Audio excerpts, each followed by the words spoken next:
start recording. So if I pull up me Outpost RP, as a note, there are some secret objectives that I might reveal to you as the session plays out. Just to let you guys know. Yeah, as this quest from Vidaris Dileep Vidaris is Haruki's family name. Vidaris Dileep has, after my last escort, I would request some of Tajima's kind folk to keep me company as I take a train from Nagahara to Sarhaga. And your objective, very simple, 1-star quest, escort Vidaris to Sarhaga. But your optional objective, entertain her. Will that give you gold? Will that give you XP? Who knows? As well as some of the other optional objectives might provide some additional experience and XP and gold. I'm gonna go down the list and ask, how are you guys planning to? How are you guys feeling as you guys have left Tajima on your wagon as you guys are beginning your travel through the countryside? And if you have a role for your party, please let me know what your role was. Starting off with Hira Taiga. Can you introduce yourself? Or would you like a minute? Yeah, no, I'm good. So, I guess for those who do not know Taiga yet, he's about like a 6.5 foot tall tiger leonin. He's in. I'll make sure I have pictures of what he looks like, but he's got like a black outfit with some Japan teal is highlights. home to some of the most iconic imagery. Give me a second. Things instantly recognizable as landmarks from the land of the rising sun. Give me a second, sorry. A video just started playing. A video just started playing. And like it started echoing awfully. So like, whatever you just said, please, if you could repeat yourself, I'm so sorry. I'm gonna close that video because I'm never gonna watch it. Fair enough. Yeah. So yeah, Taiga. He's about a 6.5 foot tall tiger leonin. He wears mostly black with some green highlights in his outfits. Currently, right now, he is because we're on our way to Nagahara, right, to get to the train from there.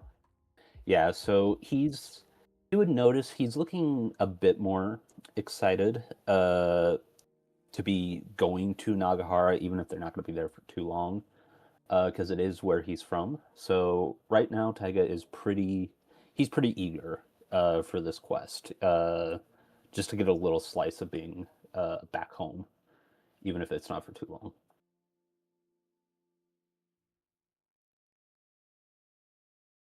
Perfect. What about yourself, Piyar? How are you feeling? Piyar's feeling good. They're traveling through the countryside. They're on their way to Nagahara. Piyar's been to Nagahara a couple times. All good. All whatchamacallit? Oh yeah, she's been there a couple times. She loves it up there. And she's excited because she's got Taiga and her best friend Samosa with her. Oh yeah. Oh, sorry, you can say something? No. I just need to put in pictures. Of course. Do you want to tell us about our your bunui, your peanut? Did you share your peanut? I can't remember. Yeah. I need to draw the bunny. So another project for the list. Yeah, another one. Yeah, she has the Snow White bunny with long. You said they're floppy, right? Long floppy ears, yeah. Long floppy ears. You can see him either like chilling on her shoulder or like sitting on top of her head. Usually like kind of tucked back halfway in her braids. If he gets scared, he just disappears completely into her braids. But he's always like hanging out around her somewhere. His name is Peanut. He just chills. He vibes.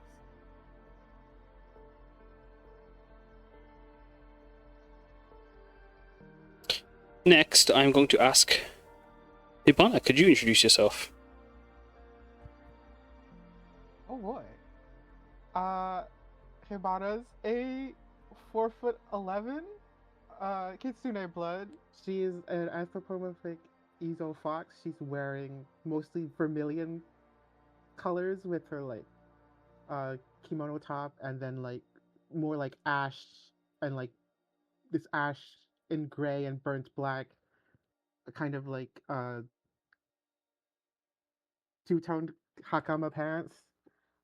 She has like uh a what looks to be like a bow, a like very long bow that like crackles with like magic, and she has a freaking matchlock musket. Uh, she's accompanied with this puppet warrior that's mostly wooden and wearing Oyoroi samurai armor, and their face is blank with the exception of like the mask of a kitsune. And she also is accompanied with this beautiful vermilion goshak uh, bird that she has that perches on like her shoulder, or the puppet warrior's shoulder. The puppet warrior's name is Ikidase, and the bird's name is Kaku for Fireball. How is she feeling? I think she's trying to like be peppy, but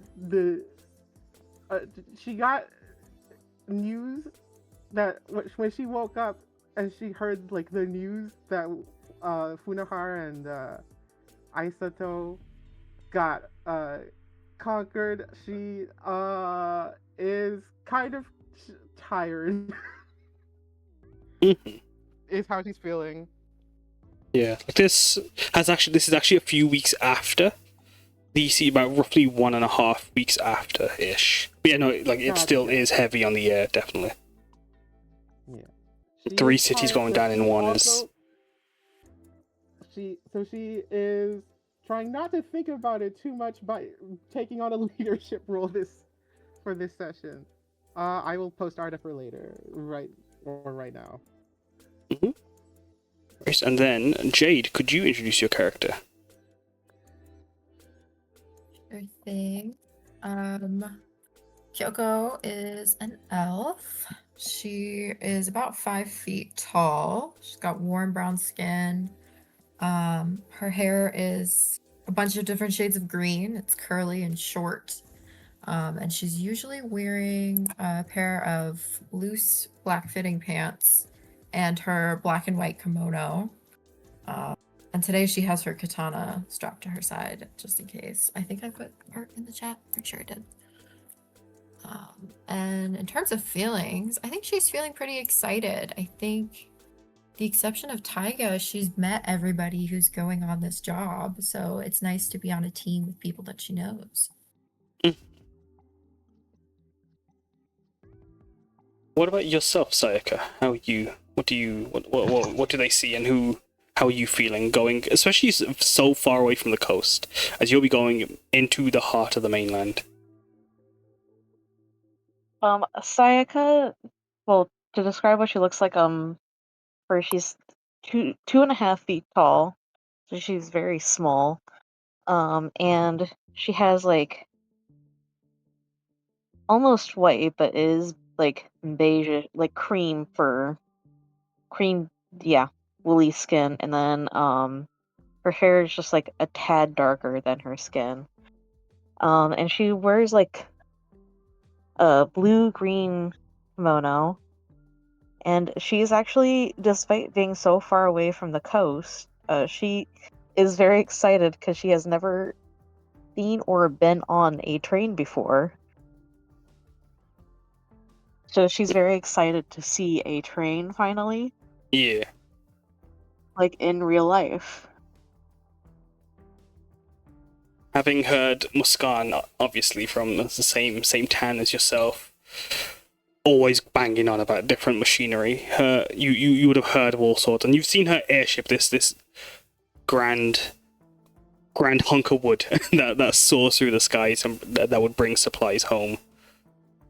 As she talks about the train, this even grander thing, it must be very exciting as you guys travel along on a very clear, warm, sunny day, leaving early in the morning, roughly around 8 a.m. After you've picked up breakfast, CJ's done his debriefing with you, guiding you out, and the wagon takes you down the clay road. It's the path streaked with the red clay that's been exposed from the constant travel back and forth as you hear the stream rushing alongside you.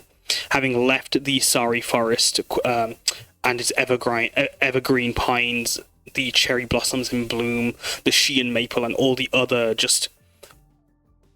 the other foliage of the forest, the wildflowers in bloom around you, the lanterns all lit as the sun streaks through, shining on you all as the wagon.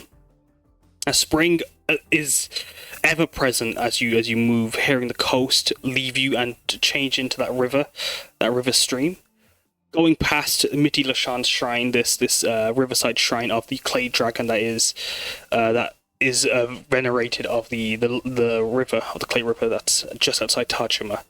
As you follow along the roads that passes it, you'd taking the first bridge, as the construction for the Funaha Bridge is still underway, as staff or as workers are still going about, but you can see the stone is nearly fully all used up, as most of it is nearly done, and there's just a few finishing touches as the bridge is being nearing its completion. But crossing over into the Sari fields, you'd see that the Tajima's what's it called? Tajima's there was a checkpoint that was between Funaha and Sarhaga, as in across the river there was a bridge and a building, a base that was set up for agent soldiers that would stop you, check your passports and such. That has since recently gone after their conquest. Has moved them even further south as they take the smoking plains, and you have no trouble crossing the bridge without a check, making your way to Sanjito, through Mijiri as you go through small cities along the way. And if you wanted to, you guys could have made a stop in Funaha as well, as you cross through the countryside across the Star Lake, as you'd see the very small, simple cities transform between the hills and the forests and the mountains that loom in the distance that makes the Hita Reishibu and the Swords of Io mountain range. As you see the Shigoa Reishibu, the giant volcano in the distance, as you can see on it the silhouette of Nagahara city, the capital, steaming away. Crossing into Funaha, you can see it already has the green banners placed. The vermilion walls, or the white walls marked with their vermilion filigree, is still blazing with light as they shine and tell the story of Funaha through its phoenix patron. But as the smoking city billows with steam from the onsens that are still in use, you'd see Aiden soldiers still learning the city around you, as you would have had a quick check to just make sure your passports were all in order as you moved through Funaha, through Naharo, and then through Aja, up the mountain road as you make your way towards the grand city. As the road winds around, spiraling up through going through the forest, you'd see all sorts of ruins and forgotten bits of time covered in lichen and moss. As you'd make your way up onto the mountain roads, as the forest would stop climbing up, and you'd be surrounded by bits of falling soot as they start to cake the stone the stone roadways and the statues of Sakage the Firefly, or the lanterns and the gates along the way. Scarf guards passing you by, nodding as they would allow you to pass on their horses. But as the wagon climbs up the mountain, as you reach the city, you can see a huge line spirals along the path. As in this on this line, on this road, you can see gates and guards telling you to be patient and thanking you for your wait, asking if merchants joined a second queue, while commuters and refugees and also those that are seeking to enter the city for personal reasons stay in the queue that you guys were in. Would you guys stay in that queue, or would you guys join the? Would you guys want Hibana as leading the group? Although you're not on commercial business, would you stay in the queue for the personal route, or are you joining the traders?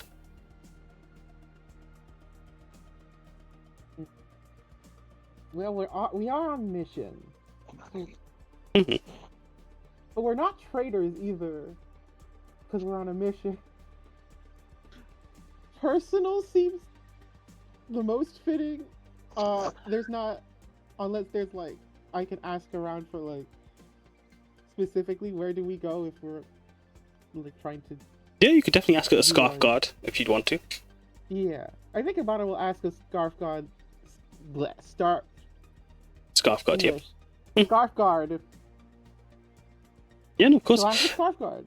As you are just waiting, not sure if you joined the other queue or not, a fire genasi on their horse rides by, their skin charcoal like the ash falling around you, veins of fire streaking their form as a large crest of fire like a mohawk rises up on them. As you can see, emblazoned on their armor of red splint and white splint, that of a similar to like samurai armor, but more lithe and not restrained, but less.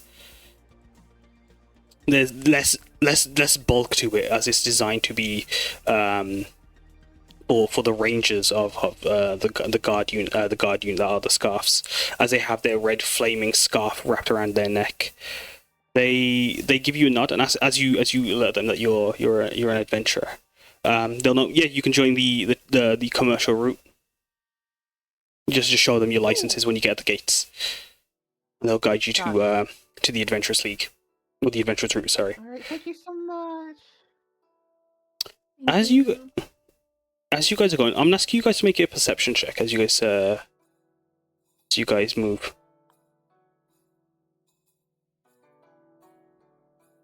Active perception check, so It could be passive if you want passive instead. Why was I on advantage? No. Oh, you wasted. It's gone. I wasted a nat 20. Samosa will help. Dawson do this instead because they have higher perception. Thank you, Samosa.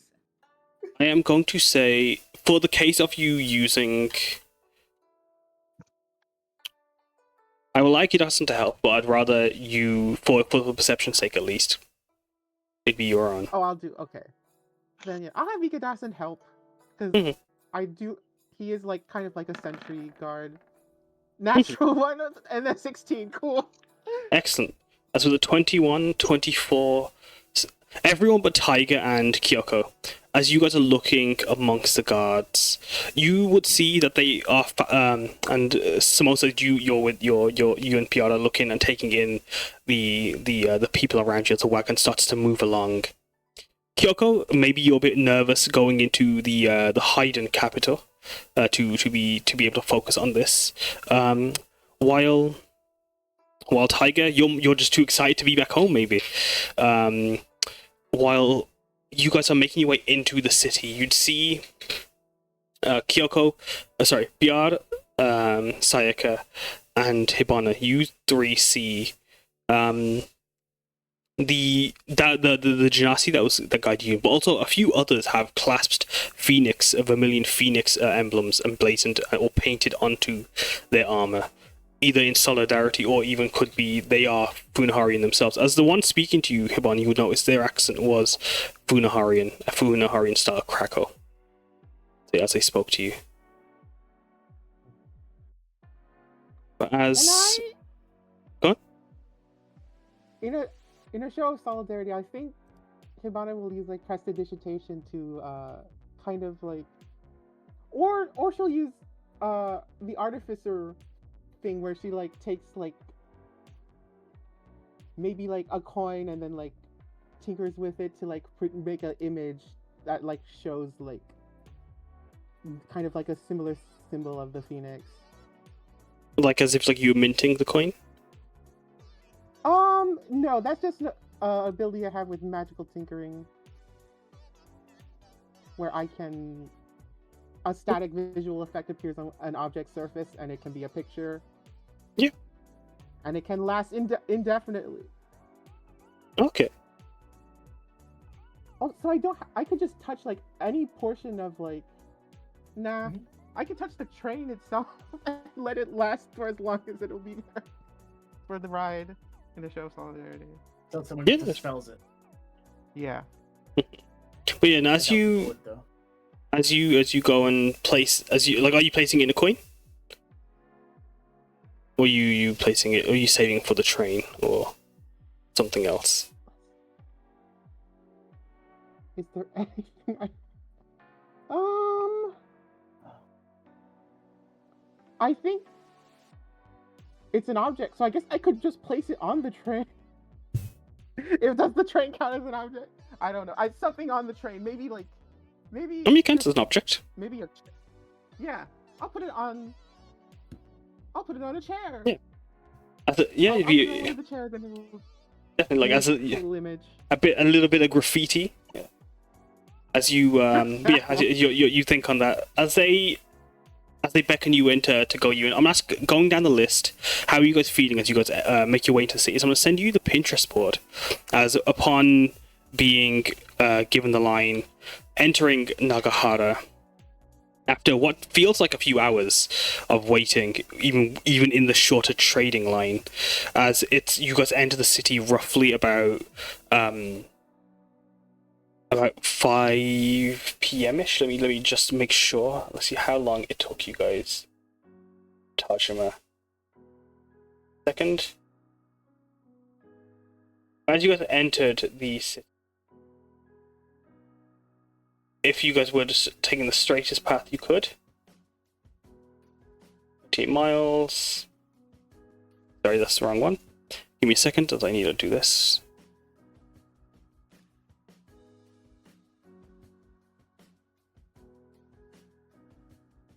Yeah, they're taking you just over 5 days to make it to Nagahara. As you guys would reach the city roughly around same time you guys basically arrived then or left, so around 8 p.m. 9 8 a.m. As you guys enter the city, you would have seen the neon signage is immediate. Sayaka, you are assaulted by light as you, even in broad daylight, the color, the vibrancy is nothing like the villages or the area, even Funaha. When you pass through that, Funaha is quite subdued, quite simple and traditionalistic, but Nagahara is vibrant, bright, and in your face with this aesthetic. As you can see, its architecture both traditional but also very modern in its use of glass and metal, as it weaves naturalistically with the natural flow of the movement of the lava, taking very natural curved shapes where its roofs sweeping and swirling like lava waves, as the tiles themselves are like shaped into like molten ripples, as they use a mix of basalt stone and a lot of black and fiery reds in the architecture to mimic that fire. The roads themselves even are natural pathways, wide for wagons and rickshaws and skaters and all sorts to pass you by. But even these bullet tram lines, the molten channels that race by you, as you can see, they are bathed and reflect and shine the light of the neon signage all around you. Tigers, tiger motifs, flowers, clouds swirling, bold graphics all around you to contrast the vibrancy in the architecture. While the people are moving through a variety of through the variety of traffic, you can see that their outfits are mimicking the earthy tones that are celebrated in Nagahara's just aesthetic. As you can see, their outfits.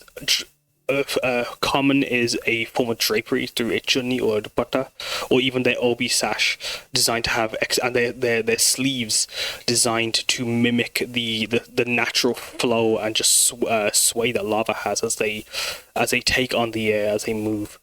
As men and women dressed in these earthen tones have finery through sequins and beads and gems that are marked on their outfits through the hemline or across the entire fabrics as they move around you, moving and swaying like the lava itself, as if the earth was moving. They're mendi glowing like lava as well, as they use a special type of henna to paint their skins. And with them, as they move, the flowers, these grand bouquets of lilies and peonies, fill the city around you, as they create splashes of colour, as the harpy eagles, watching you eagerly and with intrigue, allow you to pass by, as they perch themselves on the skyscrapers and the low-hanging, or the comparatively lower power poles. As you can see, the city's various tiers climbing up on soft slants that turn into huge steep ramps with staircases and walkways and rampways around the city that all eventually go into the inner city, as it is both inside and outside the volcano simultaneously. As I'm going to ask, starting off with you, Samosa, how are you feeling as you enter Nagahara and see the city around you? Go on, sir. Voiced that Samosa is a 8-foot tall. Did I? I'm so sorry. I completely forgot you. Continue. That's okay. Yeah, she's 8-foot tall Loxodon with scars covering her entire body, and she's missing a tusk. One of her left eye is an opal. Her right eye is an amethyst, and she's missing both of her arms. One of them has been replaced with a prosthetic. So right. Upon leaving New Tajima, she was just wearing a simple pink sari, nothing too flashy, no armor. But crossing the bridge and getting closer to Funha, she would shift into her Iden plate mail. Not like aggressively, but almost ready for a fight, almost asking for it, if anything. Like, not outwardly projecting any sort of violence, but like, she's ready to start one, if something would come down to it. But upon leaving and getting to Nagahara, she's changed back into her sari, and has relaxed quite a bit now since going back into hiding territory, and is excited to do a very laid-back 1-star quest, and yeah, just enjoy a train ride. She likes those. It reminds her of home. Yeah, just good vibes all around. Most is looking for a good nap. Nice nap on she the is. train.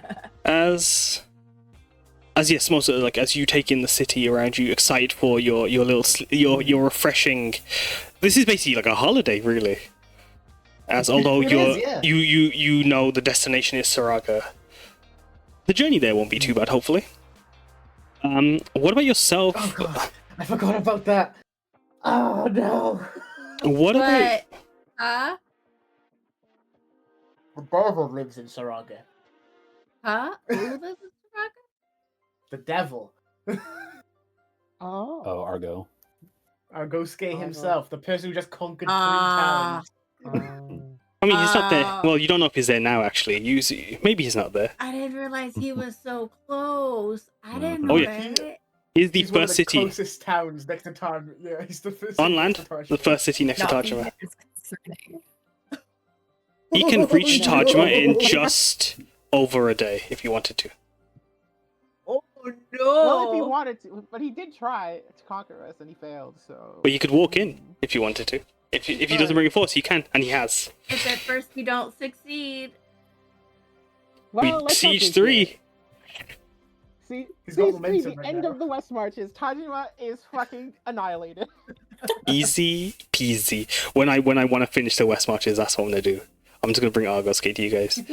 No, but yeah, as you are taking in the sea, as you've realised where the destination is, what about yourself, Hibana? How are you feeling?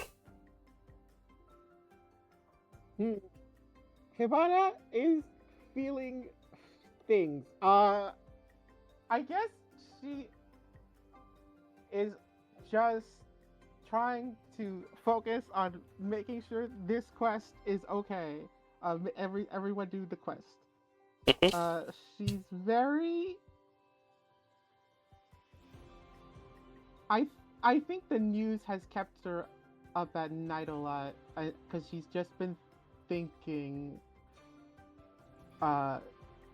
She knows everyone. She knows like her community and Funahara. The people of Funahara are okay, but she's like, because like her family was like had like her family, her like grandparents were both heightened soldiers, so she's like wondering if like her family's gonna move from Funahara to like a different city. She's like wondering what people in Funahara think, and she hasn't had like much time to talk to them because of all the things that are going on.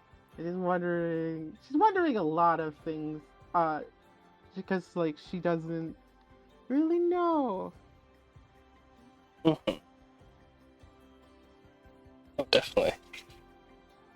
It's And a of course, scary. as I mentioned I was just gonna mention, and of course in the mention of the West March comments, she's like feeling a little bit of guilt she didn't help. Oh no, I forgot the name, but like one of the Funahara rebellion leaders. Funahara Resistance, about, yeah. Like Vermilion, yeah, of the Funahara Resistance, and like she remembers she was like taught in Funahara like about her being a hero, and now that it's occupied by Aiden, it's like her like history is gonna be changed to suit their vision, and she's like thinking about her legacy. She's thinking about a lot of things, guys. I'm sorry. There is a lot to think about, definitely. There's a lot of things. As you're thinking on all of that, what about you? I'm gonna come to you last, actually. What about you, Kyuko? How are you feeling as you're in the? You are in the capital of another nation. There's only 2 of these left in Shirleo that you because of Aosha's conquest, and as you stand in the city, seeing the culture, the vibrancy around you, taking in the people, everyone naturally just celebrating the fire of Haideio by just living and taking in the city. How do you feel walking through the streets, knowing that the more than half of this area's where this area its flame originally reached has been brought down into a corner? Yeah, Kyoko is definitely feeling conflicted. That seems to be her constant state as of late.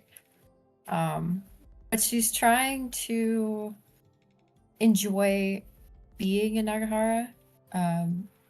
She thinks it's a really beautiful city, and so she's just trying to enjoy taking in all the sights, and staying focused. You know, she's excited to get on the train and go to Sarhaga again. Also, I am taking notes. I forgot to mention that. Excellent, you're a star. Who was map making? Because you won't need to map make if you are. You can if you want to. You don't need to. Who was leading? It was Hibana, wasn't it? And yes, perfect. Then I am going to ask us. Yes, Kyoko, as you're feeling that conflict around you, as you feel the regret coming from Hibana, and the the anxiousness that's beginning to seep through Samosa. What about you, Piyar? How are you feeling? Piyar's feeling good. Like they're in Nagahara. She's a little apprehensive about where the train ends, but the entire like quest is to keep someone company on a train ride. Like this is she's hanging out with like they're going to ride a train to keep somebody company, like with her best friend, her boyfriend, some new people like she hasn't had a chance to like really sit down and talk with yet. It's like it's just gonna be it's just like a little group outing. They get to meet somebody new. Definitely. What about you, Crux? She's more focused on the journey there, not exactly the destination. Yeah, the journey is going to be a wonderful time. You can only hope, right? Yeah, it's gonna be wonderful. It's gonna be glorious. Meanwhile, Samosa's pulling her ears like, oh god, I can't believe I signed up for this quest. I didn't read it. What about you? Piyar like looks at Samosa. She's like, Sam, Curly, what's going on? Oh wait, no, that's not. You could move over to other people. No. If you guys have a moment, no. if you want to use Roll20, you're welcome to.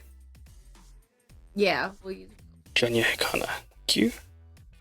As you are taking in that, trying to comfort Samosa, Taiga, how are you taking this in? Your partner with you, allies with you, a city that was once you were at the bottom of.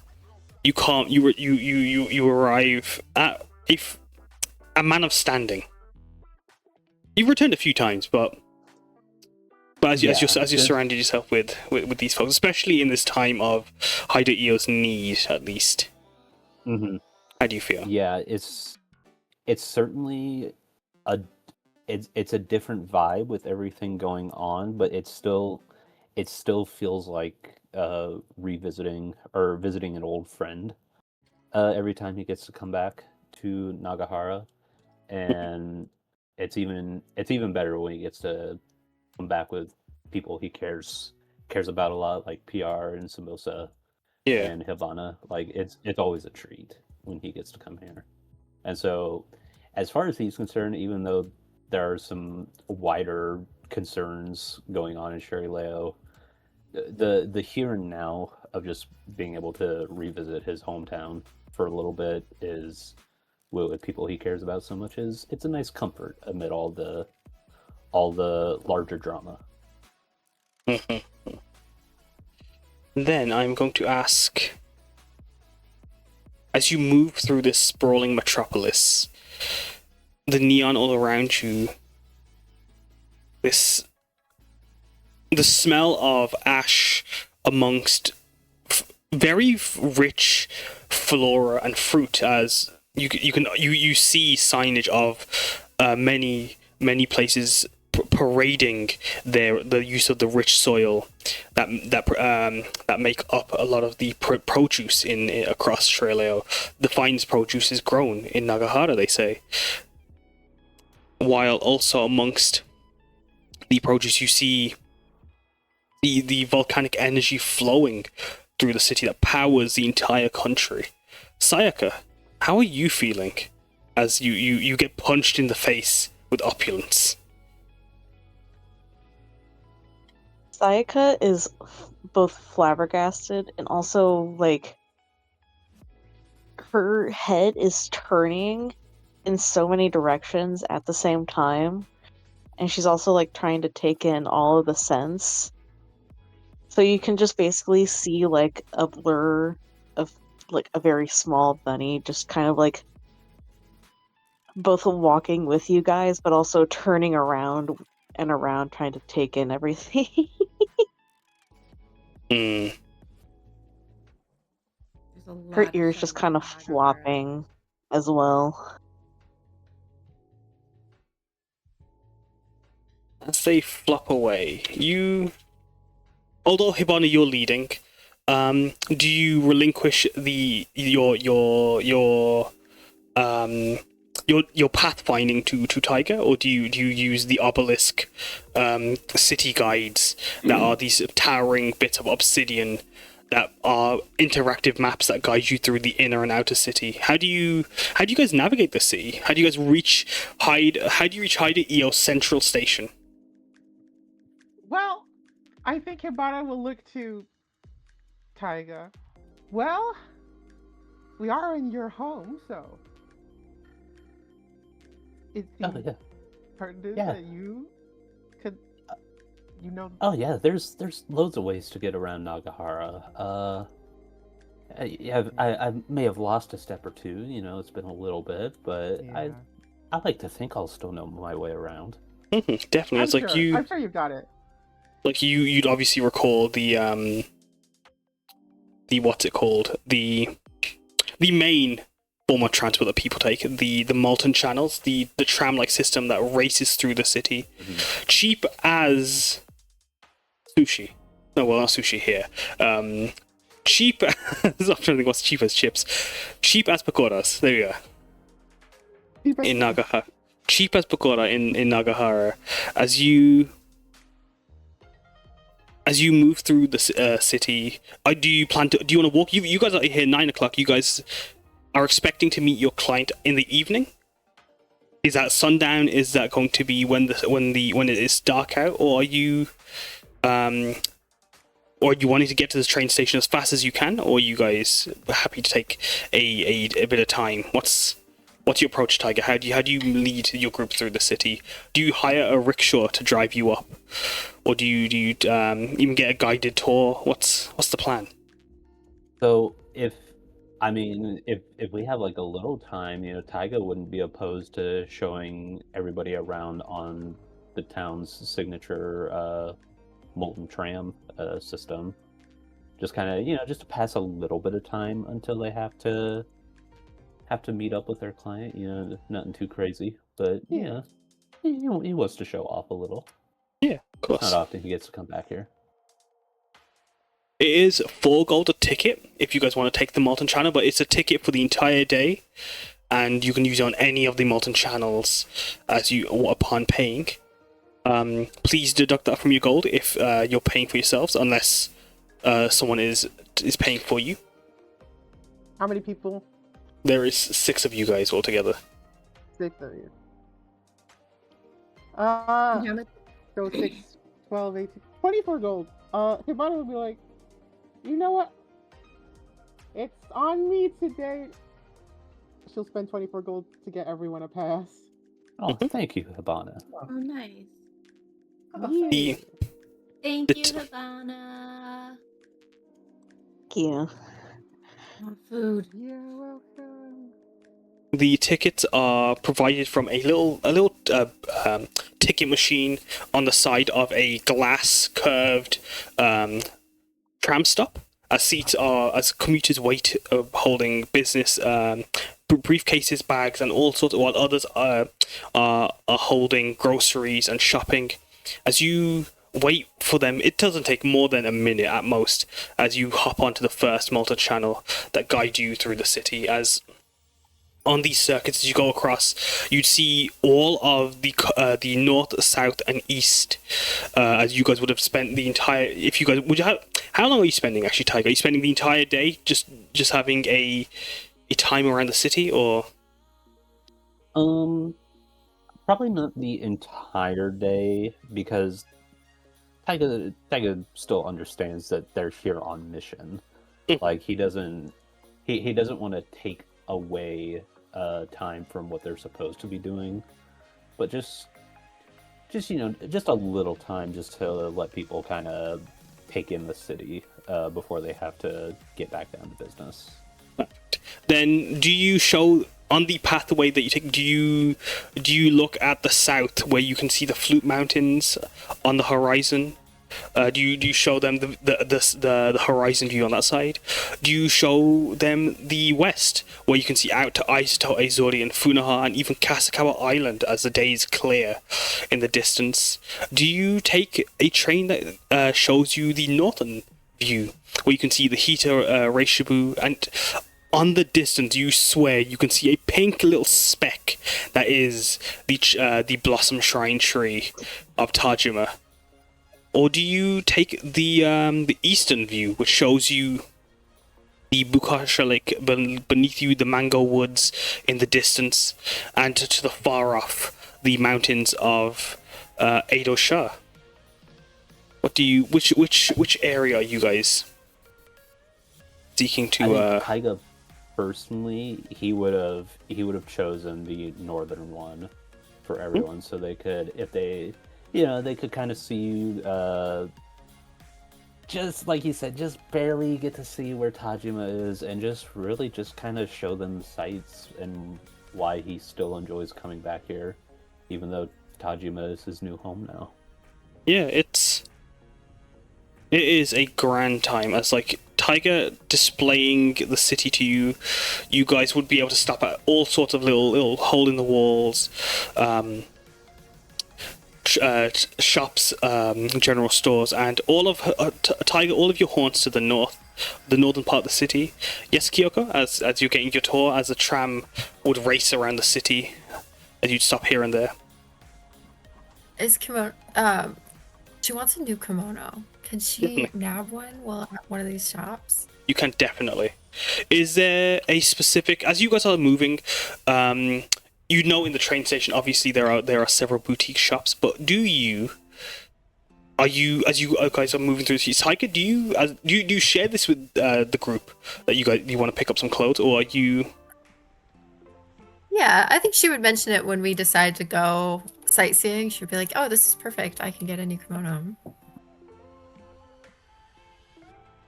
Yeah, Taiga would be like, "Oh yeah, there's plenty of stuff here in Nagahara. As far as I know, they have everything here. I don't think I've ever had a problem getting anything when I used to live here." It's definitely as you guide them, Taiga.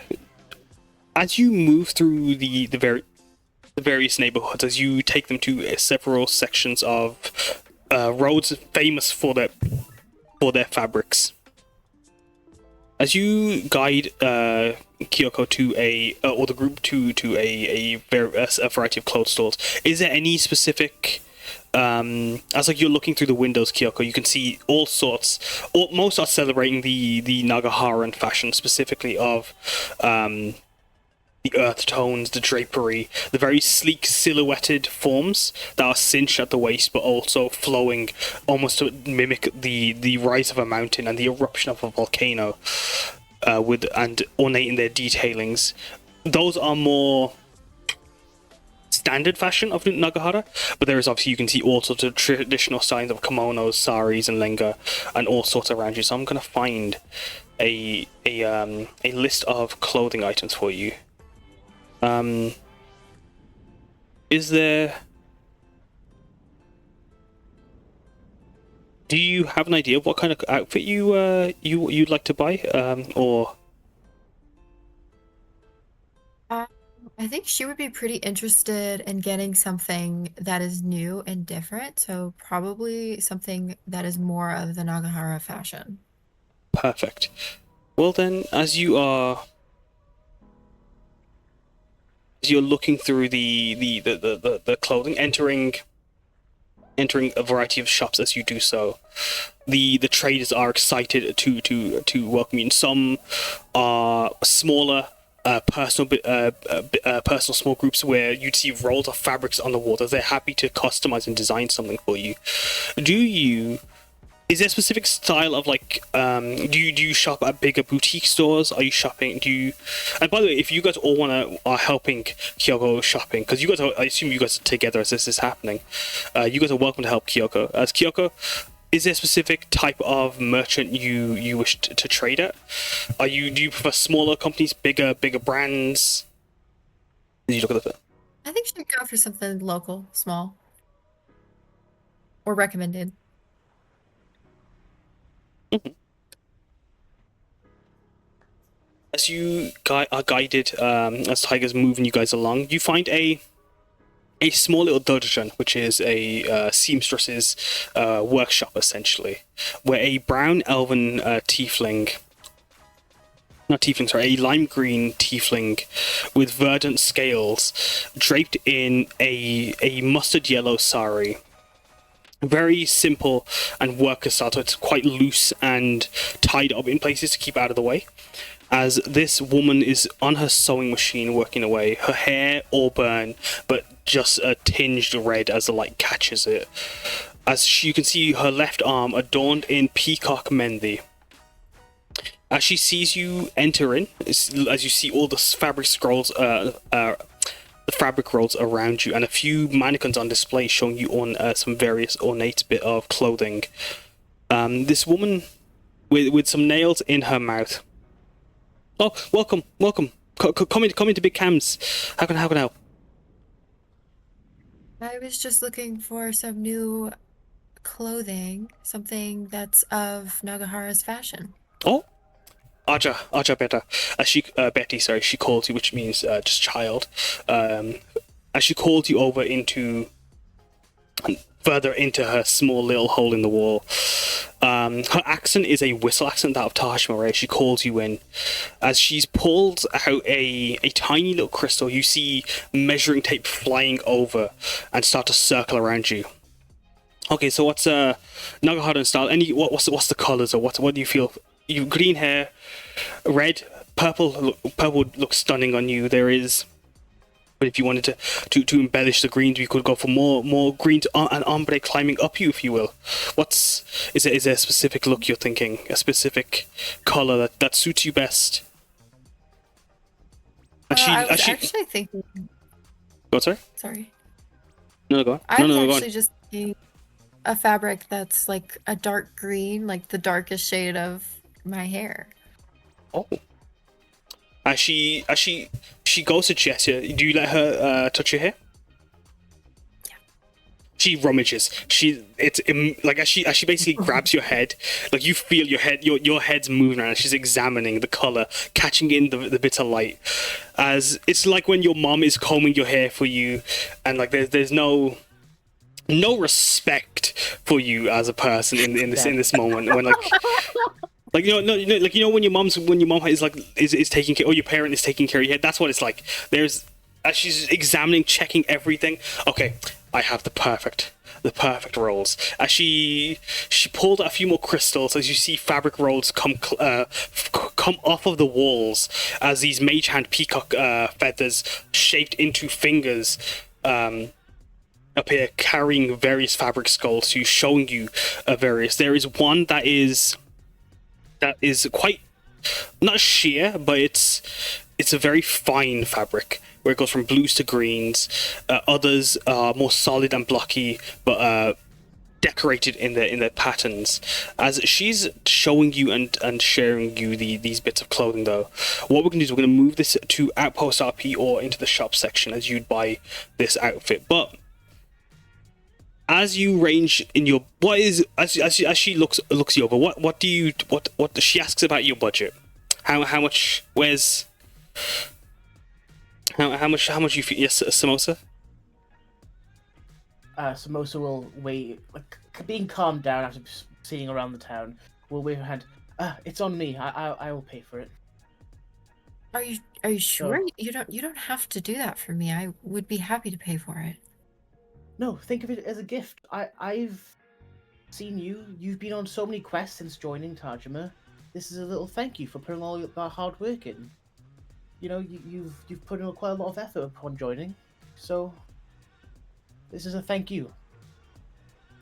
It's good to see your effort. Yara's like on her tiptoes behind Samosa, like peeking and just like nodding, like you can just hear her beads clinking. Kyoko's definitely like a little blushed, and you can tell she's a bit uncomfortable accepting help, but she says thank you.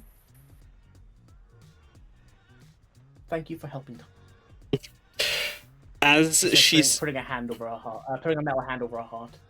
As she looks to you with a one eyebrow raised, but a happy smile. By the aspect, someone so kind. What's your budget, Betty? Sorry, Give her the finest. Oh, I see. Well, I could not take too much. Your frame, your figure, about 50 gold's worth of fabric, maybe at most. It's okay with me. Thank you, Samosa. Anytime. Where could I find me a Loxodon who would be so generous? She says as she takes in all the measurements, and she will craft you something. And if she lets you know you can come collect this in a day, she can deliver it to you. Would you? She could work in roughly a handful of hours if you wanted to collect it by the end of the day, or you can. Do you get it delivered? Do you collect it? As you guys know, you're stopping in Sarhaga. You plan to come back? Yeah, that or I'll pay like the delivery fee or whatever to have it shipped to Tajima. Excellent. That'd be 5 gold.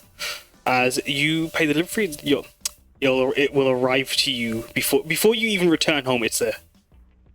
It's there already at your door. But we will have that designed for you in chat. But as after spending some time shopping, helping Kyuko find a new outfit, as you've been wearing your gifted one often. It'd be nice to expand that wardrobe, as it's been so small since you've arrived to Tajima. But once you guys make your way from this little Cam's dungeon. Don't ask me how to pronounce that. I can't. Not pronounce it. Spell it out for you. I can't spell it out for you. As you guys are looking over as you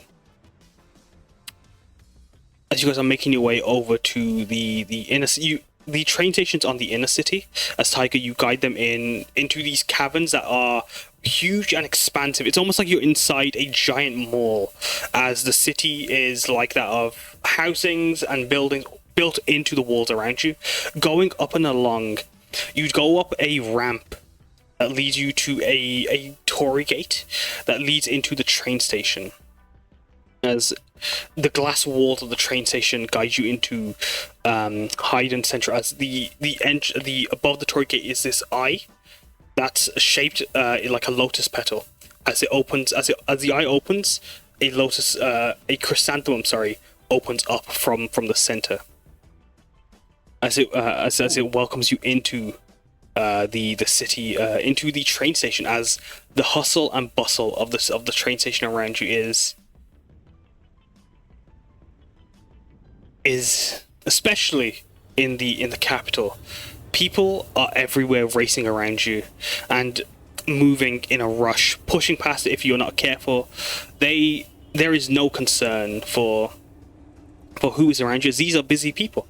But as you guys are moving around, I'm gonna see you guys make a perception check as you guys are looking around. As you guys enter the train station.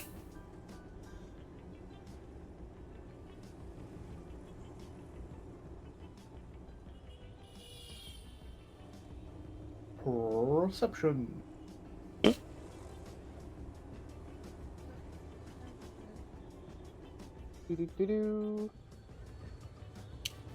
Baby.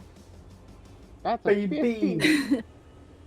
Not Never 20's getting old past session. Piyar. Good lord. These All 2 session. times. These 2 times. Nothing like that. As Hibana, These 2 times. Taiga, Samosa, and Piyar, you four, as you guys are taking in the sights, as you guys enter the train station, you guys are waiting, looking around. Did you guys, out of curiosity, Taiga, did you lead them when you guys were waiting for your client, or for yourself, Hibana? Were you guys planning to wait at the entrance? Are you guys moving around searching for the client? Did we have like an agreed upon place that we would meet them, or are we supposed to just find where they are? Just the train station is what it says on the near the entrance is what it says. I think with that, as far as Taiga goes, he would try to keep everyone and guide everyone around the train station, but he wouldn't want to deviate too far in case they accidentally miss their client, and then everything's all messed up. No, definitely. As everyone but Kyuko and Sayaka, you four, as you guys are looking for the client, you guys see a woman. A tall woman with a luggage case, an orange luggage case behind her that's being pulled up so that she's holding it with one hand, with painted orange nails, or painted orange and red nails with black ripples like that of the magma motif that you see is distinct of the city. As you see this woman dressed, her legs long, her form slender, as it fits perfectly in this hourglass form in her outfit, as she wears this fine, long legged trousered of black with matte detailing that shimmers in the light of these swirls of fire. You'd see her shirt is a Sherwani style shirt that's been with buttons that are clasped like are golden roses that have been clasped, as they're cinched around a fiery magma theme motifed obi. As give me a second as I'm trying to find something. Give me a moment. What's it called? Sorry guys, just I'm trying to find where her description is on my notes.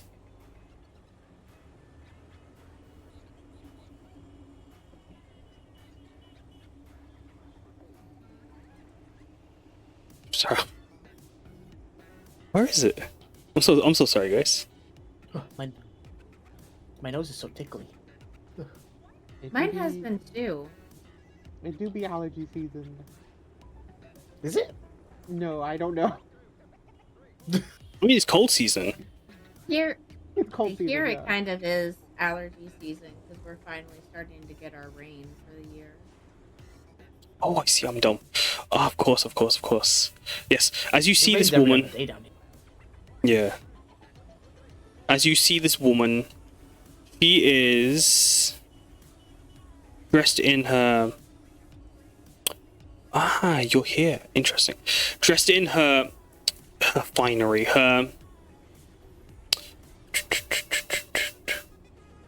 You see the Sherwani dressed in.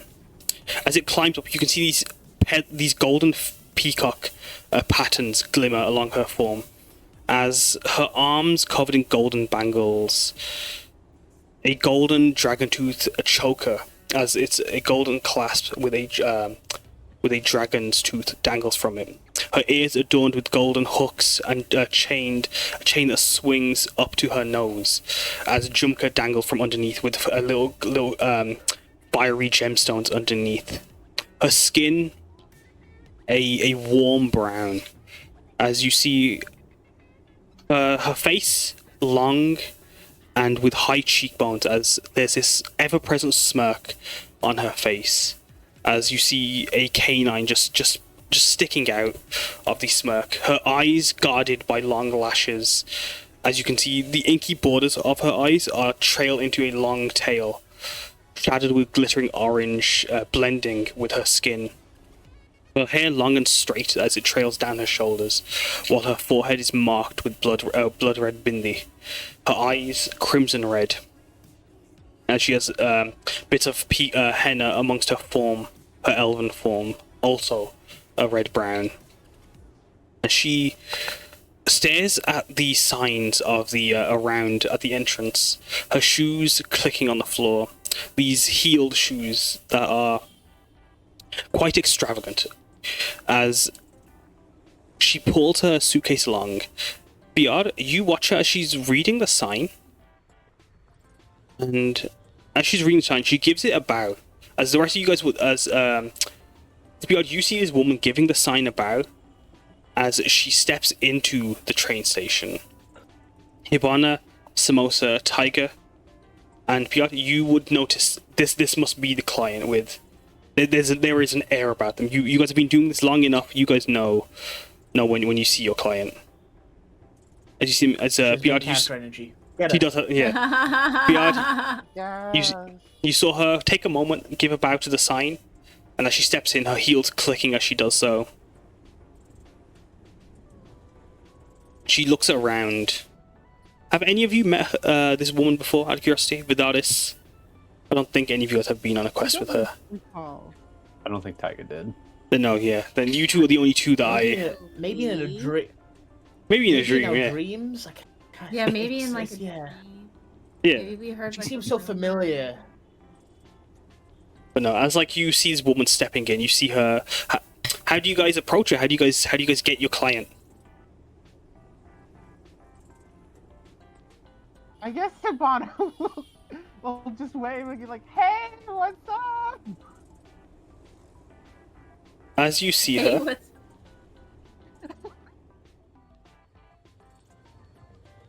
Piyar, you and Hibana, Excuse me, you are you Miss? Are you Miss Vidaris? as you call her out and shout to her, Hibana, Piyar, and then Samosa. No, PR is not hollering out. I'm Okay. just giggling about Specter. I'm sorry. No, it's okay. As you giggling as Hibana's very sudden call, she turns with a snap. Her hair twisting with her as she looks to you. As she comes over to you, towering over most of you, I believe, as she stands at 6'2". As she stands before you all, her smile, her lips kind of curled into a slight frown. As she looks to you all, Vidaris Dileep. But Vidaris is more than fine. She looks up to Piyar, Yeah, well, Samosa, Taiga. You want Piyar, sorry? I'll give like a very polite bow and like introduce herself. It's with this pleasure to meet you. We're traveling with you Yes. on the train. Your Awesome. community has been kind to me the first time I was so entertained by them the first time. I thought it would be fun to go again. She says in a very deadpan expression. But her That's smirk kinda comes like up. it. Yeah. She's just gonna cock her head to the side, going, "That's kind of weird," but like just kind of like because she's saying it so deadpan, but she doesn't really think about it. She's like, "Oh, you traveled with us before?" She's happy. That's great to hear. I'm glad you had a good experience with us. And then Samosa would bow. I'm Samosa, by the way. Here's my adventuring card. She would produce it so you could see. I trust you, she said as she smiled at you. As like although it's deadpan, there is like there's faint emotion behind it as she looks over. You're about to as you reach for it. There's no need for your license. I trust you. Oh, okay. Just wanted to make sure. Do you want me to take your luggage? Oh yeah. We can take that. She smiles as you go to offer it. I'm not reaching for it. I'm just like offering a hand to like. Yeah. Take it? As you go to take it, give me a moment. Oh God, what have I done? Glyph of warning goes off. What has PR Samosa's kindness brought upon us? Also bestie. Monster. He will. As you Not offer, using this plate. she holds onto her suitcase. That'll be more than fine. Okay. I assume your trip was long, so I do not wish to exasperate you any further. As she speaks, you can hear a very rich crackle, a very fiery accent with her. You can hear the lashings of ancient Xian in her pronunciation as she speaks to you. if you could speak it. But as she holds onto the luggage, she looks to the rest of you to introduce yourself. Yeah, what was that? Sorry, Piyar? Since she heard the accent, can Piyar talk to her in ancient Shiun? You can try to if you want. If you can, yeah, you can if you want to. Okay, not yet, but I wanted to know if it was a possibility. Like, you can definitely hear, if your character speaks ancient Shiun, you can hear the light in her words. While if you can't speak it, she's just got a very interesting accent. But it's very clearly Shiun, but it's like it's somewhere you've not been probably. Does anyone else introduce themselves to her? As she looks to Peanut with her red eyes. Oh, and like Yes, this is Peanut. It's my buddy. Peanut is nestling into the recess of your neck. Back into my brain. Yeah, trying to keep as close into you as Vidaris just watches her. Sorry, go ahead, Taiga. Yeah, no, shortly after PR would introduce herself, Taiga would similarly bow, and he would say, it is great to meet you, miss. My name is Taiga Fire Dancer. I am one of the adventurers and one of Tajima's heroes, willing to provide his services to help you on your journey. I hope we can accommodate your wishes the best that we can. As you introduce yourself, I see. I hope Haruki Indara Io isn't Shiodamaru. Haruki Indara Io isn't a miss of one of his hira. And He usually does pretty well. He understands. I still do adventuring quite a bit, so we make do. Very kind to allow you to still have work. Your legends foot travel far and wide, and I have heard of your lord's exploits. I agree. Oh, does sound like he does very well. Yes, he does. I'm glad to be one of his chosen hero. He gives you a nod. Kyuko? Kyuko would also introduce herself after Taiga, but she would introduce herself in Ancient Shiun. Oh. She would try to hide her Rumble dialect through that. Roll deception. Say, it's a pleasure meeting. Oh, What? Whoa! What? Every What? time. Every time. What do you I say? can't get away from it. roll deception. Just deception. Damn. I think it's the first time you've ever done that. Wild. Just instant. Vidaris. Honey, mama, sweetie. As you speak in Rumble, continue. As she just not Rumble, sorry. As you speak in Ancient Shiun, she just listens to you. She gives her a polite bow and she just says, "My name is Kyuko. I will also be helping today." Wonderful to have your assistant, Kyuko. Thank you. He does not respond to the your if she did catch your Rumble accent, she doesn't respond to it. You are certain that like no one else is able to catch any of the Rumble that sneaks in. Vidaris doesn't either. Maybe.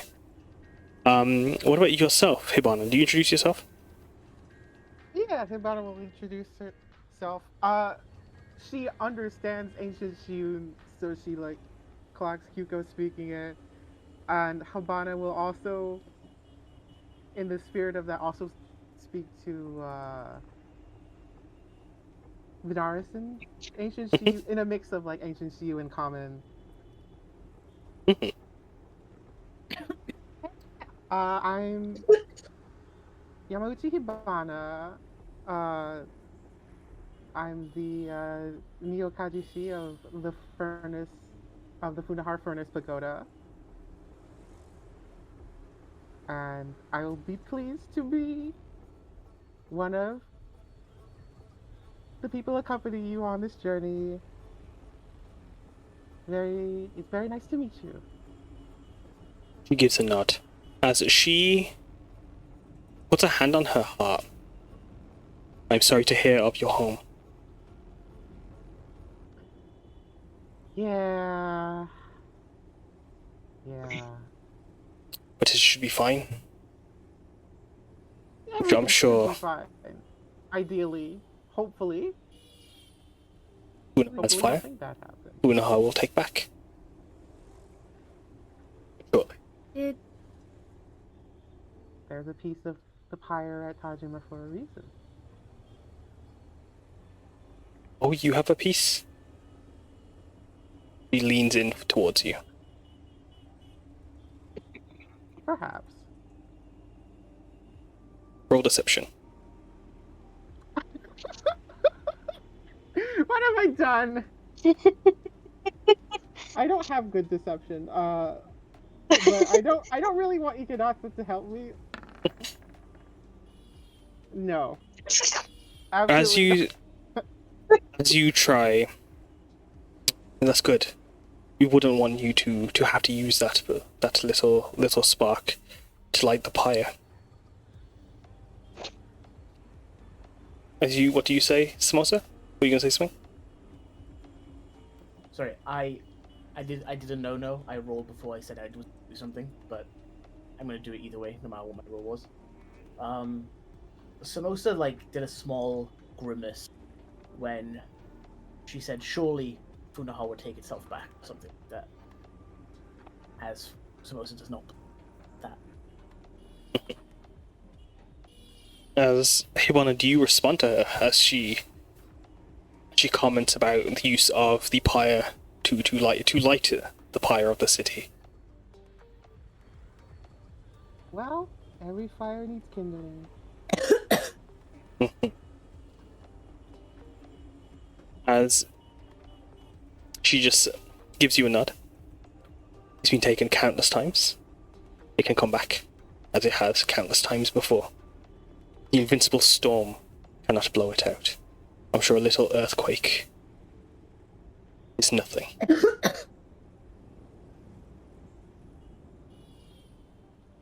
We're gonna get along just fine.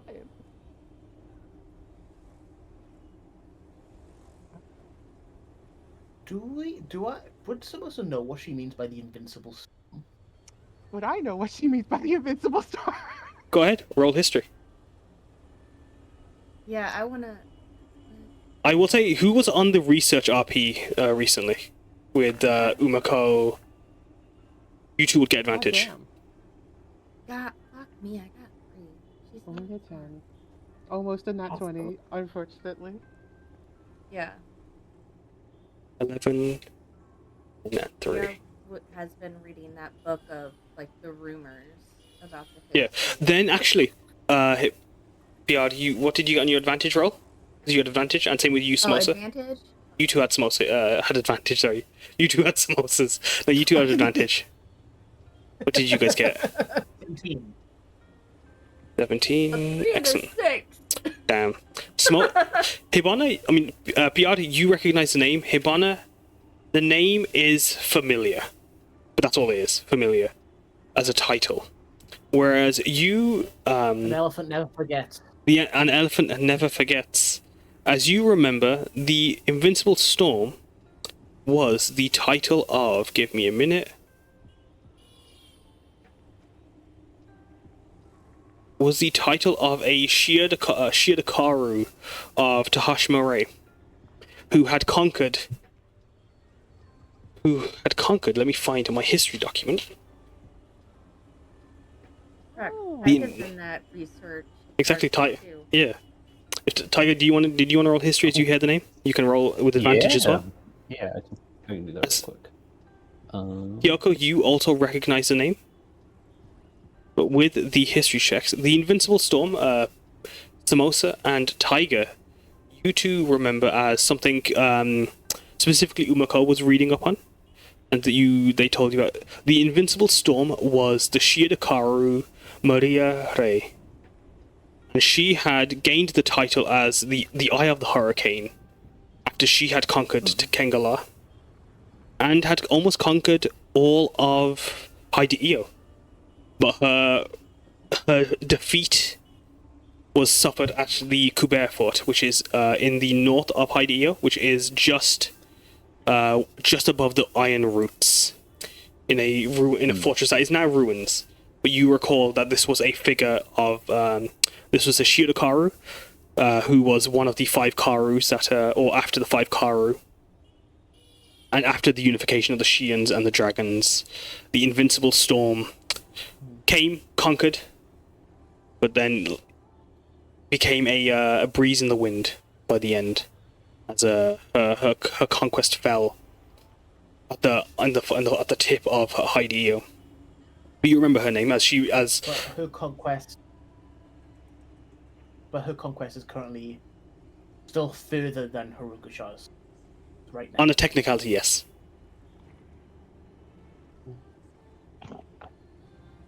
She's conquered technically more land than he has. As For now. Yeah, for now. Yeah, her reign was long, but as you short and swift.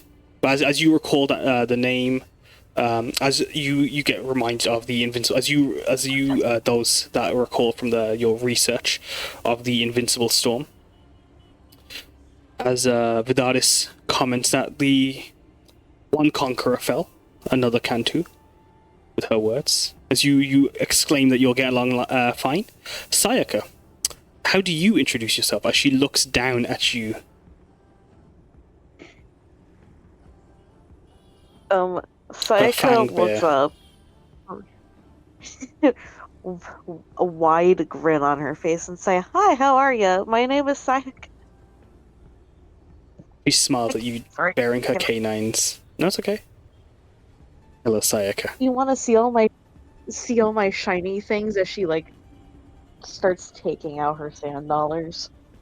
As she looks to your various shiny things, roll for me a persuasion check. She's like, no. I have eyes. Oh, Don't hell want yeah. to see them. He looks down at them. Once we've taken a seat, you are welcome to show me.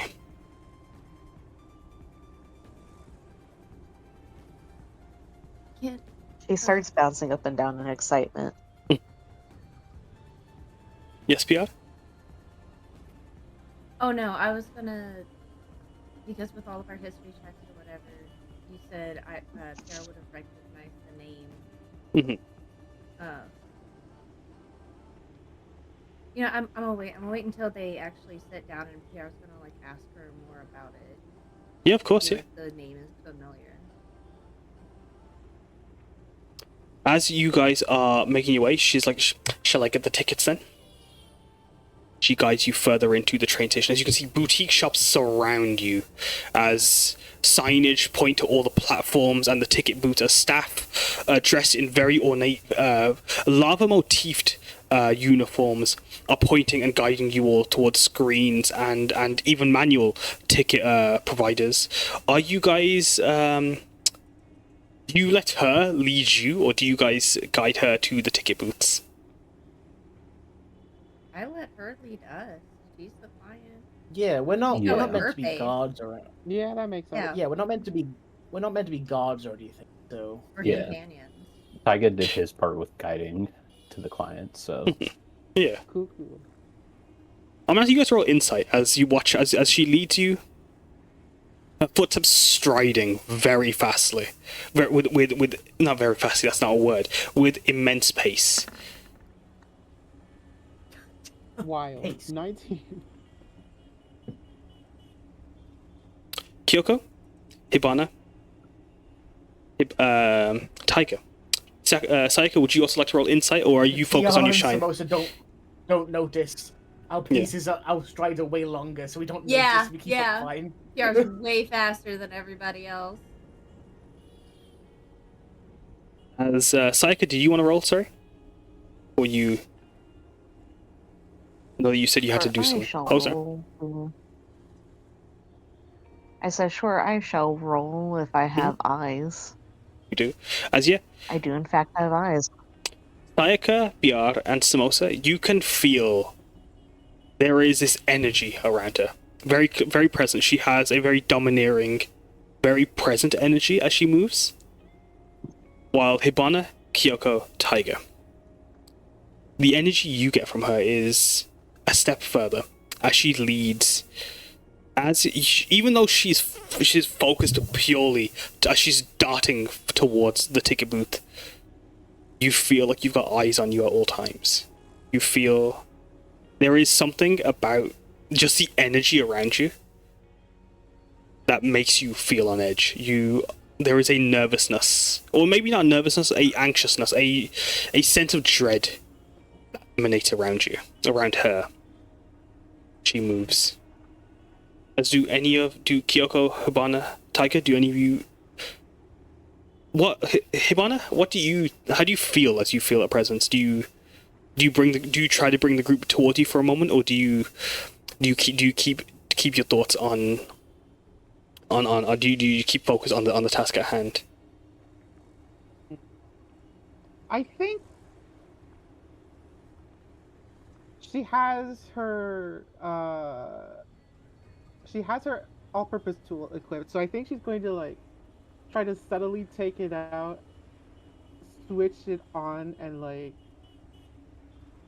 a copper wire like earpiece forms around like one of her ears, and she's gonna message Taiga about like this feeling of dread and see if like he clocked it. I think she'll try to like she'll try to talk to Taiga about it through the message. To be like, you feel it too, right? I do. I can't quite place it, but I think I know what you mean, Hibana. And then while like as Taiga is like talking to Hibana through message, he just like instinctively like his hand goes to reach for Piyar's just to kind of like hold it close and just like kind of keep her a little closer to him, just feeling that weird sense of dread starting to creep in.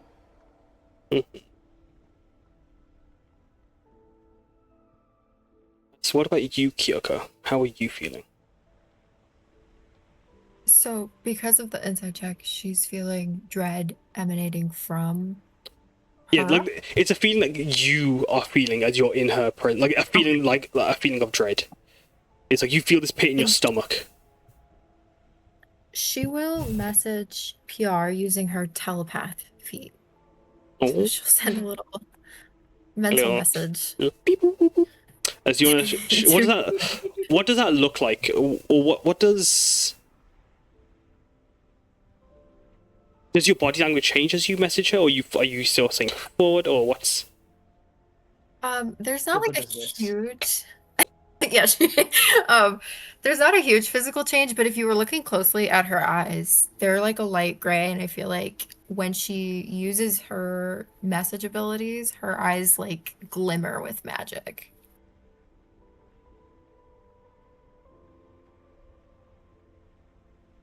And she'll just message PR and she'll just say, something feels off. Keep your guard up.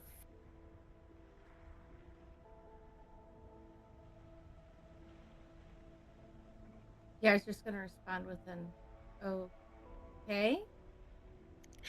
All right. I don't. Do you do that verbally? You can't. It's with the telepathic thing. It like I can't hear your thoughts. Well, like, can PR respond? Because if so, she's gonna be like, oh. Do you want to pop it in chat for me so I can have a look? See. I can. Oh yeah, the telepath. Because if she can't, she's just gonna like, she's gonna be confused between like Taiga holding her hand, and then. Now, your communication doesn't give the creature the ability to respond. Oh. Sorry, no, but it would be my voice. Yeah. Like you would recognize it's Kyoko's voice. Okay. So Taiga holds your hand, and PR just goes, okay. Yeah. Do you say it out loud? No, I don't say it out loud, but she is confused because like Taiga kind of grabbed her hand and kind of like, not really like pulled her closer, but still like body language like moved her closer and or caused her to move closer to him. And then now like Kyoko's like messaging her in her head, and she's just like, oh god, what is going on? So she's just like, okay, she doesn't know what's happening, but she's just starting to watch out for something, because she doesn't know if it's the lady. It might be, because nobody told her anything. Nobody's told her anything. So now she's like kind of trying to like look around the train station. Like, is something going down that she's not seeing? As you're looking around, Piyar, you'd see Vidaris turn her head. No need to keep your guard up. I'm sure if there's anything of note that could be a threat, we'll be able to sort it out between us.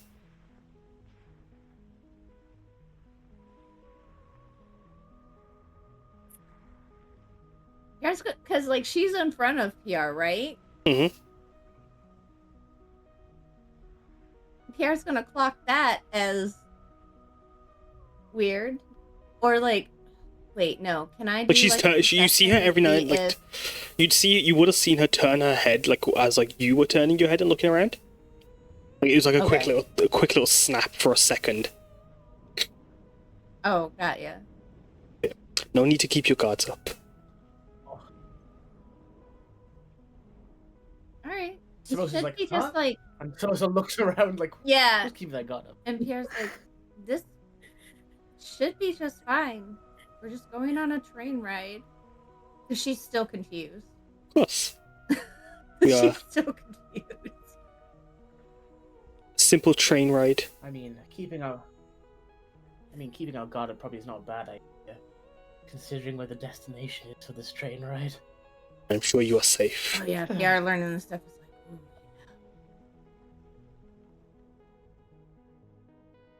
I'm sure they will not have a problem having some Nagaharans come enter Sarhaga. As long as you have your papers, I assume. As she's she's like said this all as she's moved to the ticket booth, as she starts immediately pressing at the papers and pulling something from one of her from a Inoro on her obi. You'd see this stash of golden sheets as she pulls out her gold. As she starts just rifling through them, counts you 6. As she puts it into the machine, and you see a wad of paper come out.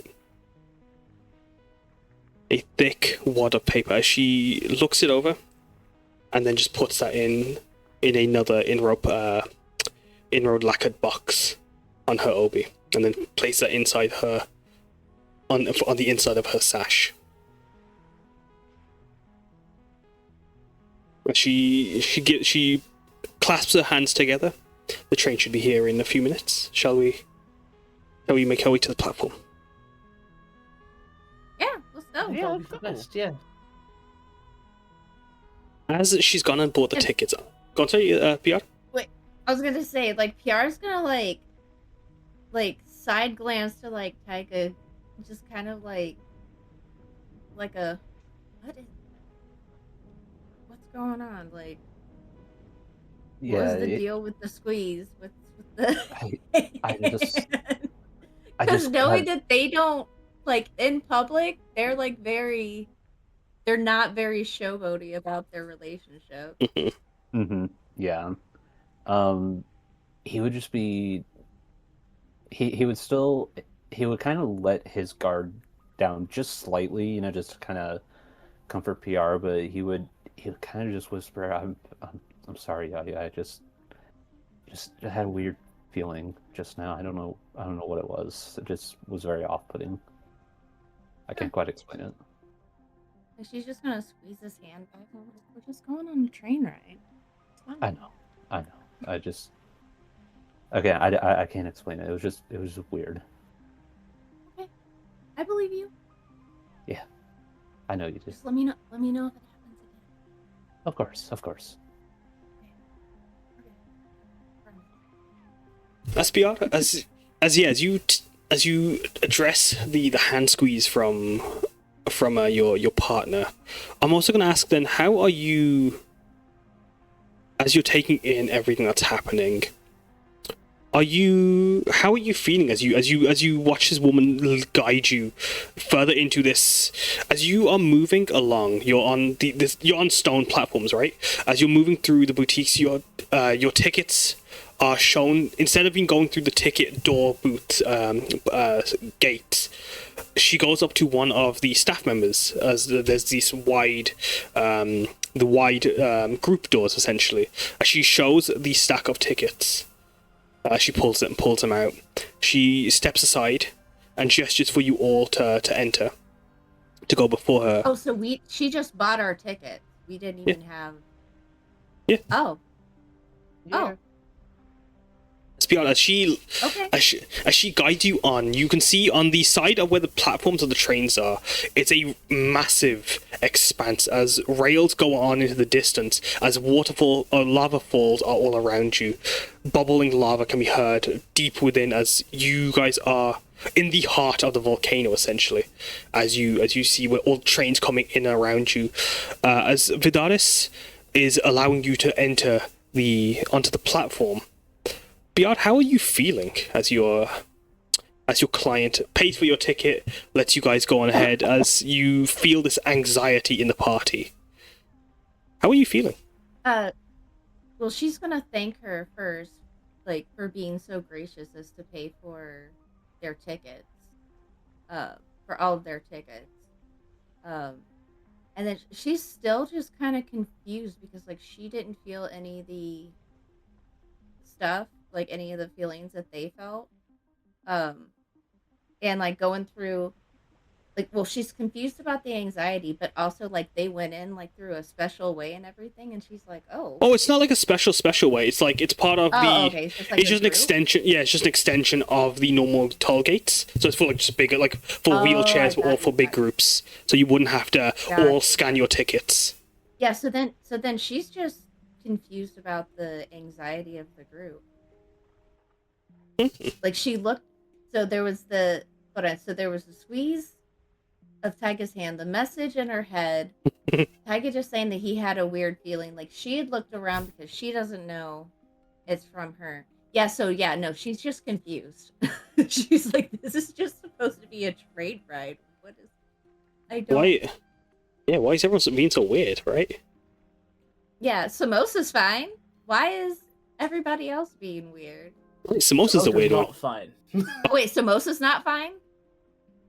No. Should we go? She sees this train as like this is.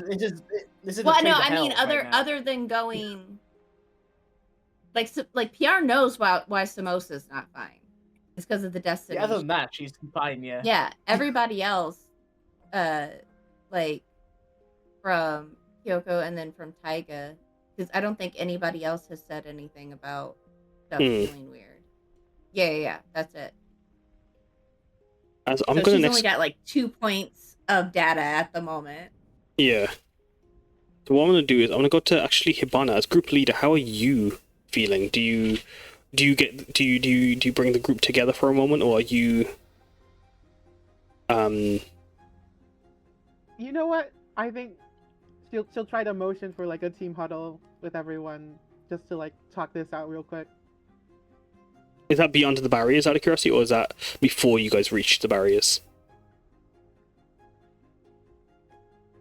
I think before. Okay, yeah. You guys would have been able to do that then, as Vidaris strode up on ahead towards the platform. Seeing you all huddle, she would stop for a moment though to let you all gather. Sorry, continue. Oh, what's up? Samosa crouches down. So some of us had a feeling of, not existential. We had a feeling of dread emanate from. Oh, sorry about that.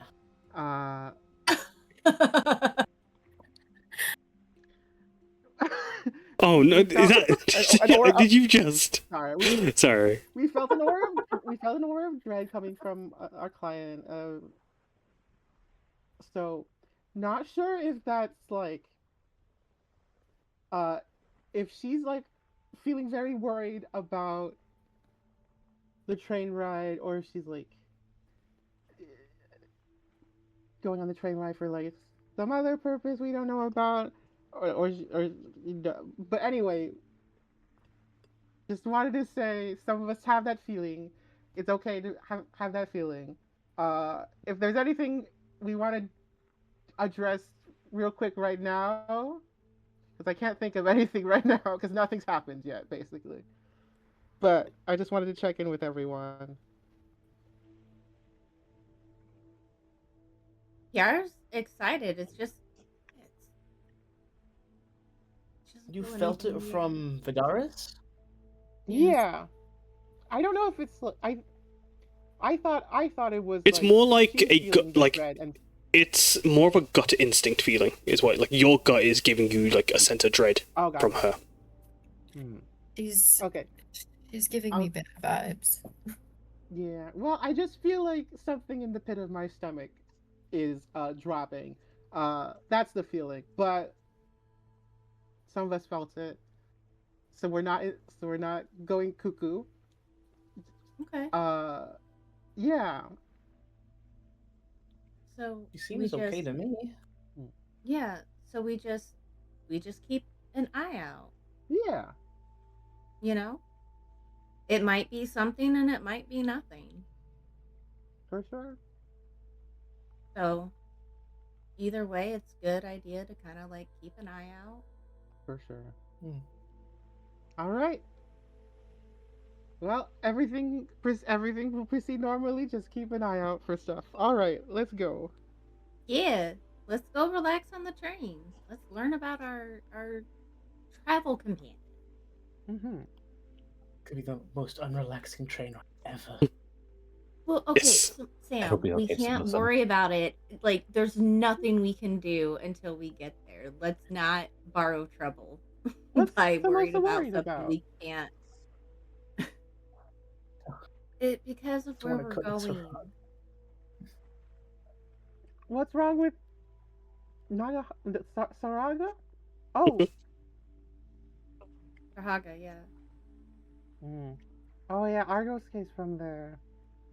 Yeah. Don't say his name out loud! Listen, it's Samosa's acted like he's Voldemort. I was just about to say, is this man Voldemort? He's not green apple flavored lich, okay? I can say his name. No, you shouldn't. Should cover his ears. As her Cover one ear. All right. We won't mention his name. Yeah, sorry, Kyuko, what was you saying? Sorry, as they're walking to the train, she will message Piyar again and she'll be like, sorry about last time, I didn't mean to scare you.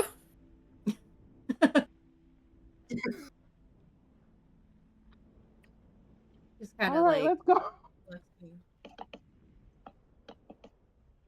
see. Enjoy the train ride.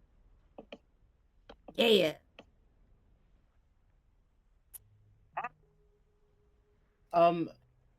Kaz. Mhm. Is there a thing that promotes good luck in Sharileo?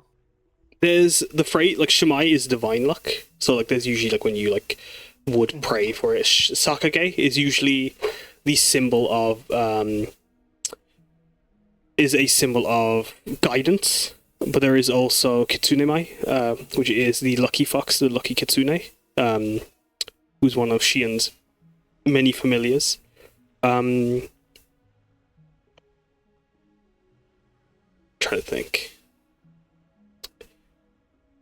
Like it's like an action. Supposed to An action. I'm trying to think. I can't think of anything off the top of my head quickly, but with the symbolism of like scooping one's worries away, there could be the gesture of where you give someone your heart, like actively, like instead of offering your heart, you give them your heart, where you take it from your chest, place it on their chest, as a form of you're giving them your courage.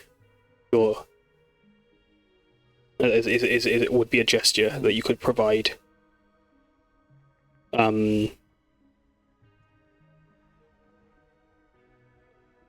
think of anything. Yeah, that is a no specific. There isn't a specific gesture that like is, at least right now, with me world building brain off. But yeah, there is the hand to chest, facing it to one another, that you could use as a sign of giving someone your courage. Well, before getting on the train, so do a quick prayer to Sarhaga before getting on. Sarhaga, the being as you're traveling, you'd actually notice a lot of Dia lamp with wings all around you, as they are the patron of traveling in general, as they are the guiding light. They are the firefly that guided Shion. They will guide you. Perfect. As you pray to Sarhaga. Is there any specific way you go to pray, or do you ask them to provide an offering to one of the many shrines around? Oh, if there's a shrine, 1,000% she does. What's your offering?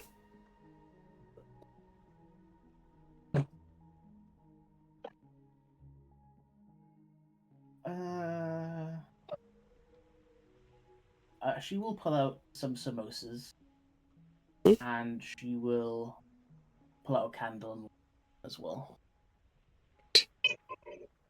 You have you do that?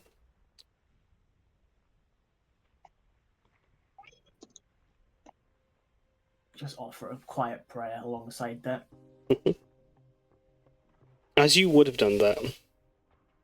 Vidaris also would have done if you would have done this within her vicinity, she would have done the same. Oh, I mean, as soon as I saw the shrine, so I was on a beeline and then joined back the group. Yeah, Vidaris would have joined you as well. She's not She trying to hide or anything. Pulling her fabric shawl over her head, clasping her hands together. You can see she has her smirk drops into a steady expression this time, as she quickly chimes the bell on the side, beside this little offering within the wall. He places a few a box of mitta, so jalebi, gulab jamuns, burfi, and she places that at the altar with your samosas, as she gives a quick little bow, a prayer herself. Does anyone join them, or do you? Yeah. Do you all continue? Piyar, do you make an offering? Yeah. What are you offering? Yeah. She's always. Yeah. Yeah. What are you offering, Piyar, and then what are you offering, Hibana? Yara always offers food. What food you offering? What would you have picked up a little quick snack from the stalls? Being in Nagahara, there's obviously Nagahari style chicken, which is grilled barbecued chicken, using volcanic fire. There is obviously like similarly paneer and lamb and other bits of meat. What did you go to offer? She had gotten like the same dumplings that her and Samosa got whenever they came to Nagahara together to go shopping. She got like plenty of those, and of course, like she ran in really fast to get lava cakes because she's obsessed with them. And so she offered like some of her dumplings. I'm sorry, they're not getting the lava cake. They can have dumplings, but they're not getting that'll do. What about you, Hibana? What are you offering? I think I'll try to offer food. Maybe something different than PR's. with the being in Nagahara, there's obviously, as mentioned, the Nagahari styled meat, but there's also other barbecued stuff. There's even like barbecued varieties of sushis that are using overhead fires. There's obviously in quick ramens around you. There's tengu burgers, but there's also several tofu skin stalls as well. For example, selling stuffed tofu skins, samosas, pakoras, and all sorts amongst dumplings. Anything that takes your fancy? I think maybe a barbecued meat. Mm-hmm. Do you pick up the barbecue meat? As you four make your offerings, Samosa, Piyar, Vidaris, and Hibana, as you four make your offerings, the rest of you, I'm going to continue down the list with your feelings as you guys are about to board the train, as Vidaris waits on the other side. Kyuko, did you share your feelings? I can't remember if you did. I believe Piyar has, Samosa has.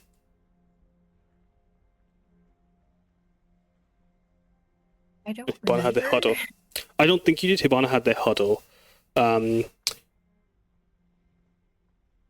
Is there any feelings, any thoughts as you guys are about to board the train with the client? Kyoko's excited, but she's also, I don't know if it was the intention, but now she is looking at Vidaris a little differently. She's keeping a little bit more of an eye on her. What's because she's easily paranoid. what's making you paranoid, out of curiosity? The dread? Feeling Okay. dread from being in her presence is not something she's used to. No, of course. What about you, Sayaka? You How are should be you? Also, used to it. You're best friends with a fucking Agosuke. She doesn't feel dread from him. why would you feel dread around him? But yeah, no. Then what about you, Sayaka? How are you feeling? Sayaka is still like very Bouncing. excited to get on a train, and the added excitement of being able to show her shiny things. Excellent. Pretty much just excitement all around. Yeah.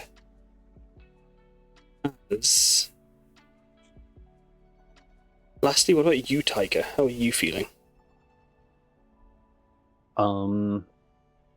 He's still a little on edge after what he felt, but like he's also still excited to go on this train ride. More so, he's kind of curious now if there's like something deeper going on after what he felt earlier. It's like he's a weird mix of still a little on edge, still excited, but also kind of curious. Yeah, definitely. As Vidaris waits for a moment, as the staff welcomes you all on board, she gives a bow again and strolls in with you all. The train is the Shiobu line, which means the volcano line, a black bullet train that has been waiting there for a few moments, that you see sparking with vibrant blue on its rails as it runs on Magitech, as the magic flows through it. Its windows obsidian purple that are tinted to hide the inside. As you see, the chassis shimmers as ripples like that of solidified magma glow orange as it flows down the length, like as if like neon lighting up along its length, shimmering blue from time to time as that glow of orange turns blue for a second, but then back to orange as it runs along the length of the train. This giant 20 carriage beast, roughly about 600 feet in length. As you see the staff outside, dressed in kimonos, sherwani, kurtas, and Monsuki robes of black with orange and red glowing thread details. The details mimic the lava, like the train. As you can see, the outfits have this sleek and ornate detail to them, this simpleness to them, as matte ripples shimmer against the light on the cotton fabrics. As you step in, the mechanical doors gleam open as you see plush cushions of black wool are set within the on the seats that make up the aisles. As you can see, the floor sleek with grey stone climb up the walls as this a warm light glows from atop the center as the ceiling curves around you, illuminating the train as it shimmers orange and this reflecting the atmospheric light of like as if it was magma, as if you were inside the volcano, just like the outside. Between the carriages you'd see, and the doors as well, have these buttons that when pressed, releasing a giant crackling noise of fire, open as you'd step onto these balconies that you'd have to step over onto to get into the carriages beyond. As stepping in though, I'm going to move you guys onto a map in a second, but as you guys hop aboard the train, Vidaris leading you on, this carriage empty. Oh, so those stack of papers she bought, it was more than 6. It was more than 6, as that's where we're going to take our break. She bought the entire fucking cart. She's crazy. I love her. Homie, that's such a flex. That's such a flex. You didn't feel dread. You felt the pure fucking aura of this lady's bank account. You felt. Never See, mind. This had the opposite effect. That's to too me. much for I was this like, person. she bought the whole train. Oh my god. She might have bought the whole train. We don't know. We're getting weird. As this is, we're going to take a break.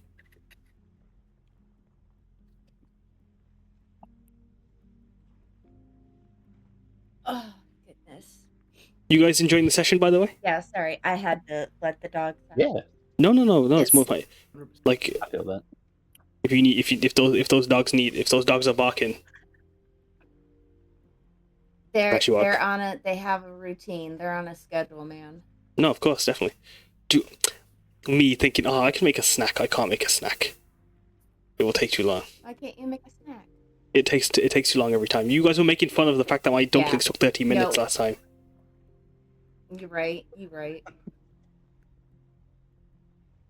And I hope you're also enjoying the session, Alice, as you listen in, and yourself, Sarcastic. I hope you're enjoying getting the chance to share your shinies. I am enjoying it. I'm just very tired. No worries. If you need to step out because of your exhaustion, feel free to have your character fall asleep on the train, or anything. That is more than fine. Yeah, we'll carry them back to Tajima. I'm just using Minecraft to keep myself awake. You're using what? Sorry. I'm using Minecraft to keep myself awake.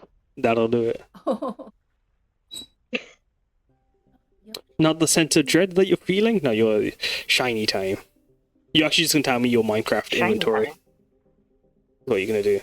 Yeah, the only sense of dread is My whether you my hear that Minecraft sound inventory in is a the mess. You don't want to see it.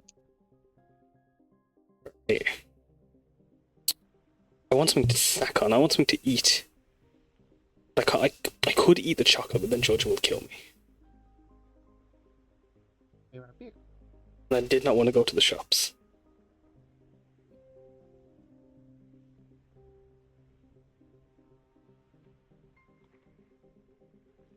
Can you What was that? Yoshi, the whole bottom of him, like his legs, the underside of his belly is all damp because he went running through the grass and there's already dew on it. So half of this little bean was all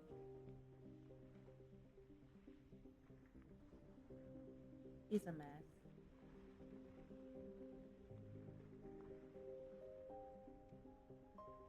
To be fair, Marcus instigated it. Red Venice, that's it. He gave Yoshi the slightest inkling that he wanted to play, and Yoshi lost his mind and said that I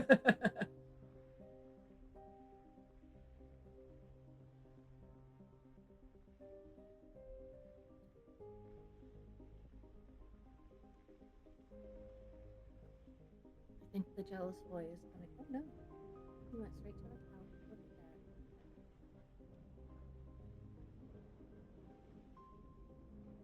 that. I thought for sure he was gonna come over here and start being jealous.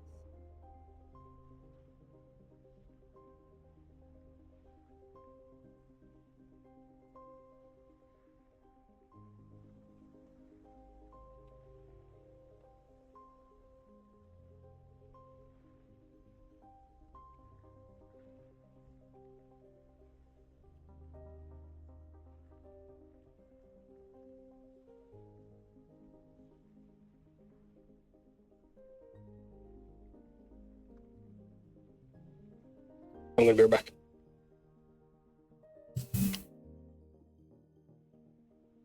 What they all say. Yoshi. Apparently I did not raise my dust to the Yoshi friendly height.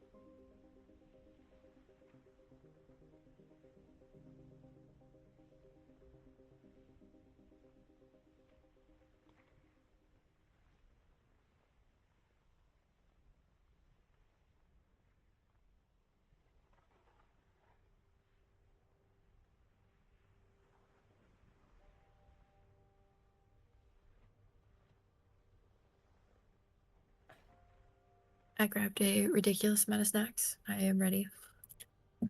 Hop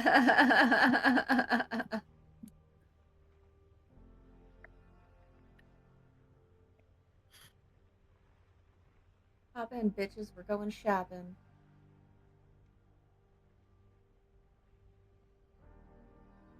Or hop in, losers. We're going shopping.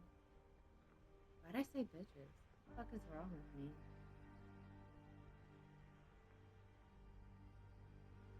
I'm a disgrace to the queer community. I got Mean Girls wrong? Jesus.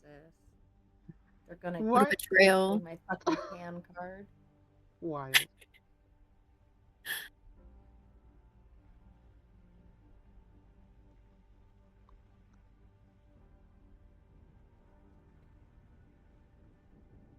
Yeah, he's not only like drying his fur while sitting on my lap, he has stolen my blanket that I was previously snuggling in. What do I do with this little bean? Except for love him a lot.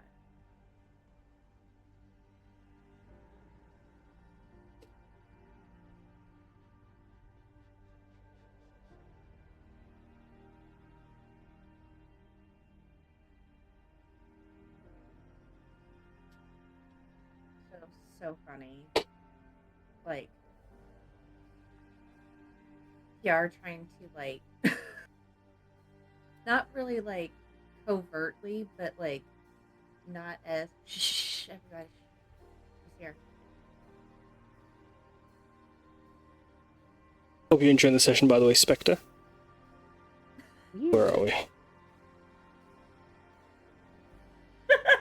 What do we mean back up? Cool. 7:24. Oh my god, it's so dumb. I'm so dumb. What are you guys talking about? What's happened? Nothing. We were just talking about the session.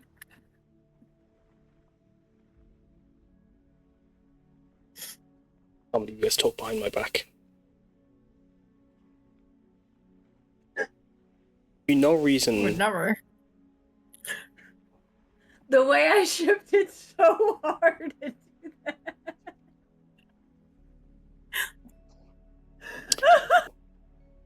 Why do you guys hate me? I don't know why. I just saw him sit down. No, it's okay. Don't laugh, Jade. It's like we're going on this ride. This isn't funny. Why do you guys hate me? You can. It's alright. I mean, I'm upset. Like I've put hours into the session. You guys don't want to talk to me. I'm an innocent bystander. I had no part in this. Thing I was is, just eating guys, my granola. Nah. You could have deafened her. You chose to listen, and this is for everyone. Honestly, like if you were listening, I just got here. no, you know, Doran, you have an excuse. You're safe. Because you were. I didn't see you in the camera.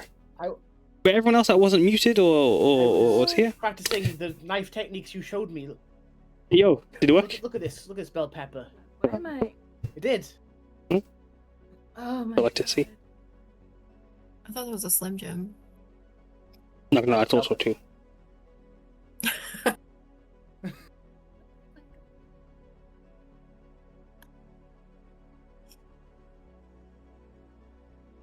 But no, what I was saying was Piyar like trying to figure out how to like reassure Taiga without like being overtly obvious because of someone's simping eyes. Oh. Me? Me. Then why am I in the dark? No one told You Samosa weren't. anything. You just listen. It was an intrusive thought I had, and I was not quick enough to catch it before. I got in the recording. Like you sat down. Like I was not planning that at all.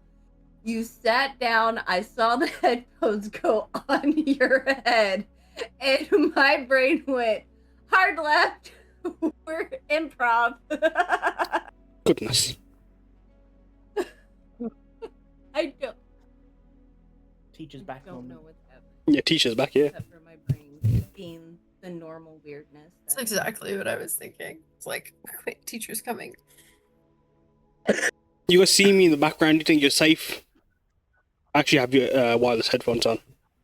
I got my wind beans in.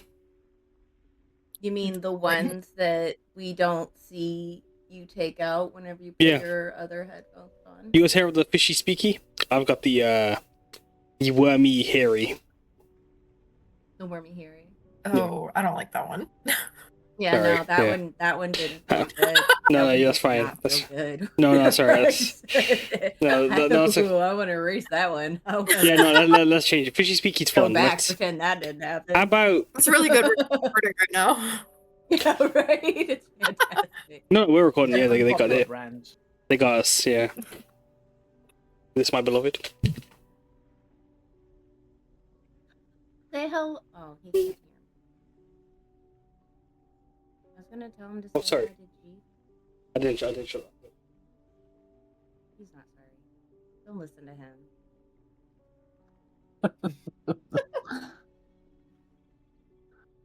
Why am I shit talking so hard tonight? Like, I have been. So ready to throw hands. Just before session, I have been hounding Kaz. For no other good reason than the fact that I can. Just because it's silly. Just because it's silly. Just because it's silly. I am on one tonight, apparently.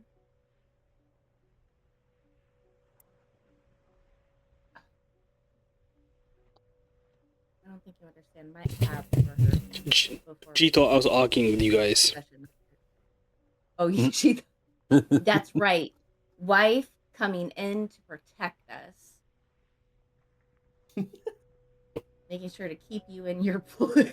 I couldn't even finish it without laughing. You pull a sneak attack on me you wait till I start drinking my drink and you think he can't speak. Let me get him. Let me rage bait him. Let me just. That was a happy coincidence. However, No. yes, I have used that technique in the past.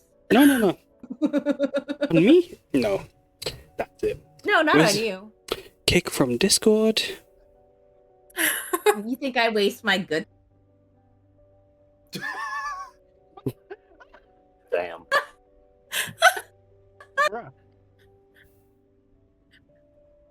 Got Who it. said, bro?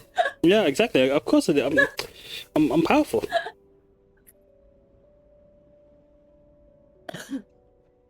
As I Taiga's was wife. saying, you think I waste my good stuff on you? It was just a happy accident.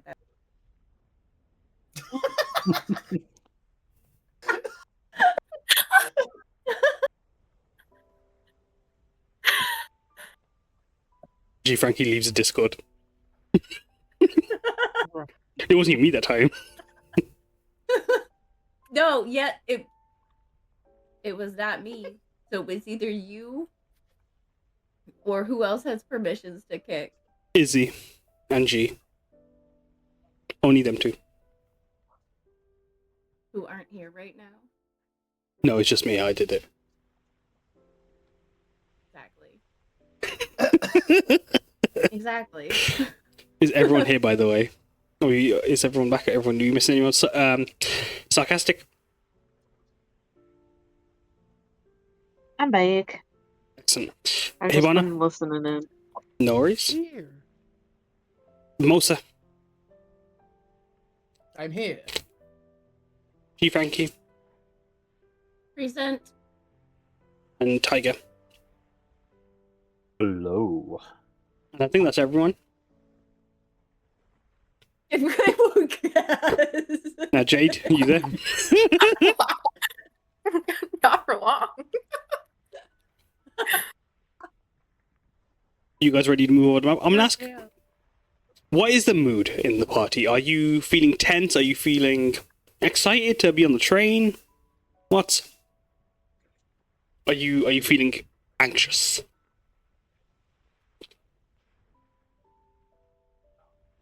I think Hibana's keeping an Starting eye early out, on. but like is trying to play staying calm. Mm-hmm.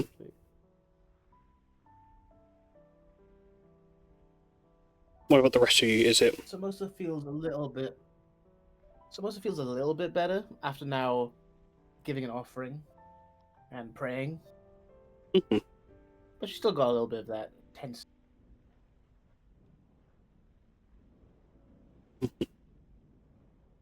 With that in mind, then I am going to put on some music. As you guys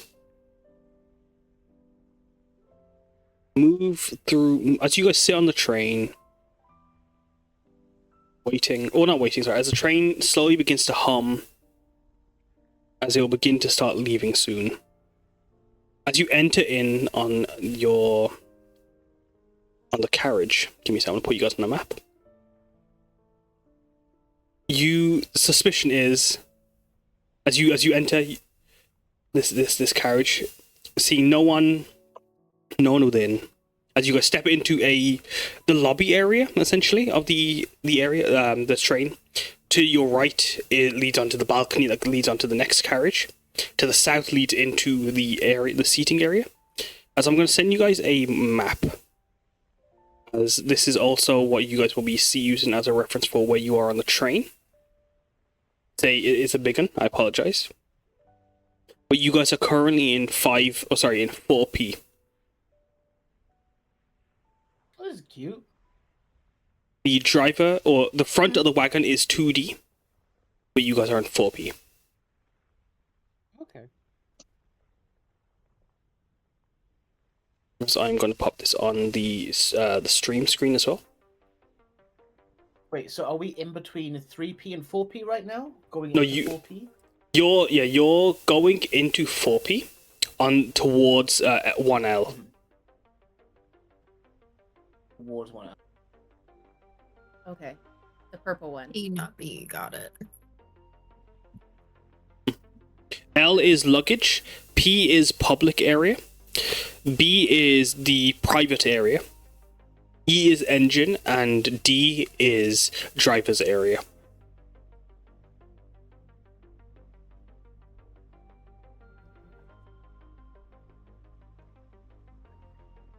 As you guys step in, Vidaris leading you in, as you hear the speakers welcome you in onto the Shigoa line, hailing from Nagahara, leading to, give me a minute as I see what is this line exactly? As she As it, got her? is she still holding her luggage? She is, as she brings it on. Then Samosa will hold the door open for her. No, it should be like automatic, right? Yeah. It is an automatic Samosa will mechanical open door. the door for her. That's Like the the elevator. You just kind of hold your arm there to make sure it doesn't close. Yeah. other door swings open. You allow her in as she gives you a nod. As she steps in, the sign reads, "Welcome to the Shigoa line. Leaving Nagahara. It will be... its destination is... Give me a second. Destination is... Destination Fuckland. I am dumb. It is not the... I am stupid. I have technically put you on the Why are wrong... you his token? What is No, that? Sorry about that. That's me doing a thing. I have put you guys on the wrong...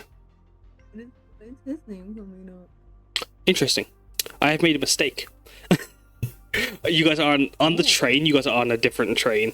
In world, you guys are on the Capital Central line. I've accidentally put you on the Shiobu line. But retconning everything I said. retconning everything I said. You guys are on the Capital Central line. No. But they are using You a look so Shiobu. professional. Right. They are using a You took her to the wrong Shiobu. train. Well, she guided you to this one. But she knows this will be stopping at Aja, Mijiri, Sanchito, Sarhaga, Bamara, Vidara, and Shabibetsu. And they thank you for riding the capital, the Capital Central line. As Vidaris gives a bow, she steps in.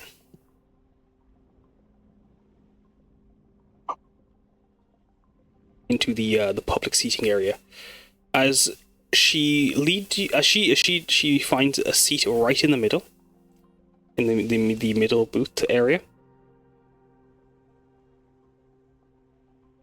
She will just looking over her shoulders. I hope you don't mind. I had brought out a few other carriages, so we aren't interrupted by any rude annoyances or loud passengers that can't respect the privacy of others, or the time and attention of the people around them. Yeah, that's fair. Boy, that must have been expensive though. Whew. Yeah. It is no trouble.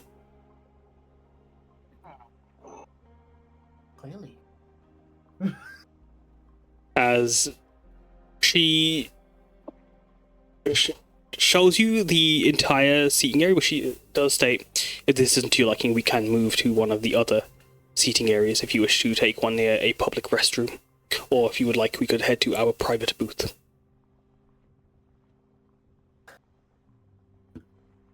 I mean, Samosa will think for a second. How long is the journey? The journey is, as I'm gonna pull over my map, the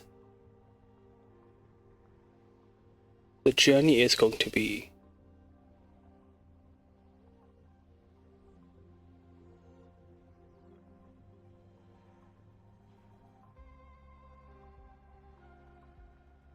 It is going to be 13 hours, as you guys are on the train around 9 p.m. It'll be 13 hours. You will arrive in Nagahara at 10 a.m. I mean, it's 13 hours. We may as well sit around where there's a bunch of tables. So we can, play some card games. Or if that's not to your liking, Kyuko has music. We can do music. We did have a concern that it might interrupt people, but she looks around at all the empty seating. Yeah. It doesn't seem to be a problem. No, I don't think it will. As the smirk returning back to her face, she gestures which way would be most suitable for your games then, and your entertainment that you've planned. Well, this is a nice table. Yeah. I think. She What would you nods. like to play? As Would she, you like the window seat, or would you like the hallway seat? Hallway before you finish Aisle. your sentence, a window. aisle seat. As she closes the latch of her luggage and puts it in the overhead. But she specifically puts it on the opposite of where she's sitting, so above the person she'd be sitting opposite of. As she immediately says window. Okay. As she will gesture to you all to take a seat. Do you want to play a game? Shall we not wait till everyone's seated? He looks to Piyar. Yeah. Wait for everyone to get seated first, and then take on the seat.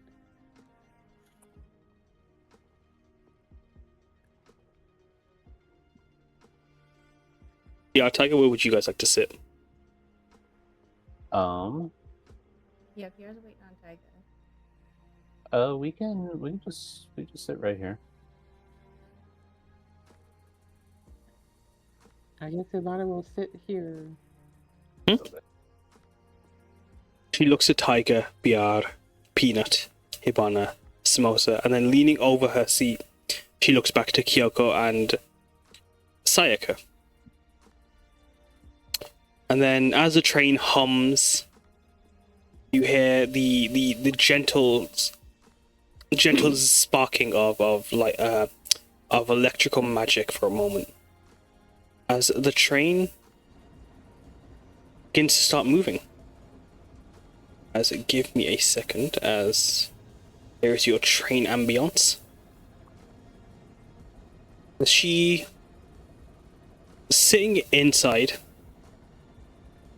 She's going to, as you watch the train moving into a tunnel, as you guys are about to go over, mirroring two lava volcanoes beside you, as the trains starts to create tracks in front of it. As you see, the train gently rocks as you move, smoothly, gently humming, as it glides through the countryside. Vidaris, as she rubs her hands over the black cushions, these are Ashenwool sheep. Oh. Raised in the mountains of the Shagoa, outside Nagahara. As yes, Piyar? Oh. Pierre's gonna sorry. Pierre's gonna try and encourage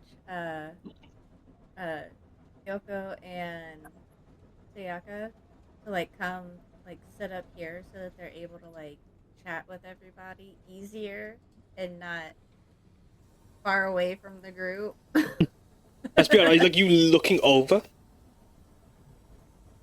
Yeah, and Pierre's gonna be like, guys, come sit over here so we can all talk easier. As Vidaris also turning I'm not around. having to, it's rude. I don't want to have to, talk over our guest. Well, not our guest, our client. As you say that, Vidaris leaning over her shoulders. One leg is on the seat as she's doing so. She's got one leg leaned up, the other outstretching underneath the table, as she just kind of lounges in the seating. Leaning over though, she looking to you, Kyuko and Sayaka. Yes, please. I would not wish to keep craning my neck to address you both. And your friends would like to see your faces. Plus, Hibana looks so lonely over there. Exactly. Of course. And Kyoko will get up and move. We are traveling as a company now. We should travel in such a style. This carriage is so lonely if we all sing apart. She goes back to looking at the window. Okay. Oh, go on, sorry, Sayaka? Sayaka also moves. Again, right next to Kyoko. Nice. As Vidaris then turns back to Piyar. The entertainment you said you had planned? Still in that very deadpan, just bored Samosa, tone. you said you have cards? I do have cards. Samosa puts down a... I mean, I guess technically it would be a deck of playing cards, but it could be pretty much any board game. What would be good for 6 people? I'll allow you to think on that, as I didn't address it earlier, but as she saw Ikidasen earlier, she would have just having a quick glance over him, giving a nod to him before turning back to the group. Well, this would be during like when you guys were introduced, but so she doesn't seem to have to pay much attention to Ikidasen beyond just addressing them as an additional member of the party. What would be a good old game, Kaz, that old people play? Orb? Orb? No, is that what you said? Well, there's Rummy, there's there's old people. Old people, did you just say? All people. Oh, I said old people. I said I don't like no, how I you said old perked people. up whenever I said that, Cass. Gotcha. As yeah, they address old Ikidasen. people because the only game Samosa would know is from like her grand. Oh. So I did say old people. Well, there's Rummy, Donkey actually. Donkey is the perfect, but is the one. Donkey. So I would pick Donkey. Yeah, Samosa would put down the cards. I have no idea what Donkey is. So I was like, what is Donkey? So Donkey is multi. Donkey is easily described as multiplayer solitaire. As nerds. Yes, question mark. So you'd all get a card, and you flip your card first, and if your card can either go on top of someone else's card, then you put it on their card, and you want to get rid of all your cards. And at the center, if you get an ace, you put a center at the card. The center gets priority over everything else. So if I get a 2, or if I get an ace, I put an ace in the center. If someone has a 2, they put that 2 over the ace of the same suit. If I have a 3 and someone has a 2, but there is it's a 3 of hearts, and there's a 2 of hearts already in the middle, but they have a 3 of clubs, the priority is to put the instead of putting it on the person's card, I have to put it on the center. Because if I put it on the other person's card, I get a donkey. And you get a donkey if you touch your cards out of turn. You get a donkey if you play the wrong thing. If you don't put a card where it should be and just come and forget about it. You get a donkey if you make any sort of mistake in this game. And everyone gives you a card when you get donkey. Damn.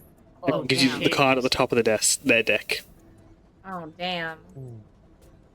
So it's nerds just with punishment. Got it. Yeah.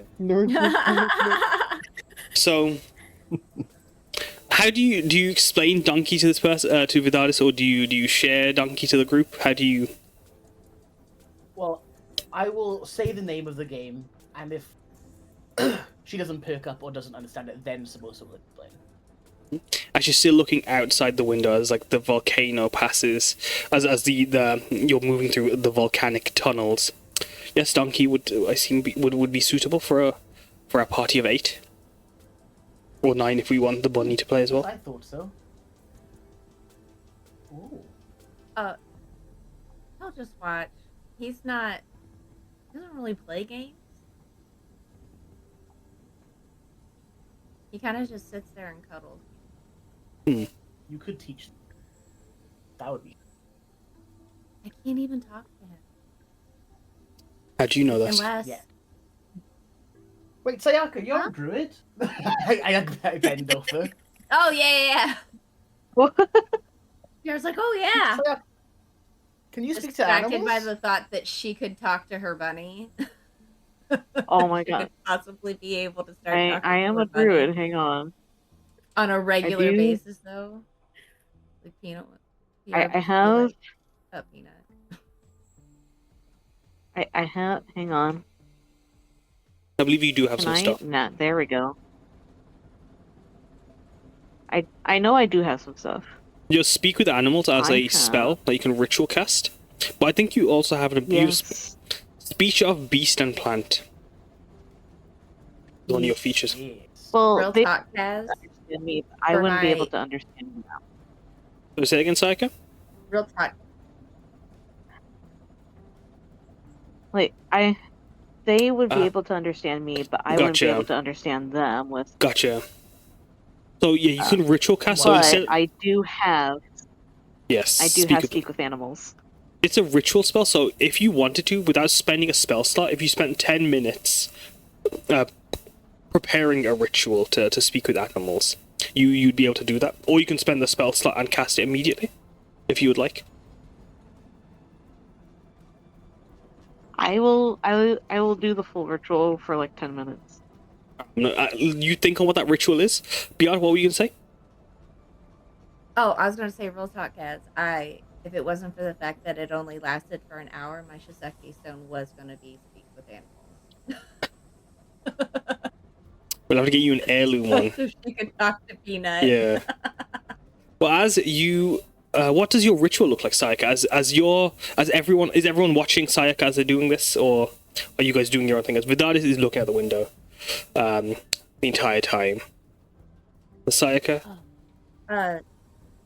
Want to say Piyar? No, they go first.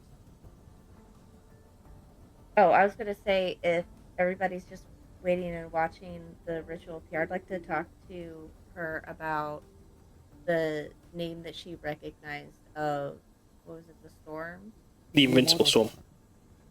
Oh, Invincible Storm. My bad. Storm. No, it's okay. As yes, before I do that, Sayaka, what does your ritual look like? So,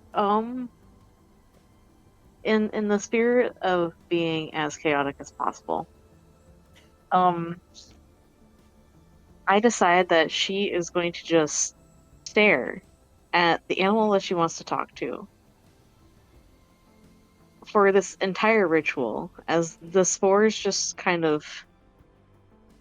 You can probably see the spores just kind of go around her with this ritual. And she just keeps staring as she's like muttering words underneath her breath for about 10 minutes. Are you muttering them in any specific language, or?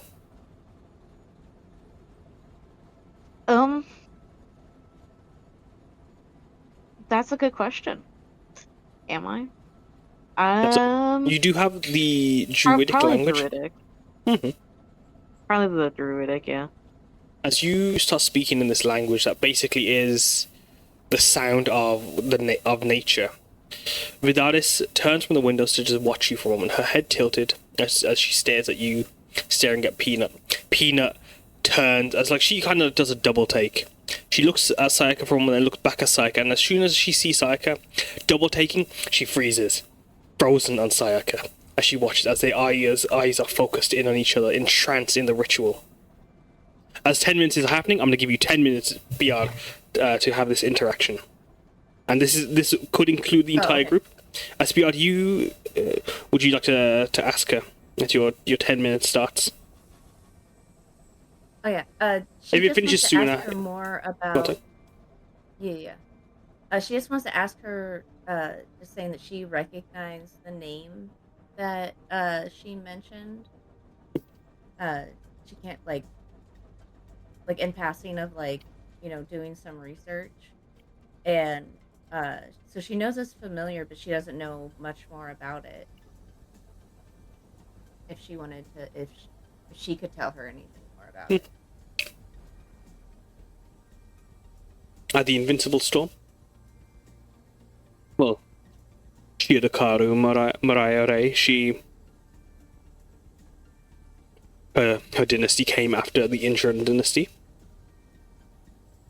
Is there anything specific you wanted to know of her? Favorite food? No, I was just curious. Just curious? Well, yeah. Do they not teach you history? Well, you read things.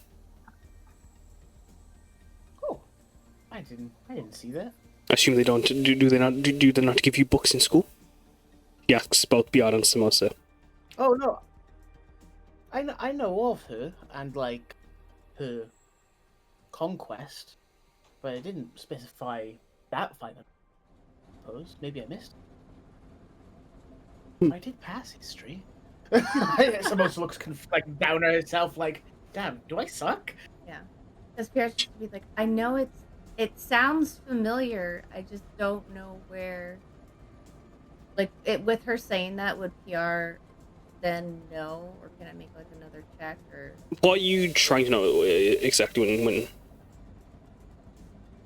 Just like the general. Like, I don't know how detailed she would be able to remember, but would she be able to remember just like the wave tops of? Yeah, what I'm gonna do is, as you guys are talking, I'm gonna show you what her conquest would have been like. I'm gonna draw a purple circle of what her conquest basically was. That's the wrong. But as I'll make this thematic. Samosa, like, on the table, pulls out like a map, like lays it across. In the middle of shuffling your cards. Well, I stopped that since we're trying to get a buddy to play it. Yeah.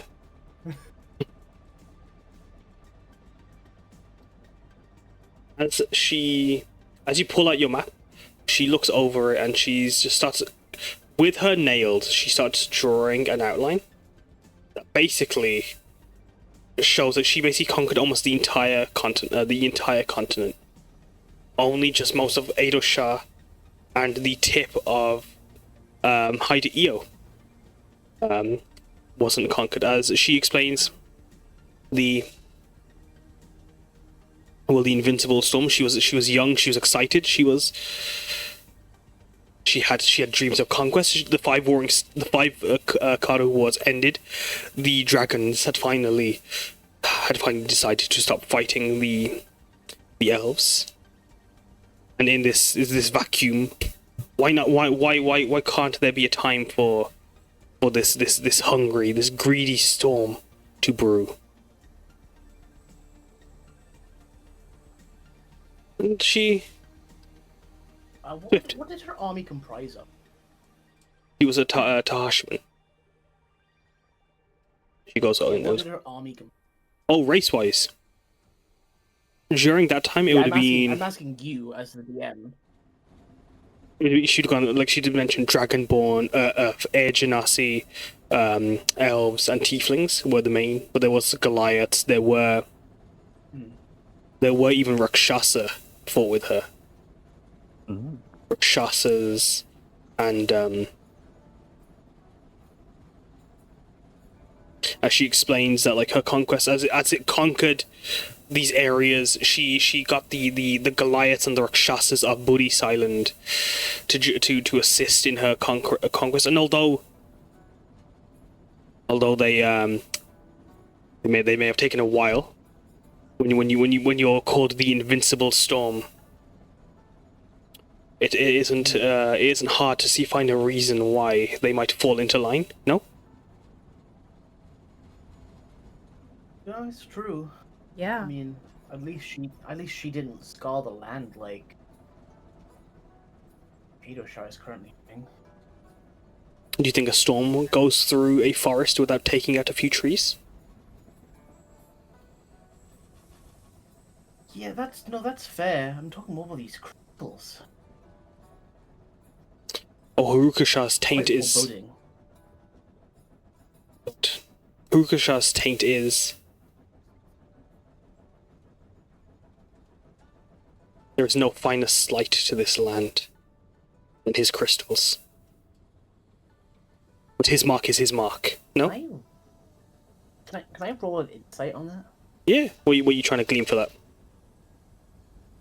I'm trying to glean, like, is she like, not I'm gonna say offended. Like, does she like is her words like, nah, that's kind of gross what he's doing. Like, does she seem like as disgusted as she sounds? Yeah, go ahead. If anyone else wants to insight that as well, you guys can, as you guys are listening into the conversation. Sure. Everyone but Sayaka, obviously, being focused on their ritual. 16, 20. I don't think Ikidasan can help me, so... Yeah, for like these like kind of situations, I want to keep Ikidasan Ikidasen's role, at least, if they are helping, it's not for these social interactions, if that makes sense, because they aren't able to provide much. But for exploration, it's a bit different. For like social situations, Ikidasen isn't able to really gather context beyond a few things. But with the Hibana, Taiga, Piyar, you three, you guys can, as she speaks of the Tahashima Lord, when you ask her about Haruka, her eyes do dance over to you, Kyuko, for a moment, as I can imagine that's what may have made your focus, your own insight slip for a moment. But as she just glances over to you and looks across the rest of you, Taiga, Hibana, and Piyar, you three, as like she speaks, you can. Her voice is rather not emotionless, but it's very bored. But when she speaks of Harukasha's taint, you can hear disgust, you can hear fury bubbling, you can hear pain, you can hear hatred. Whereas she speaks of what Mariah did, it's what's happened. But Harukasha, there is hate and bile.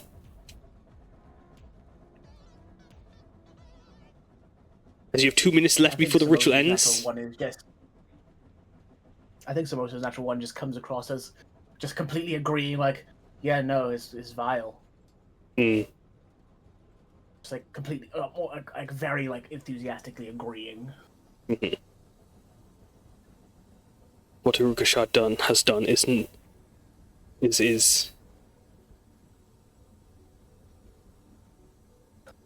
reprehensible. Once he falls, the next Shirakaru of Shah, I hope he destroys each and every single one of them. Yes, Kyoko? Sorry, above table, did you say earlier that the Invincible Storm was the one responsible for conquering Kangala? This was years ago. These were millennia ago, Okay. but yes, the Invincible Storm was a historical figure. Okay, thank you. As like you'd hear us speak, like this is something you'd. They were one of the first people to conquer Kangala. Yeah. Kangala's getting bodied in both wars. Nice. As I'll write down for you, Maria Rei. She conquered it during the Nagana. Give me a second, let me find my note for you. The Nagana Betsu no Gita, which means the song or the age of dragons and iron. It was essentially the Iron Age of Shirleo, but also Shirleo's bloodiest period. And it was the period right after the Calamity, which is where Shion split into four. This is when history is like where history. This is the common era of Shirleo. It's referred to as AC, whereas BK is pre-Kotoka or before Calamity. As Piyar, is there anything else you ask her, or as she speaks on the Invincible Storm and the Nagana no Betsu, or Nagana Betsu, sorry. Oh, Betsu. Does that have anything to do with the Betsu wave? Maybe the Betsu era. Oh, the Betsu era. Well, as you ask Piyar, I mean, it does. she looks at you with this beyond quizzical look. Now I know they don't teach you anything in history. Have you ever looked at a map, girl? As there's a motion that comes out as she leans forward, and she gestures to the world map before you. I'm not very familiar with the more northern parts. And like the sprinkle of her accent comes out a little like stronger. Like, I'm from Belize. That's not an excuse, but I've never been up there. It's fine. My sheer geography is kind of ass too. Give me a second. I have. She's gonna say something to you. Give me a second. Oh, You're wagging a finger at you. here we go. I mean, there was a fort in the Betsu Waste which stopped the invincible, but that's not how it became the No, Wastes. I know that there's wild magic up through there, like that. Like one of the reasons why it is the waste. As she puts her hand in her face, as she just looks at you. Daddy Uckle get there. Huh, Butchak? Daddy Uckle. Daddy the Mark. Kushni. She's basically said you have no brain. Where are your thoughts in ancient Sheehan? So like Piyar's gonna. In ancient Sheehan, if I could pick up a pebble, I could throw it into your ear right now, and it would come out the other side. Kushni at as she points, they're saying there's nothing in here. As she points to the map, the Betsu Waste here is the Betsu Wastes. This area, the Nagana Betsu no Kita. This is where it ended. This is where thousands, millions blood has seeped and painted the sands red. And you kind of honor those people by remembering and even just thinking that this place known as the Iron Waste is called that for just for fun. Do you think the map makers were when they came through Shireleo, they said, this place is so full of sand, I'm going to call it the Iron Wastes. She doesn't throw her arms up. You can see the fury in her as she leans forward. Now. I know where I remember all this from now. I know. Oh no. Okay. Lady Martha Archer? Has your brains come back? And so like Piyar's gonna start talking to her in the HSG, and she's like, "No, I've been researching up here about the hand ruins and like the area around here. No, I don't know a lot about this, but also I'm learning." She rubs her forehead. Your research is up here. Are you using a magnifying glass? As in you're just focusing on this one single area. Expand. Well, at the moment, yes. Yes, Shami Betsu and the Betsu Waste. So here's. Well, because it's a long story, but it's got to do with my brother, and then I got. So it's a long story. About this. And so like it's a long story, and so like I can listen. There was a potential place that we could start looking at in an area, and so that's why I started researching that particular area. So your brother has gone missing, and then you think he's up in the wastes. I don't know for sure, but somebody said they saw him up there. Well, by the what is it? I know I have it. I have it. Sheehan Sand or the beetle. Oh, the beetle Betsu, yeah, the pagoda in Shabi Betsu. Yeah, trying. Yes, I know of one of many. Shabi Betsu is a big place, big city. As you can, like her. I didn't get a lot of information.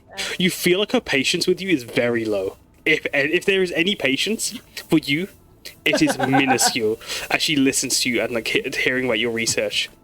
Well, if your brother is missing.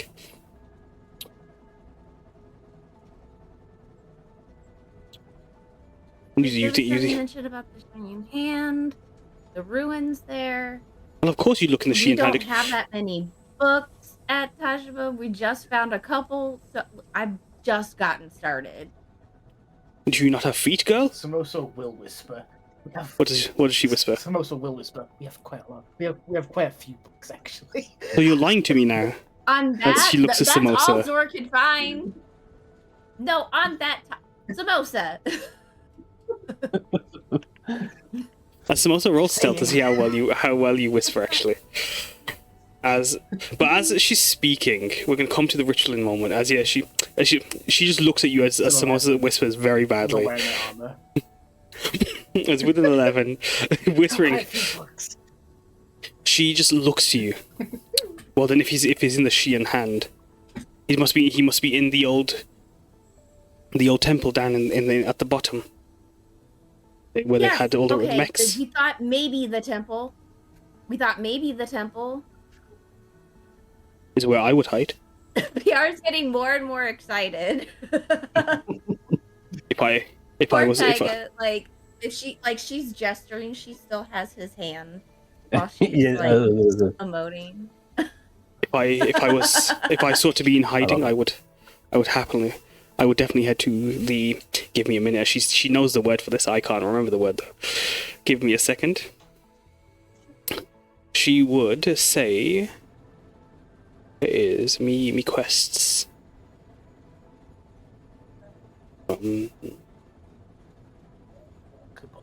My armor.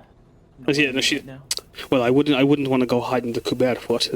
The wild magic is still rife, but at the what's it called? Give me a second. I'm trying to remember the name.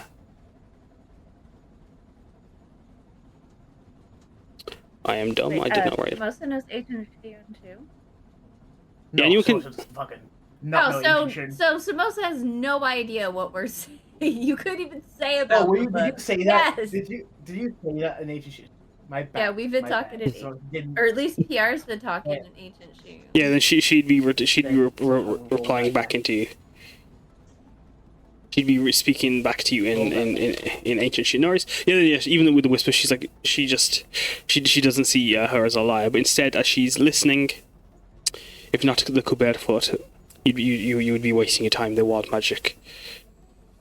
If he was there, the wild magic would turn him to dust. But the Vada show. If he was hiding there, I mean, I'd be careful. There's the Nagana hiding underneath. Unless maybe you think your kin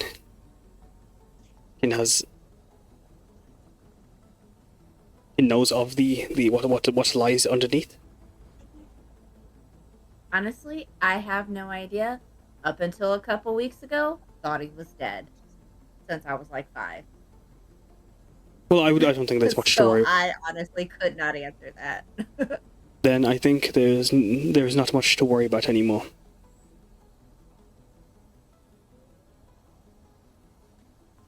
Piyar does exactly that. If he was in the Vada show, Nagana.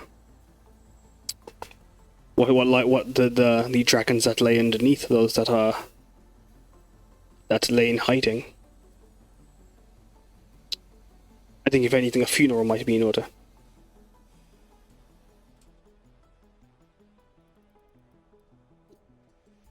That's not very reassuring. Do you not know what they use to take down the dragons? Would she know? Would Piyar know? With your research, you know they had to use mecha, monstrously big mecha. As Hibana, you'll be able to add to this definitely in a second. But as she brings up, they needed monsters, mechanical monsters to take them down. As one Goliath. If she and willing, you find him, is all I will say. Well, I'm not stopping until I do. So, one way or another, I'm going to find him. She gives you a nod. As she speaks, though, you can hear that frustration in Piyar. In Piyar, is feigning. Not feigning. Sorry, is pulling back. As there's a bit more of a similar tone as she had spoke to Hibana when they first actually met. There's a slight tinge of mourning in their phrasing. I hope you do find your brother. And maybe in Shien's hand he will be cast into some sanctuary. It is named after such. No?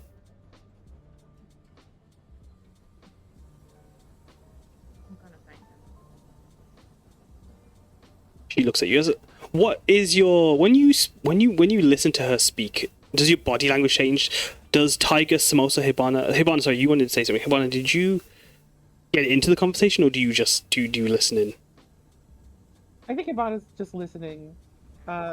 You notice that like her ears, which are usually like kind of still kind of like twitched when like the conversation got interesting near the Betsu waist, where like her fiance's brother is also there, and she kind of like just quietly listens in with her big fox ears. Not as big as Ito's, but still big. Show the graph. The graph. As Yes. Fine. as you perk your ears up at Hibana, she would glance over to you, and she'd raise an eyebrow at you as you do so. As does Samosa? What did you want to say? What do? They're speaking in ancient Shian, so Samosa can't Yes. understand it. But how close is ancient Shian to modern Shian? Would she Roll be able to a- pick out like a word or two? Roll intelligence.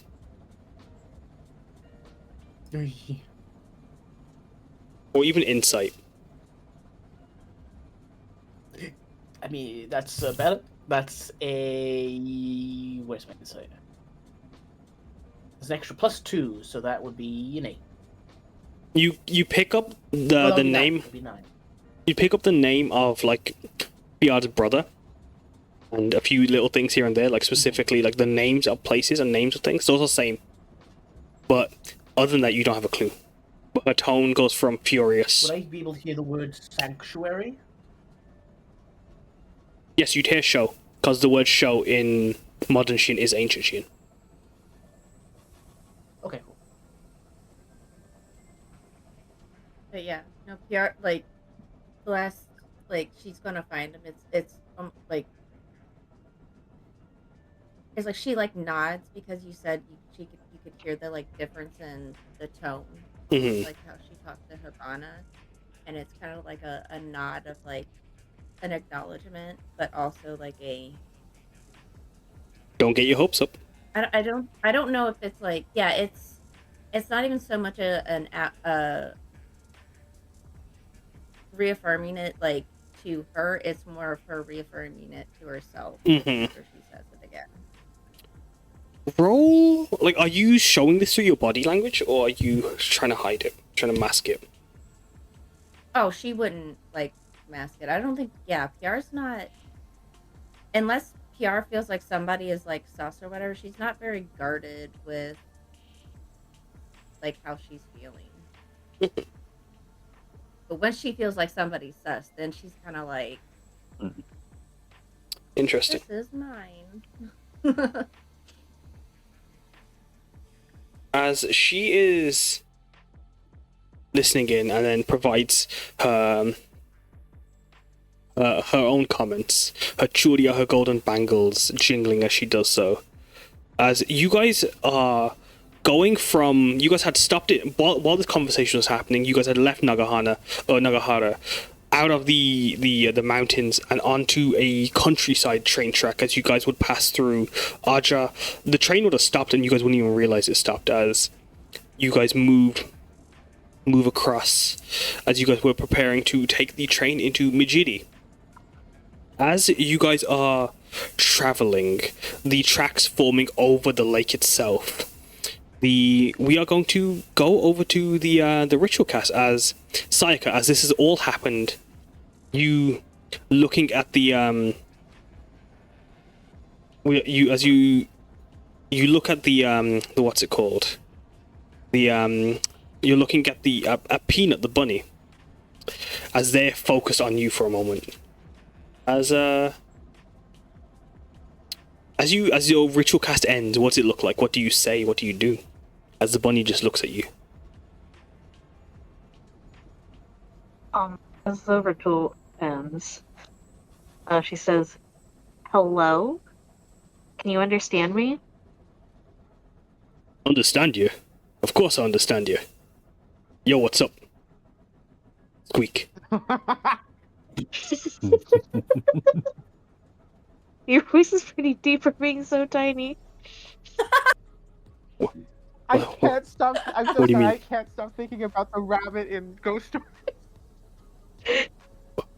What do you mean my voice is so deep? This is how I talk. Well, you talk like that. As are you squeaking? How are you talking back to them?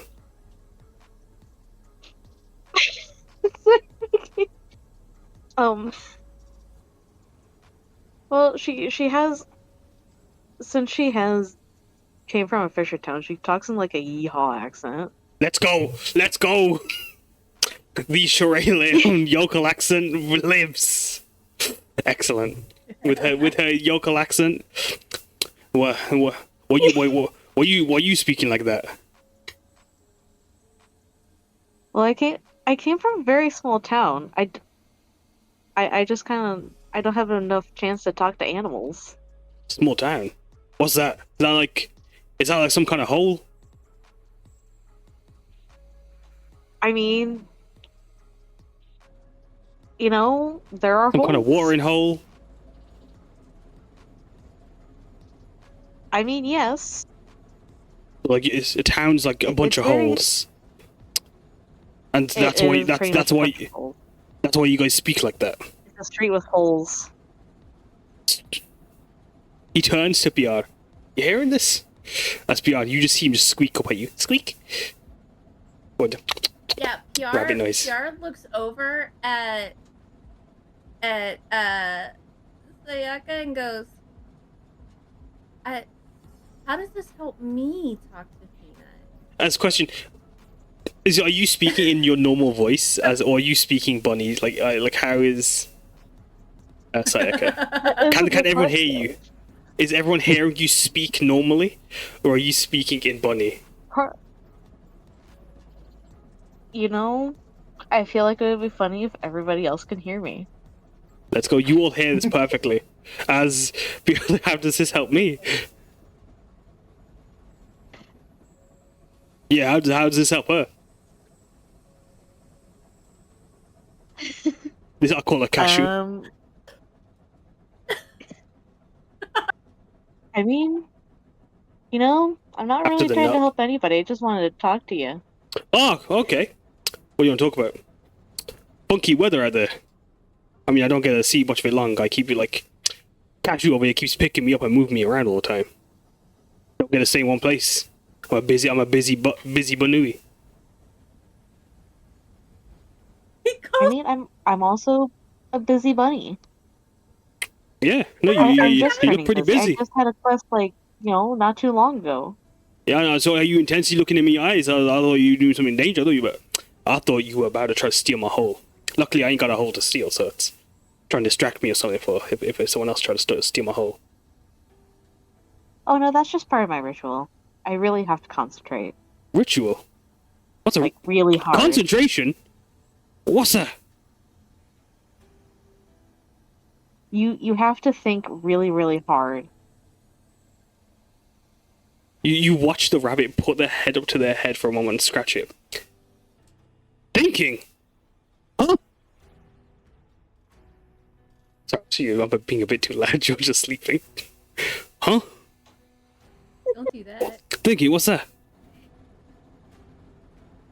I'll just change the music. This is too serious for the scene. I can't really describe it.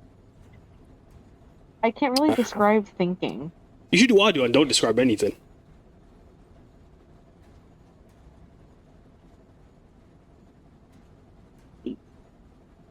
It's just something that you do with your brain. Don't you think? I mean, I get like headaches. Is that like thinking? But I don't get it long because cashew over here gives me carrots and stuff, and then it's gone. And I get to do sippy. No problems after I get a bit sippy in me. Yeah. I mean, thinking could cause headaches. It's really hard to do. You look like you need some sippy in you. Yo, Cashew, get some. He turns to Piyar. She needs some sippy. They need some sippy in him. He tossed her cashew. Oh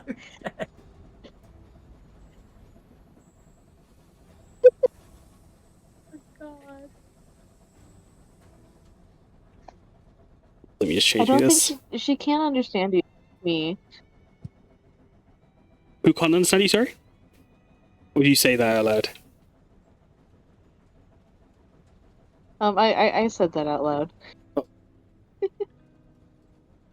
Okay. You tell Cashew that like ask what sippy is and that you need some, and then she'll give you. She gives me a bowl of it every day, and then sometimes there's a bottle that she hooks onto my house. It's a weird hole that's out of the ground.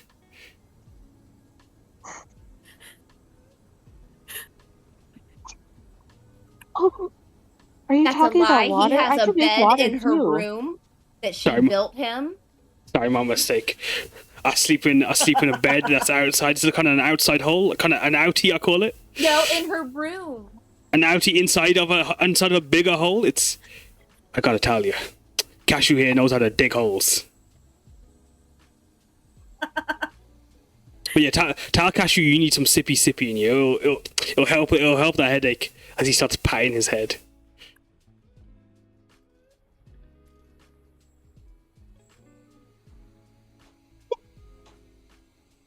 I mean, my head doesn't hurt right now.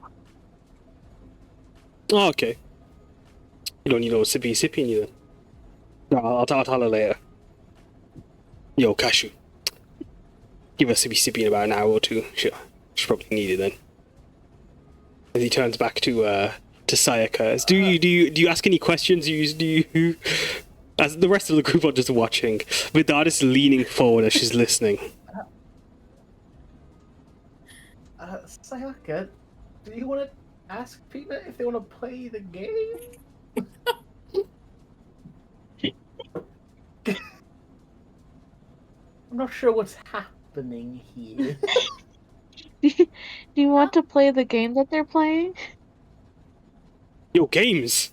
You got games? What's a game?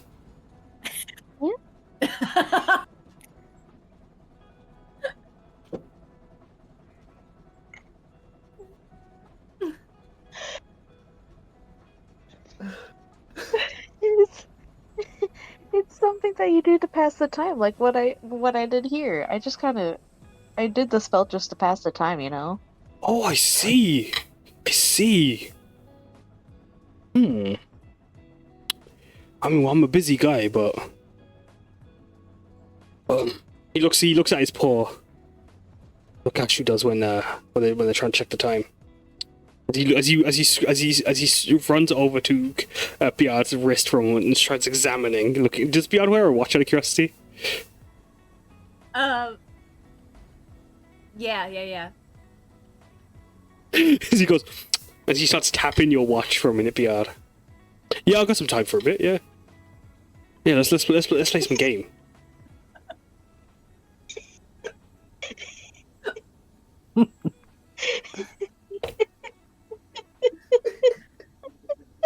Let's play some game.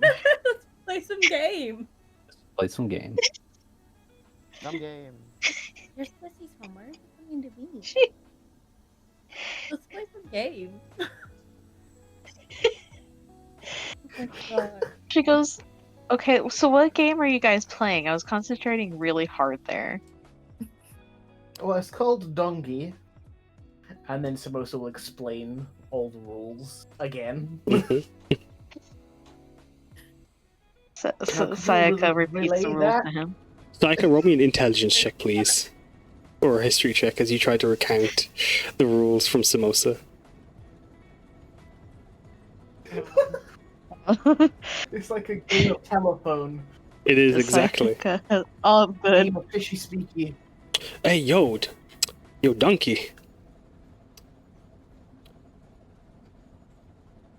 Play some donkey? Alright. Give me my cards. As Vidaris leans forward.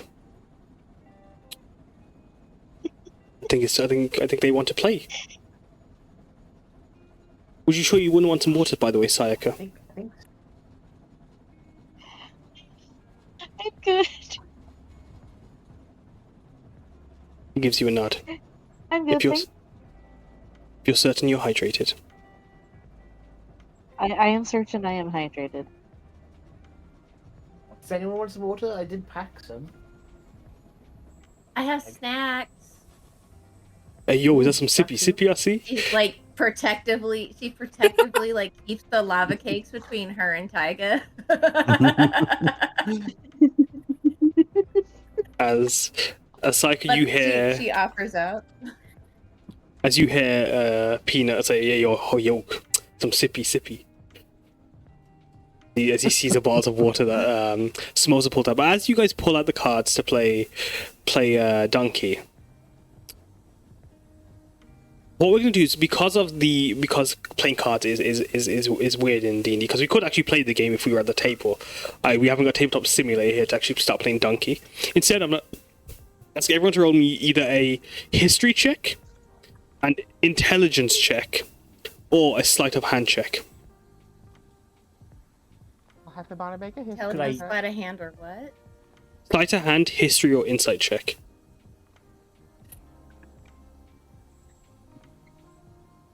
It would be the 16. As you guys are... use my Go on, Tom. playing card proficiency. You can. I think this one's the only thing I have. Oh no, Add it onto whatever skill check you think fits. I'd say intelligence.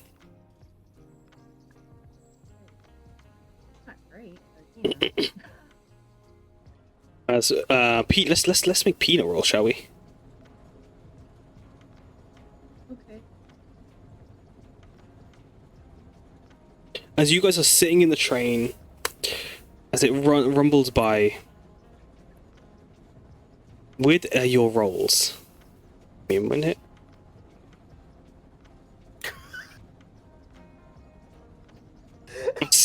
Samosa's playing. Samosa keeps getting donkeys. You rolled lower than my rabbit. Every single time Samosa... Every time Oh my Samosa... god, everybody rolled lower than my rabbit. Everyone gets a... Except for, I believe... I think Hibana's the only... Oh no, I lie, yeah. No, yeah, Hibana and... Hibana's the... Hibana and Vidaris are the only ones. But as you guys are playing Donkey, every time Donkey comes... Donkey.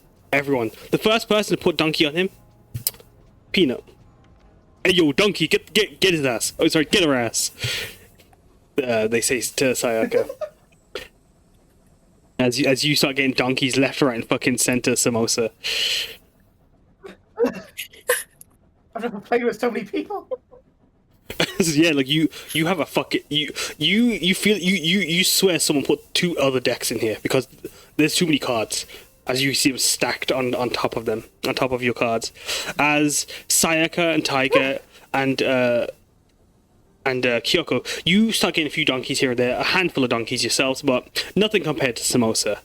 But as they're playing Piyar and Peanut, you guys are actually going toe to toe. Peanut, however, is as like Peanut's playing, Peanut's using their wit. You already fast on the donkeys though. You get his donkeys, he gets yours, and as that's happening, Vidar is also getting involved. Only 1 donkey, but Hibana with no donkeys, you ended up finishing your deck first, having given your last set of cards to Samosa. As you Hibana, you win. Woo! Yo. Bana is the only one. How? Someone looks at her with one hand. How did PR and her rabbit roll the same? They're basically the same character. Everyone knows that. He's got PR's voice. peanut and cashew right there. The wombo combo. That cracks me up that he calls her cashew. So I'm trying to think what I was thinking hazelnut, but I think cashew's even funnier. It's a lot of fun. It's just funnier to say. But as sorry, just to pull my screen away for a moment. No, as you playing, that's though, funny because whenever Peanut was a baby, one of her uncles was like, "She's too sweet to be a peanut. She's a cashew." All the time. That's good. That's good. As you win though, Hibana, Vidaris, her expression just nonchalant, very apathetic, or not apathetic, but very just aloof to the game as she's playing. She's just kind of like letting you guys pass the time. But as you win, Hibana, she pulls out her in-row again as she pulls out a stack of 10 gold sheets. Here's your winnings. As she goes to offer you, leaning over the table, as she should make her way over to you. As she gestures. Are we not? Is it not a pot? Yes, Piyar. Oh, I didn't know we were betting. Oh yeah, I didn't know we were betting. Sorry, what were you gonna say, Hibana? As Vidaris is about to give you a bit of gold. Hibana, do you say anything? As like Piyar and Samosa comment on like not betting, or didn't know that you guys were betting.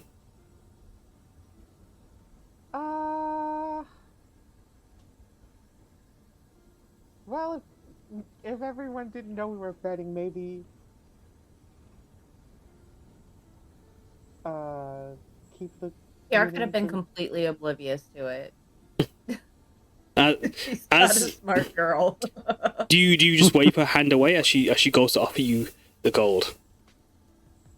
I think Hibana will simply not. Well, I appreciate the gesture, but I don't think most of us played with the intent of betting money on this. Oh, I see. If we're betting. Roll a perception check. As she goes to put the gold back in her in-row and just takes it back her seat. She's like, I see. I just assumed how we normally play. 24. As she puts away her There's 10,000 nothing wrong gold. if you do. You can bet all you want to. I think Hibana was just saying that 10,000? not everybody was aware. I better just turned away 10,000 gold. What? What? She just pops it back in her in-row and takes her seat. What do you say? As also, you start tying your ears back. Yeah, I tied my ears back. If we're betting, I gotta lock in. She says, using her one hand to tie her bandana back in her ears. Oh no, she's across from her. So Piyar can't even like. As the train's moving along, and you suggest that she just shrugs her shoulders. Well, I believe someone else had something else they wish to do. We can play cards again later if you wish, but I mean, Do you want to do karaoke? karaoke, you say? Yeah, I'm sure I could whip up. Yeah, Taiga, karaoke. I guess say Taiga's ears perked up at the mention of karaoke. And sorry, what were you going to say? Did you want to say anything else on that? Sorry, Hibana?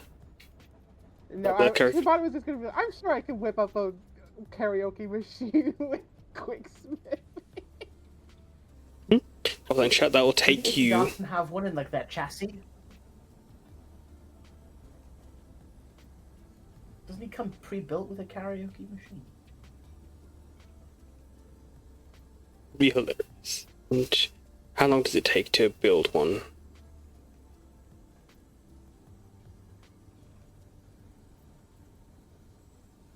Give me a second, let's just have a quick read.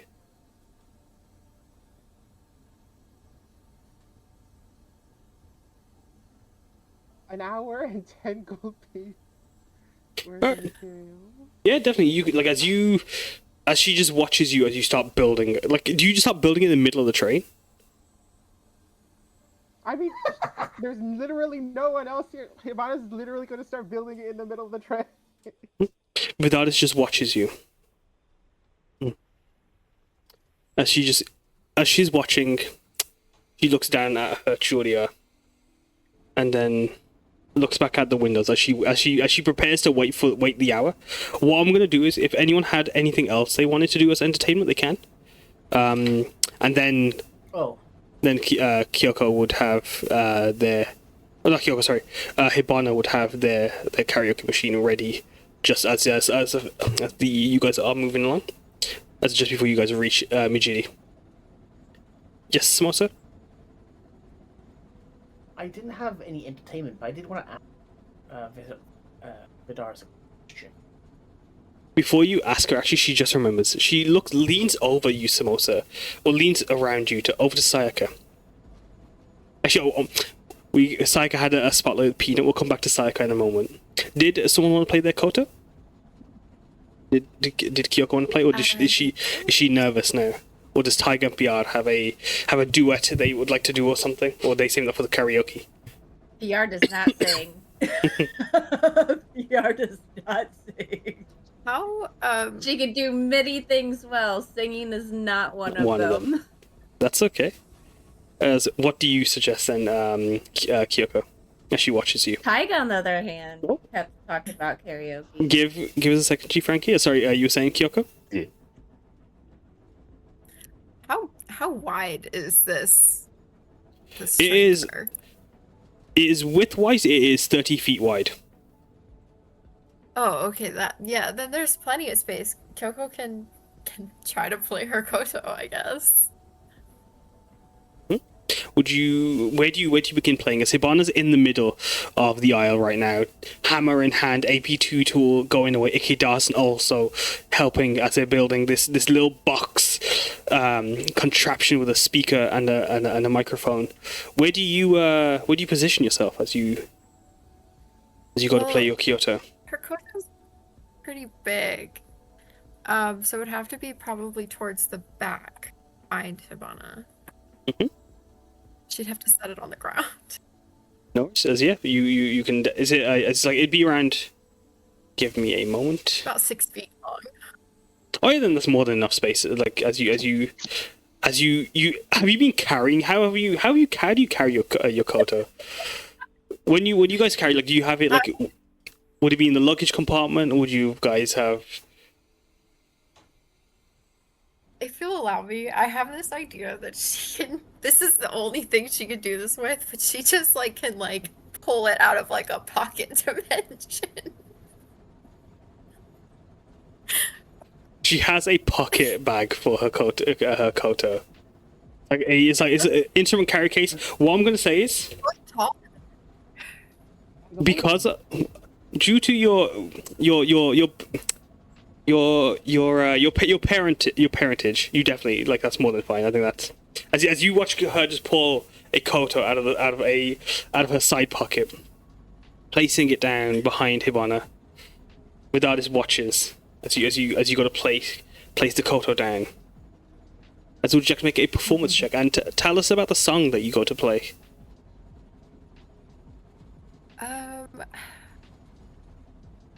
Kyoko would play something very traditional.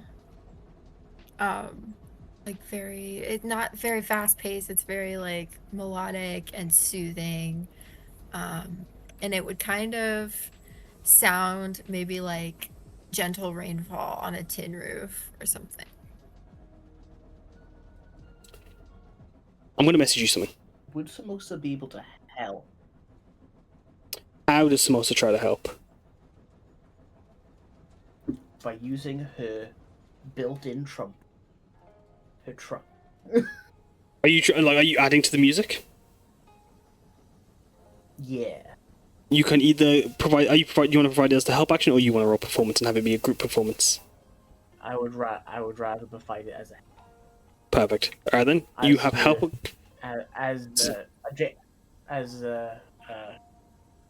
Jadealynn is the main performer. Mm-hmm.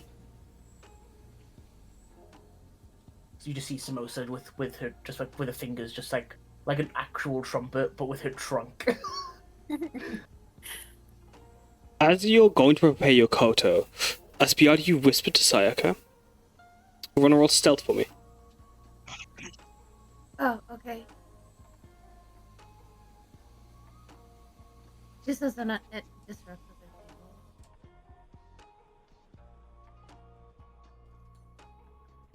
people. As you've done that. Like as other people are like shifting around. Mm-hmm. Yeah, so everyone's kind of moving around to like help Kyuko set up the kota. Well, as Vidaris sits down, Samosa's gone off to help Kyuko as they set up in the back there. Hibana sitting down. As you go over to sit next to Sayaka for a moment, Vidaris actually leans over and just whispers back to both of you. She loves it. Oh, sorry, he loves it. He absolutely adores his bed. Yes. As he also loves his sippy. Yeah, I love some sippy. Piyar thinks she's sippy on my bed. She's joking Wonderful time. with her. Sayaka, what do you say? Mm-hmm. Sayaka tells you that, yeah, he adores it, and he also likes some sippy. What is sippy? Water. He likes water. Oh, he likes his water. Oh, yay!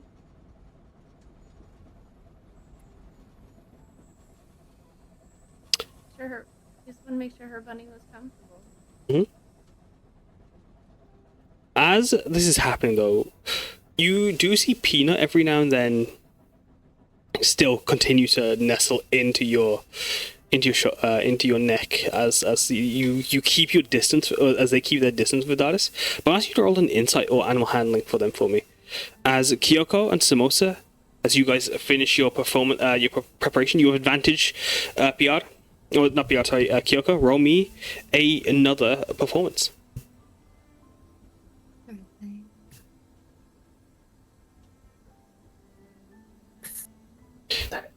It's enough. Sorry. It's okay. As you... It's a drunk, and what can I do? As Kyoko goes to play, the sumi that she uses to pick the koto with, she goes like this, and they just appear on her hands. She just twirls her wrist, and they just appear. So a quick sleight of hand as they pop into place, plucking away. You play this sweet, soft melody, like the sound of rains pittering on the windows of a small canal side town. Although it's not perfect, your technique's a bit rusty here or there. Your picking fingers and your fretting hand are, although fast, in some cases one is always faster than the other at times. But as you play, the melody still remains. As you pluck, each note sounds like the rolling of seashells as the waves bring the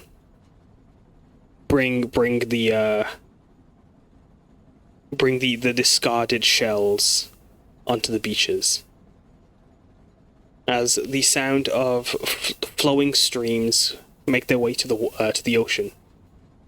As you play this soft melody, this soft tune, every now and then added with a melancholic but somber but bright and hopeful trumpeting trunk of Samosa. Kyoko, you play a song of the sea. As you play the song of the stream, the song of the rivers and streams.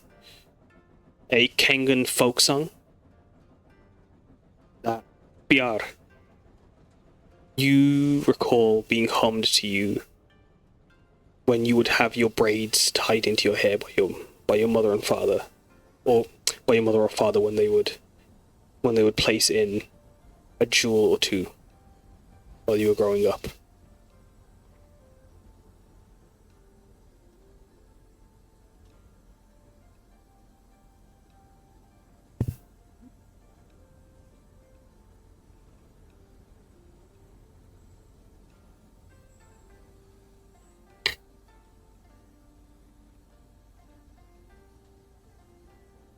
Is it like a common tune?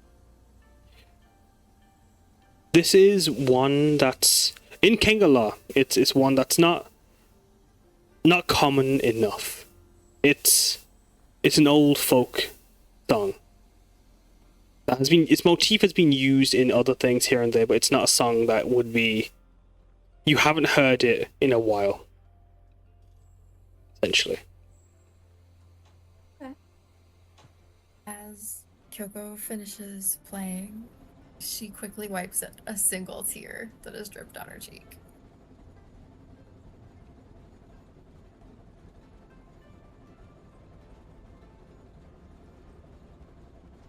Is it like easily visible? That was really good. Like, I would say so, yeah. Okay. Because if not, I was gonna perception the shit out of you. Rolls a 2.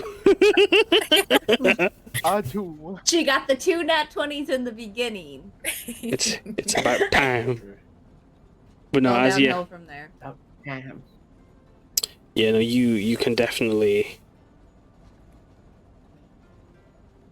as you play this melody, the sound of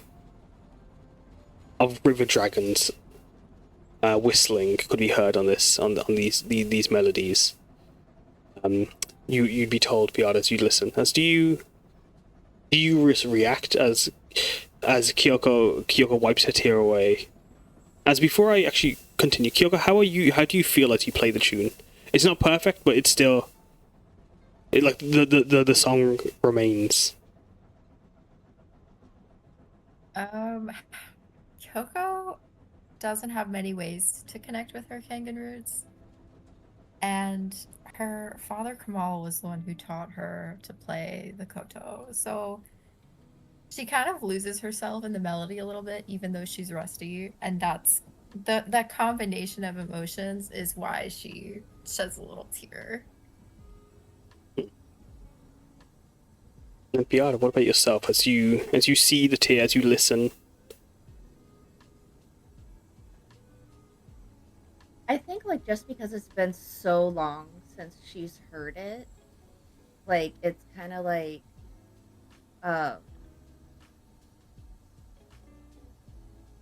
she gets, like, this nostalgia about it, and then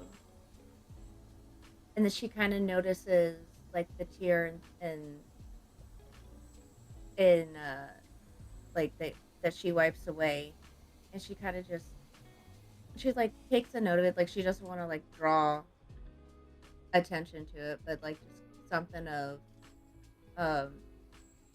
just keep in her mind about, probably something they could talk about or something to have to talk about later. So just kind of a note of like, something they can share and talk about, in the future. Mm-hmm.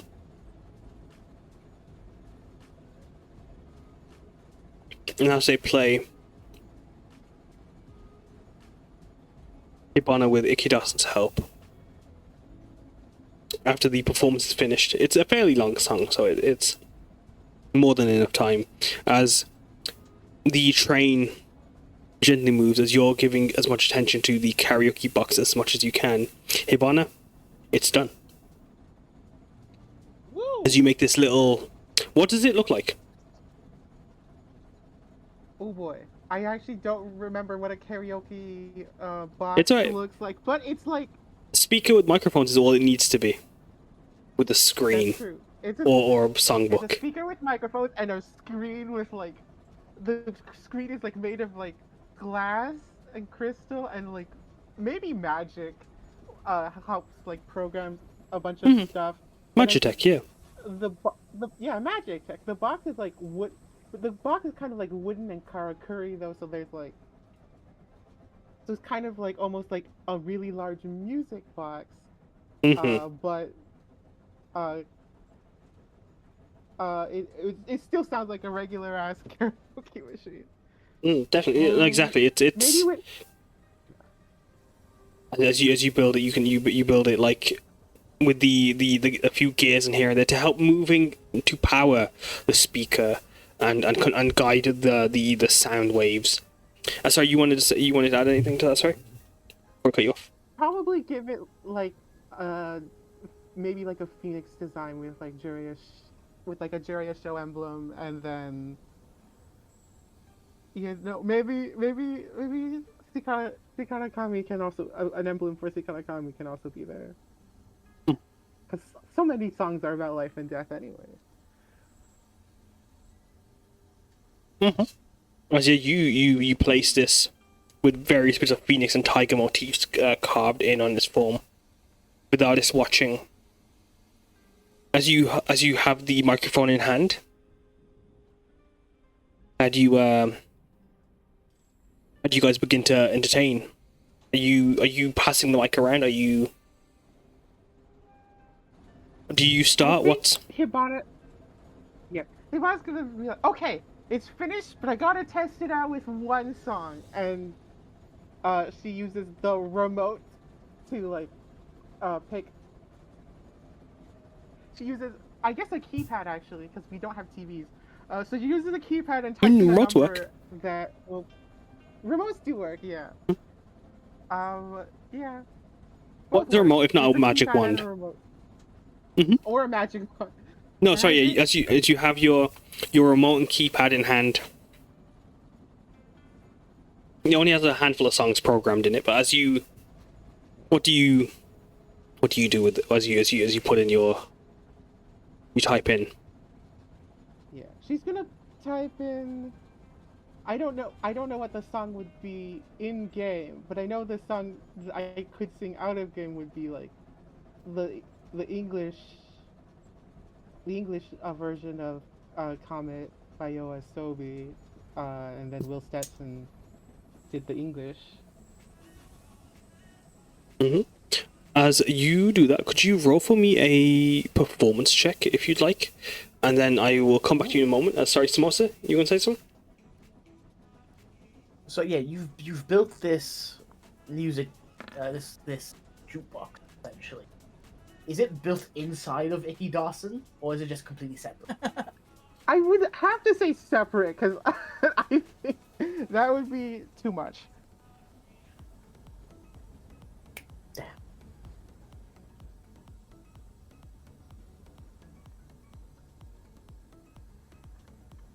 As with a 12, as you start to sing this, what is it a poppy? What's the vibe?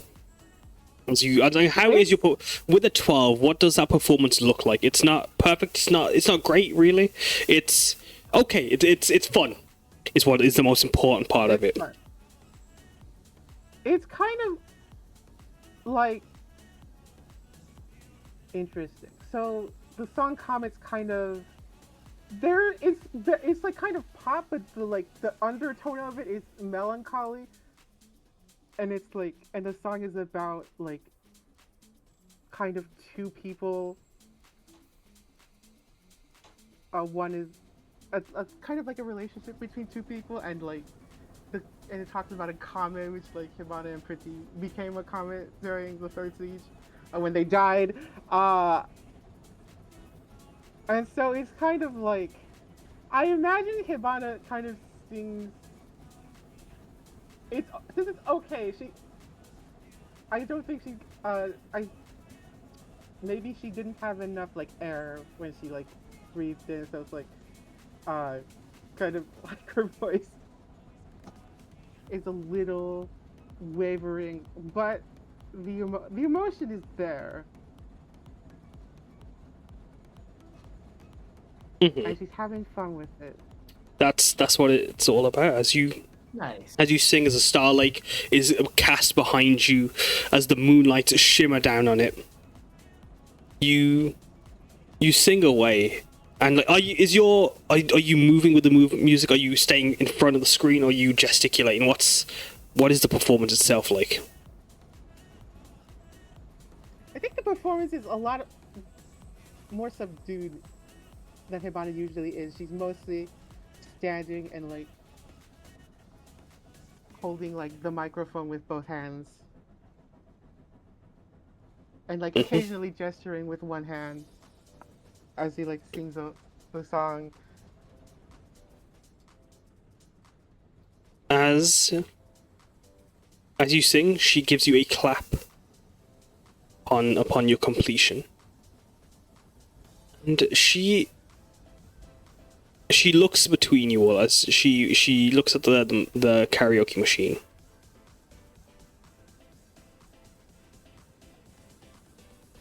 Fascinating how they capture sound, isn't it? Yeah. Well, it actually turned out really well. Good job, Hibana. Hey, thanks. She claps. Modern music is so delightful. With the way it Really? uses. Hold up. Samosa stands up and fucking excited. And goes into a bag of holding and pulls out her brand new Neko mix that she just got. Filled with the best hits. Let's go, She pulls out and, like, she goes to the karaoke machine and like, wait, is Can we there hook this a up slot somehow? To the karaoke. Is there a slot for this? Did you build a little record player in the karaoke machine? That's for you to decide. Fuck it. I'll 50-50. If it's above a 5, yes. Shit! I did Samosa runs over excitedly and looks down. And then, so sad, she just turns to Hibana, eyes super wide. Okay, no, I can save this. We just have to make a record player in there. You just have to add a record player to it. I'm sure it'll be fine. As Hibana, you think as you're like ready, you pull out your hammer. I'm sure it'll be fine without the record player. As she turns to you, do you still continue to build, or do you follow Vidaris's exasperation, for lack of a better word? You let her bring you down, essentially.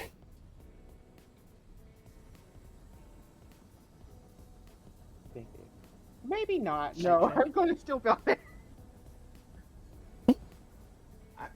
Can I insight check that, Kez? Go ahead, roll insight. What are you trying to insight, my boy? Samosa, please!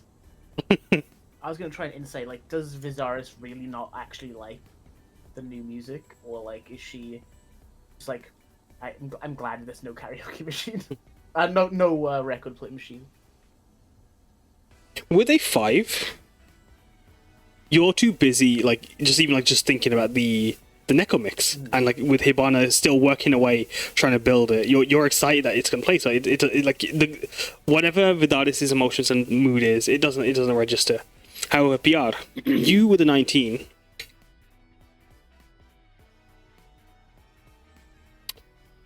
And as do you, Kyuko.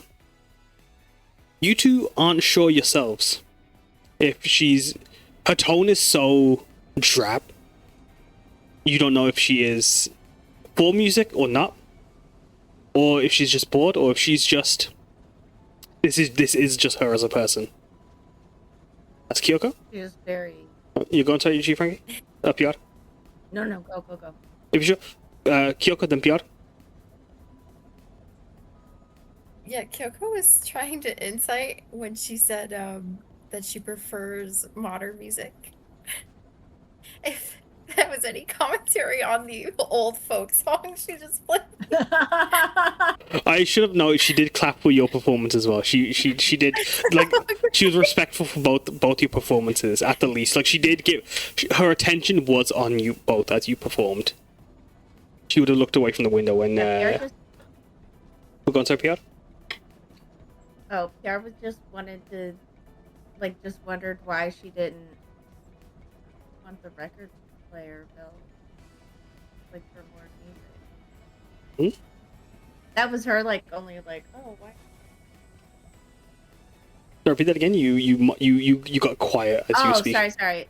I was like, whenever she told Hibana not to bother with the record player, Piyar's like insight was just kind of like, oh, why not? She just turned to you. I think it would be. Go on, sorry. Go ahead. No. No, you first.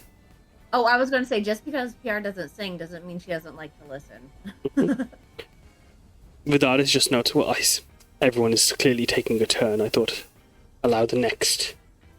Then we can come back to Hibana's karaoke and record player. Or future record player.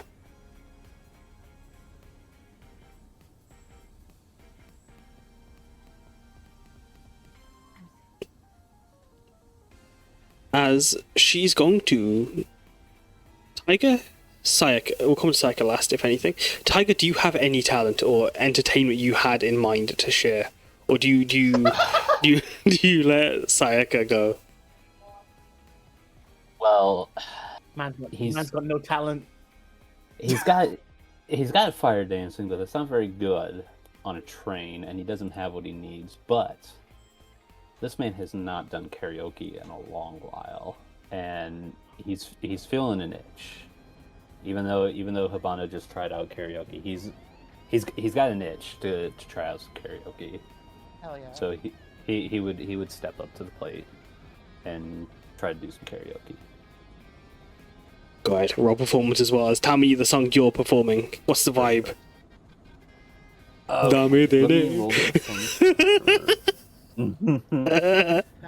Similar, but not quite. No, I didn't expect. That was perception. My bad. What's your performance modifier on top of that? I'll pop it on top. I think it's just 0. You're down to 14. Yep. Rip.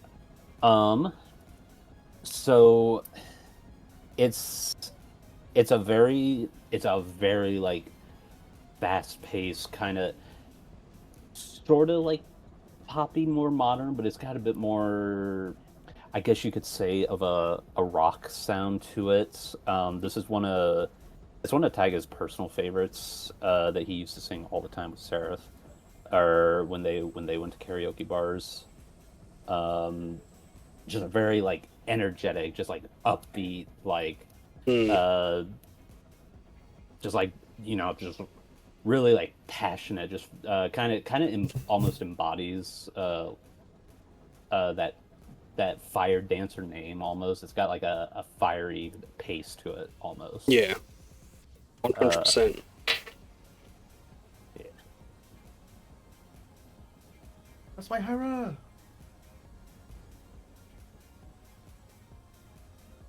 As with a 14, that pep is visible, very evident. It's not perfect. It's not a. It's not a. This is some of its parts. Everything is kind of. The energy you're bringing to it is where the excitement and enjoyment comes from. As the group watches, like I'm gonna ask, while they were doing the karaoke, I'm gonna go to Samosa, Piyar, Sayaka and Kyuko. Were you guys enjoying both Hibana and Taiga performing? Do you get into the karaoke with them? Are you guys, or are you just watching like Vidaris? And she claps Taiga and thanks him for his performance. Samosa's in.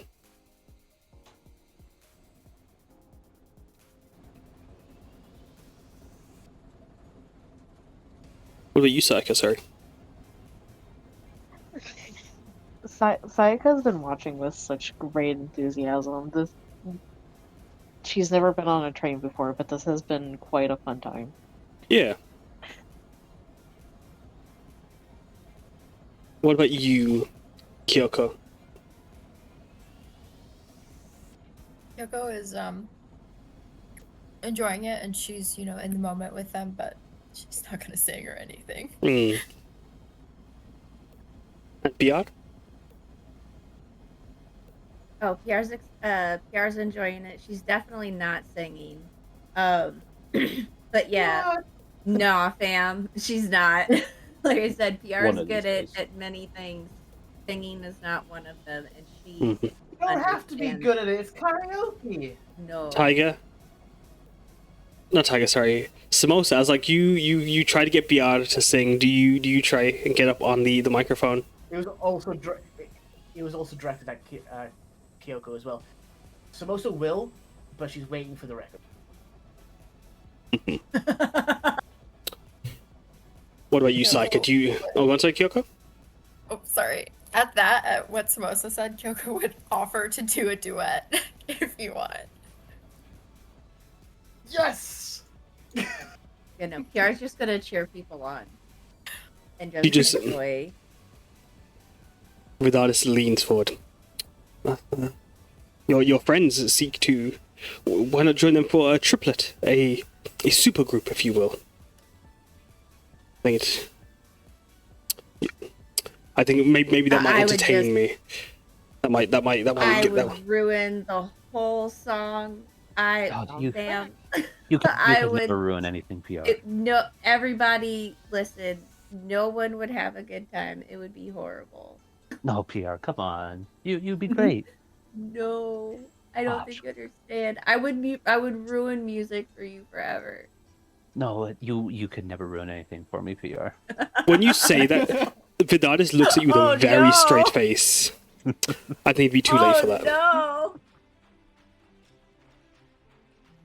Wait, what did she say? As you mentioned, you'd What'd you ruin say? music. As you say, it'd ruin music. It'd be too late for that. I think, far too late.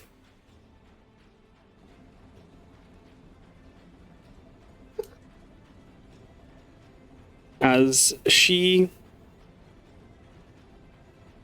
looks at Taiga though, and then she raises one eyebrow to him, and that smirk returns for a second. As Kyoko and Samosa, as the machine is nearly ready for you both. Sayaka, do you sing? Do you hop on the karaoke machine?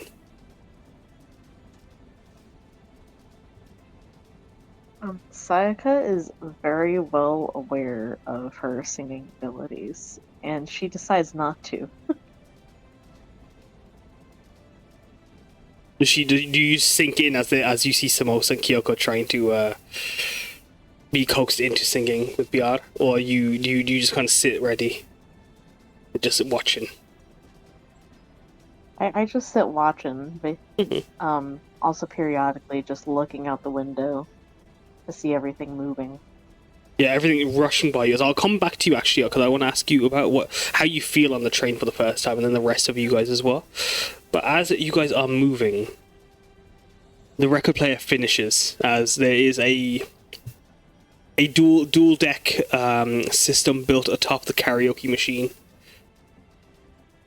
As you have your Neko mix, DJ Matsuri's best, and Nagahara's finest collection of music from the vaults on your person. Samosa will stand, rush to one of her favorite songs by someone some people might actually know. This is "Brush It Aside" by Keijo Swift, an upcoming pop song from a well-known yokai around the industry. As Keijo Swift, so as you pull out this record, this isn't one that is. This has been recently made, obviously, with the accompaniment of Enza and their special friend, and having snuck down into the karaoke bar. You were still while under construction, able to steal away some of the recording equipment. You were able to mix something up together with the help of DJ Matsuri. You might have been able to mix a little something. As would you like to both roll a performance together, and I'll make it a group performance as you sing? What was it? What did you sing, my boy? Or what does Samosa and the Kyoko sing? Brush it aside. Push it aside.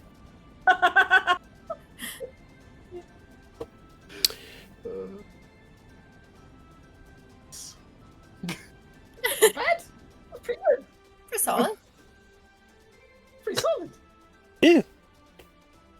with a 16 plus 14.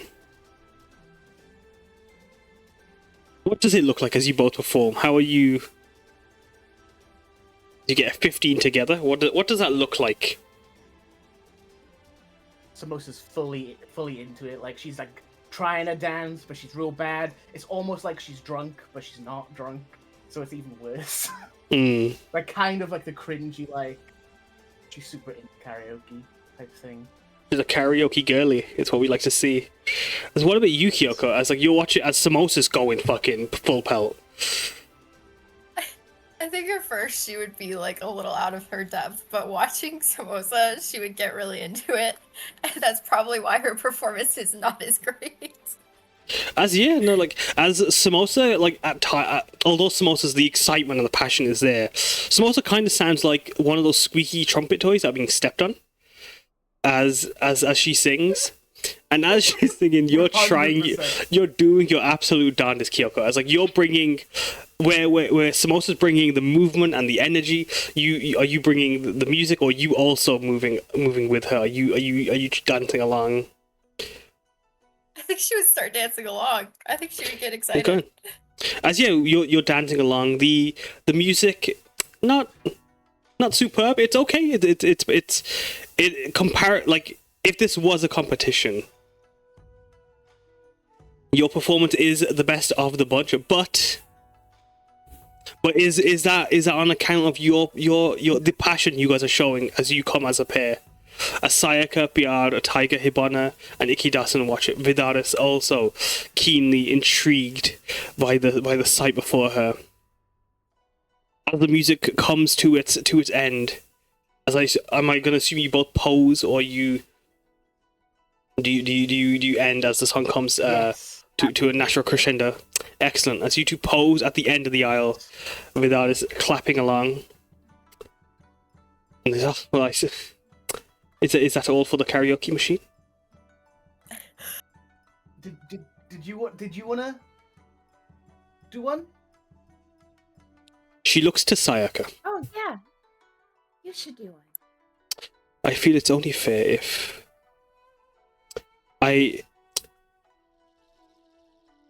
if all of us were to partake, then I feel like I would feel obliged. This invitation, I feel like I cannot let it slide. She turns to Sayaka. Will you also join me? She tries to blend in with her chair, and then she says, "Yeah." As Vidaris steps over. Does Sayaka get up a chair, or does Sayaka stay? Sayaka gets off her chair. She like kind of probably has to jump off of it. Whoop! She lands. Vidaris, 3 times your size, just looks down at you. As she looks at Hibana, may I? As she makes a gesture to pick up the machine. Of course. As she goes to scoop it with her nails underneath, picks it up and places it onto the table. As she goes onto one knee, offering to Sayaka, would you like to step onto the table so we are equal height? Okie dokie. She steps up onto the table. As she asks Samosa for her record player, for the may I look at your records? Yeah, sure. There's a bunch from all the most modern. How far would Samosa say the records would go back? They go back at least maybe at most 30 years. Yeah, they go back. They're from really recent to like 30 years. So like it's a good range. I see. Range. As she cycles through it. As she shows it to Sayaka. Any of these? Do you recognize any of these tunes? These bops. I'm going to be quite honest. I do not. Well, this must have been a cover. We can try this. as she pulls out a slip and she puts on a city pop record. As the tune starts to play, you watch Vidaris' expression make the look of like a cat that is just like does not like the sound of what they're hearing, as they can't hide their emotion in this moment. As Sayaka, you will be doing a dual performance as Vidaris sings with you. You get a 23. Oh my god. There's no way I can help. Oh no. Disadvantage insane. As Sayaka, she flicks through the songs like, oh, maybe, surely you know this one, as it's a cover, but maybe you'll know the original song. As she goes to put that on, as Sayaka, she looks to you as if you're the one that's gonna start the song.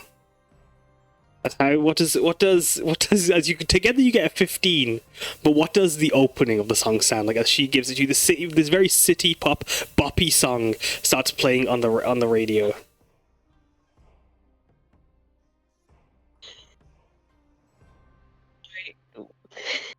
I feel like the start of the song would probably sound very much out of tune.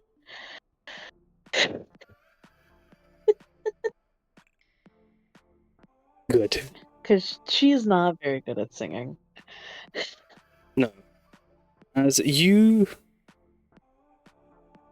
sing away, as you play, give me a second, I completely forgot I have this playlist.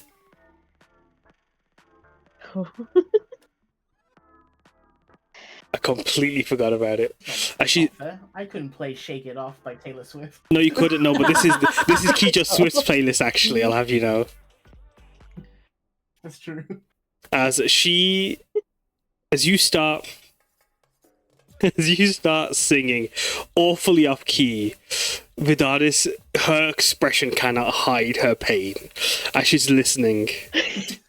As she. And Sayaka, she's sitting at the other end as if like she's some like the scene in the Shrek 2 where the fairy godmother's on the piano as Vidaris lays on the table, and then she just sits up, walks over to you, takes the mic, and then she leans on the table you're sitting on beside you, Sayaka, as she starts singing like an operatic singer. She completely off with the tone of the song. She slows down the melody as she's singing, and she keeps handing the mic over to you for you to start singing. As together, as Sayaka, and she sits up as to get the both of you together, faces inches away from the microphone as you two perform. Her singing operatically, you doing your absolute darndest. It's awful. It's a mess, but by God, it's a train wreck in the best way as you watch the performance play. And as Vidaris sings, as you're coming to the end, she goes for the high note. As she goes for the high note, she throws her arms out as she hits the record player, the karaoke machine, and you watch as it's about to fall off the table. As it goes flying, as it's about to fly, as she's over here, she launches it over towards you all. Towards Piyar, Taiga, Samosa, Hibana. As she launches it towards you, as she sings, bringing the song up, unaware where she is in this moment. As she's gotten into it. The karaoke machine flying onwards. Fucking hell yeah. Hibana, you watch as this thing you spent 2 hours making is about to smash against the window. Oh. What are you guys doing? I'm gonna try and grab it. Yeah, Pierre's gonna pop up and try and grab it. I'm going to. And you know what? I have a wild idea. I have this spell Tempest Floating Disc. I'm going to. What I'm gonna do is I'm gonna like throw Hibana's gonna throw this spell out like she's throwing a plate. It lands on the floor, and then she's gonna rush over, try to like flip it vertically by like pushing on it with her foot, and then like try to like cushion it. I don't know. Yeah, no. Roll for me. Like bounce it off the ground. Yeah. As you do that, could you roll for me sleight of hand then, but add your spellcasting modifier instead of your dexterity onto it? So if you're proficient in sleight of hand, just add that to your spellcasting ability. As Samosa, Piyar, as you two try to go stop it as well, you guys will give Hibana the help action. Yeah. Oh, I rolled that again. No, you got a nat 20. I won't. It's a nat 20. As you do so, as soon as the music comes to an end, because the microphone has been pulled from its cord, Vidaris, realizing the music stops, seeing what's happening, she's also leapt off the table, and in a blaze of speed, she goes to catch it herself. But you, Hibana, creating the floating disc, summon this plate beneath it. As it bounces into it, as it's about to leap, you catch it before it bounces, and you have as it bounces off outwards. You hold on to it as you have the as you hold onto the record player karaoke machine perfectly intact. Hell yeah. That was an excellent catch. Just as a note, Samosa did not leave her seat. Her shadow went to go catch it. Alu and Piyar, my mistake. As those two are standing up. Sayaka, how do you feel after your performance? As you being so close to Vidaris, there's this strange. Roll for me a. Don't roll anything. As you were so close to her, as she would be singing right next to you, you'd see into her mouth these giant fangs, where her canines were. As she would sing to you, as she was speaking, as she was going full operatic, opera singer before you, reaching every note she could. Sayaka, how did it feel as you sung next to her? How did you take in that performance? Sayaka was entirely impressed by the performance, but was entirely embarrassed by her terrible singing. That she does not notice the fangs. The embarrassment's too much. But as Vidaris, yeah, Vidaris, the embarrassment is too much. It is. But luckily, that attention's coming right back to you in a second. As Vidaris, standing up, apologizes to you, Hibana. I apologize for almost breaking your contraption, your doohickey.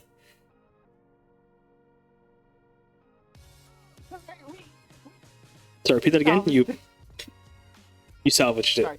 It's alright. I can salvage this. Yeah, Tajima's heroes are quite fast on their feet. As she... When you've died once, you have to be... She raises her eyebrows. Died once, you say? Yeah. She steps up to you. But Piyar just throws like Samosa and Taiga a look. Like... Hibana, we're not meant to talk about that. Wait, really? Yeah. As Vidaris turns to Samosa. As I'm going to change the music, I think. Oh boy. This... Oh. I'm sure it's fine. I'm sure it's fine. I'm sure it's fine. It's okay. As she gives you nary an inch, as she stands almost pressed into you, as you feel that sense of dread fill the entire train. As she stands over you. This is not the song I actually want, in hindsight. I'm going to change it to...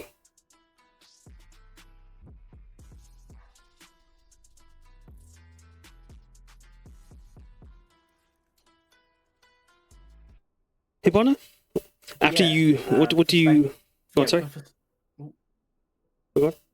But yeah, just so you know, being brought back to life is typically a necromancy. So it's very illegal. She arches herself down. Would you tell me more? You feel the tone has gone from apathy to aloofness to very sharp. I should make an insight check. But Hibana will simply like look at her and say, "Well,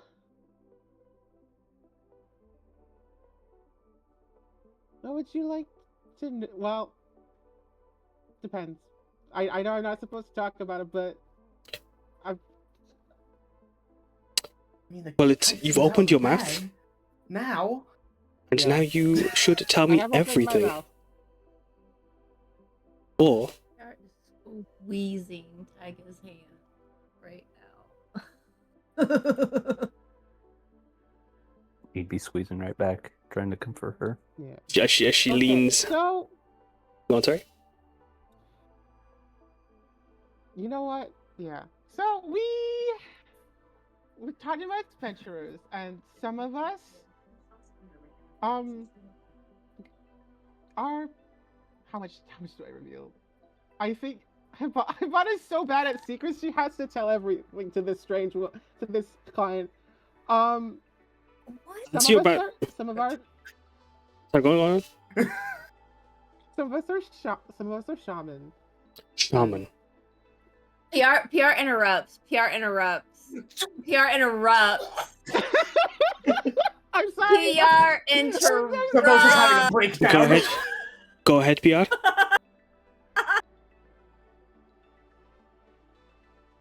Piyar's gonna be like, Hibana, this is not the time nor the place. No. But we can get to any place we want to, and thus we are where we want to be. This is the place.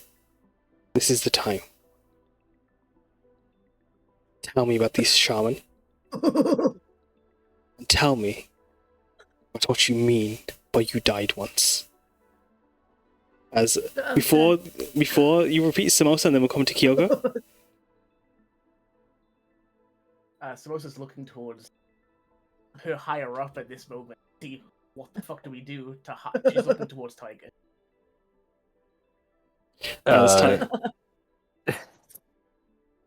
Taiga's a little...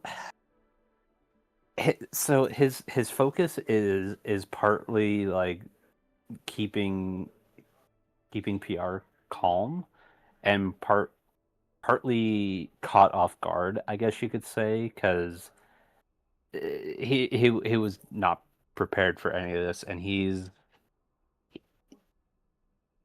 doesn't really know what to do, to be honest, because the information is already out there, and it's very obvious that Vidaris is not going to stop until she gets this info. So he's really struggling to figure out what to do right now. As Kyuko, what did you want to do?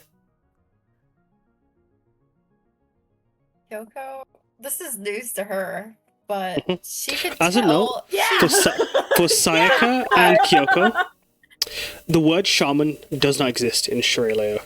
It's not a word that people understand or know. Sayaka, you can roll a history check. You might know the word from your relationship with, from hearing it through Saikucho. But Kyuko has no clue what the word shaman means. It is not a word that people know or understand. Sayaka, yeah, you know, the shaman helped you. They saved you guys. Well, you know they did something in Saikucho. You don't. It doesn't matter to you. Shaman ain't shiny things. You saw one that was shiny with jangly bits, but like other than that, one shaman that's very shiny. Yeah. You saw one shaman. They actually started walking on the water at one point, but like that's not important anymore. So Sayaka, you were aware of Shiny, but yes, Kyoko, sorry, continue. Oh yeah. Kyoko can pick up the vibes though. Oh yeah. And so she will, because she can see Hibana, right? Yeah, you can all see him. Okay. Hibana and Yes. Vidaris are right in the middle of as the moonlight shines through the volcanic glow, illuminating you all of the light around you. As you go over, as the train is going over a lake at the moment. As She will send a telepathic message to Hibana, and she will say, "I do not trust this woman. You should not tell her this." Hibana will use her all-purpose tool to message back, which is like using a copper earpiece. Before you do, copper earpiece, like, oh no! Before you do, I'm gonna ask you all to make an insight check. As Sayaka, how are you feeling as you're sitting right there? You are within arm's reach. To what? You said an insight? Everyone makes an insight check. Insight. Okay. Like, these vampires, surely I could talk about this. It's She'd not like to her not be best. within arm's reach anymore. I mean, her being a vampire is more reason not to talk about this. It's also not, vampires aren't super common as creatures go in Shirelo, as I know as well. With a 5, 9, and 9. Characters don't know anything. 9, 9, 5. You're in danger. Danger. That's what that is your insight. Oh no! Samosa's, Oh no! Samosa, I'm in danger. Hibana? Samosa has turned off party mode and went straight into soldier adventuring mode. As you should. Hibana, you also feel in danger, but your danger is also from the sense that she's right in your face, and you can feel like there is a very powerful presence that comes from her. While Taiga and Samosa, as you're watching what's happening, your insights gather there is an apex predator, and it is above you, and she is in the middle of the room right now. As she stands over Hibana.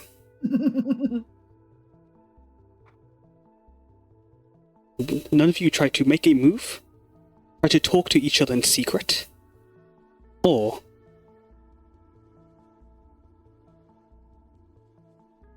leave without telling me what you have just mentioned.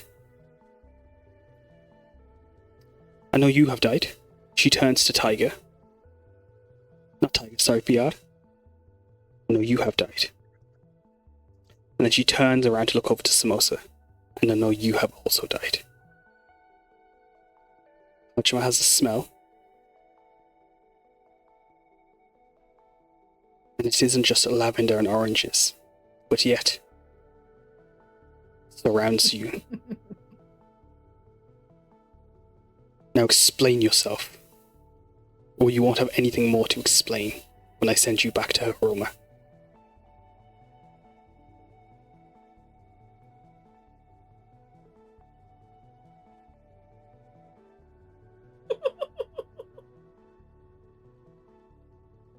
Wasn't it? She puts up her hand to stop you, Samosa. Where? He looks at her. She's focused purely on Hibana in this moment. Good lord.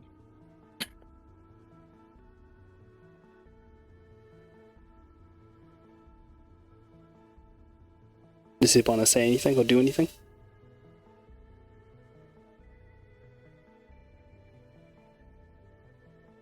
She is at a loss for words right now. She is like, she's realized she has not only endangered herself, but everyone in this,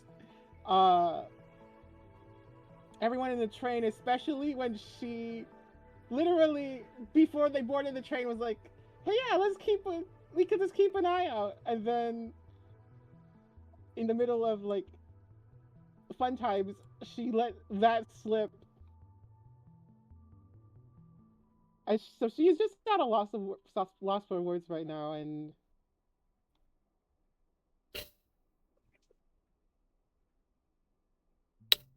she can't. Words are not coming out of her mouth. She gestures to the seat by the window. Hibana will sit down at the seat at the window. She turns next to Piyar.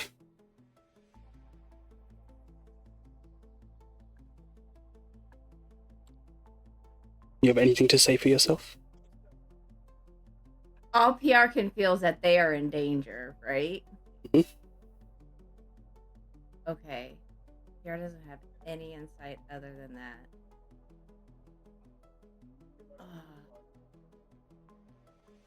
Just want to add real quick, Taiga would have wrapped his arm around PR's shoulders the moment Vidaris' gaze turned to her. Just want to throw that in there. As you do, she would glance over. Don't worry, Taiga, I'll get to you soon. I understand if your heart is stopping just because you're seeing your partner. I think there should be another reason it should be stopping as well. We'll get to you in a moment. She turns back to Piyar.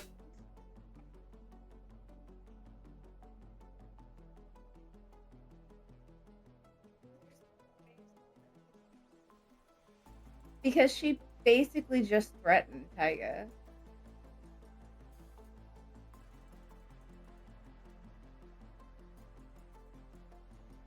PR's gonna insight her. Like, I want...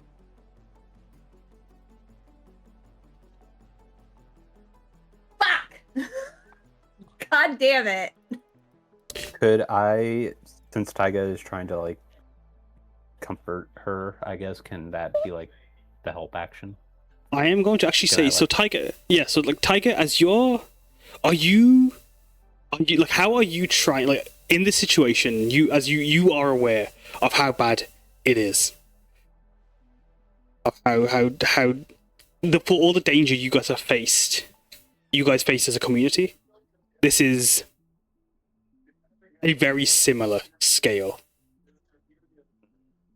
of energy as she presents herself. She doesn't, without any weapons present, without any, just as she stands over Hibana. As you watch her, Taiga, she looks over to Piyar and yourself. She comments about your being able to basically know that your heart skips a beat when you see Piyar. How does he try to comfort Piyar? Does he try to ease the situation, or does he? Is it through gestures to make sure that she doesn't do anything rash, or what's the approach? What's the plan? I think Might be the rash one. I think he because of the quick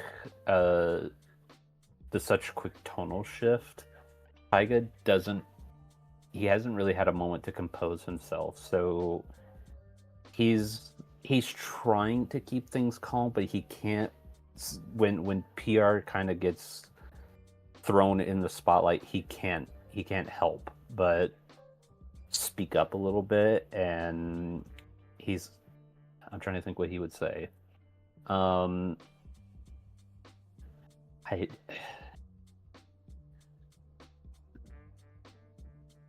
don't know. I think I don't know. This is quite the situation we've been put in. Yeah, because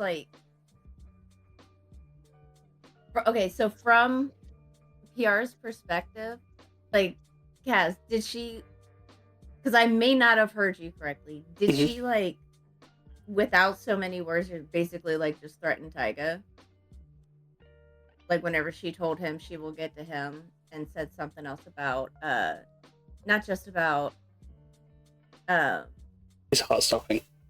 How he but the other part about his heart stopping, the second part about his heart stopping.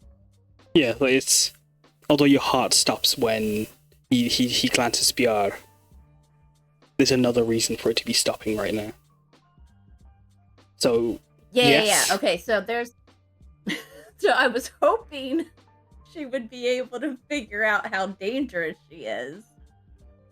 Because Piyar, so she just threatened her.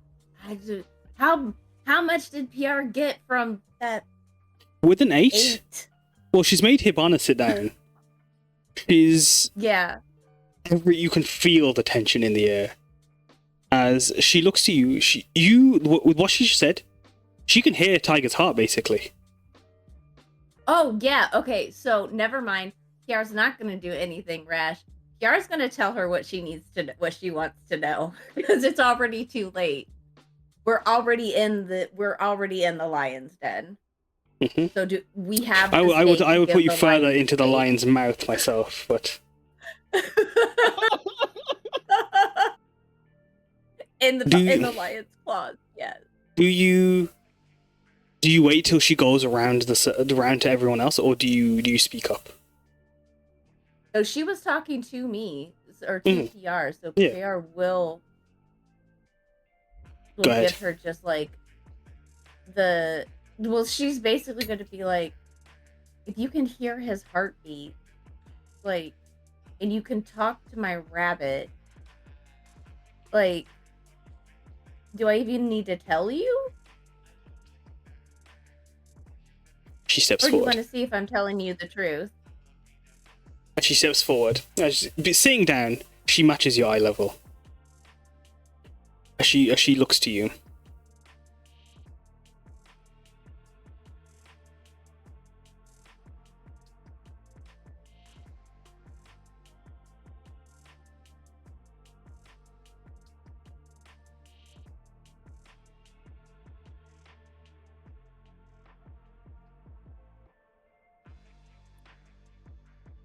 Because Piyar's thinking about it. There's no way for Piyar to not think about what happened to them. She will definitely listen, but as she steps forward, as you comment, she leans as she comes towards you. For as strong as I am no mind reader, and I wouldn't dare encroach on your mind and your thoughts. Instead, I'm giving you the choice. Speak.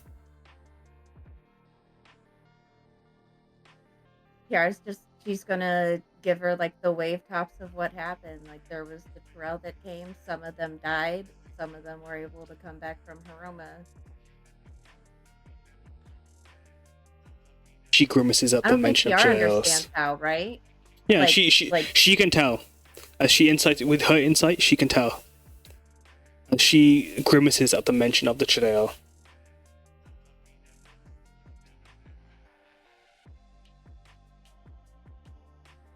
They were cursing the woods. The camp, we ended up fighting them to push them back to get them out of the forest. Some of us died. I'm aware of the trail of the Minagora. That's where some of us died and what some of us came back from.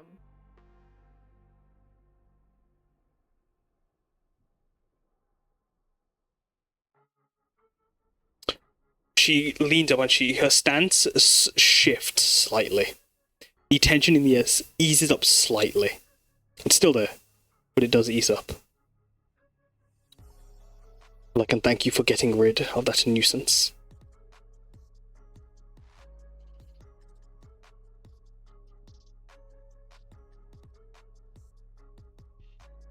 And these shaman in Tajima. How many?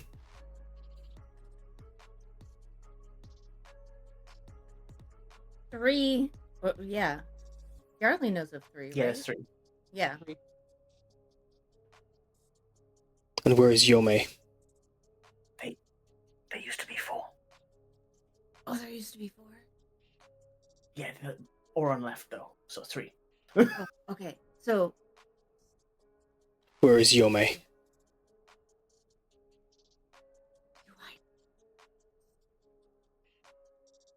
No. I don't know who you're talking about. She sniffs. Just steps back. He looks to Taiga and then Samosa. Do either of them who know who Yome is, or do they add anything to the information Piyar gives them?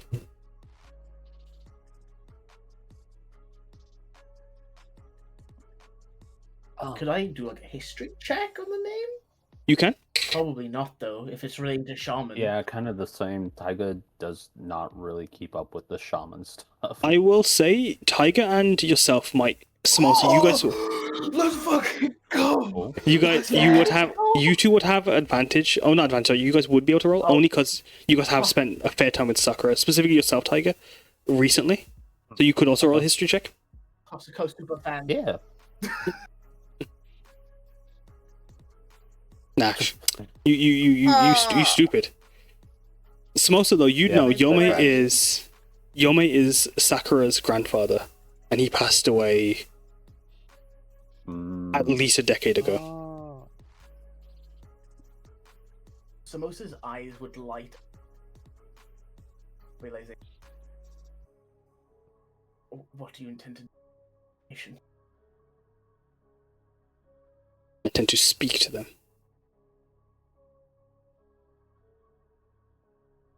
Where is he? Did I do an insight on that? Good. While they're inside, Kyuko? I just wanted the spelling of that name. Yome? Yep. With the air and the energy, you're not sure. This could be more traps. This could be another layer of danger you apply, but it might also be. Might not be. She might be genuinely curious where Yome is. The danger of your personal safety transcends into your thoughts. Is what it feels like.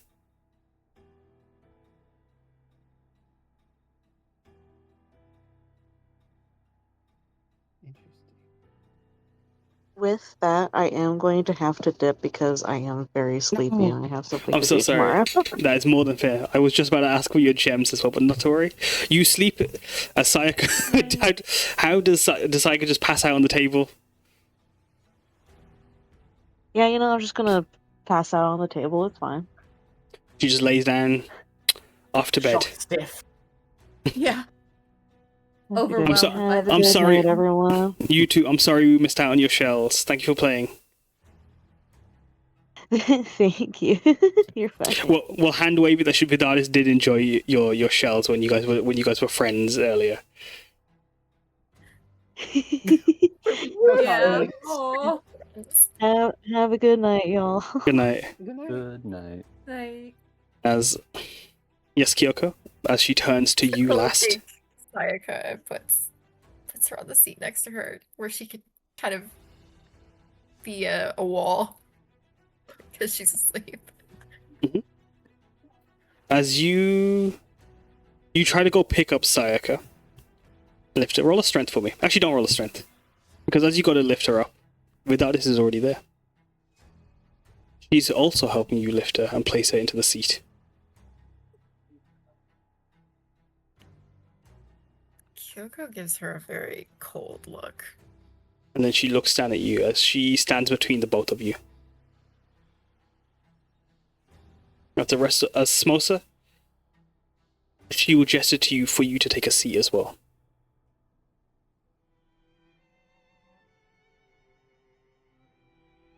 You're muted. Oh god. Sayaka sleeps. She would, and Ollie would sit next to her. Vidaris looks to you, Kyoko.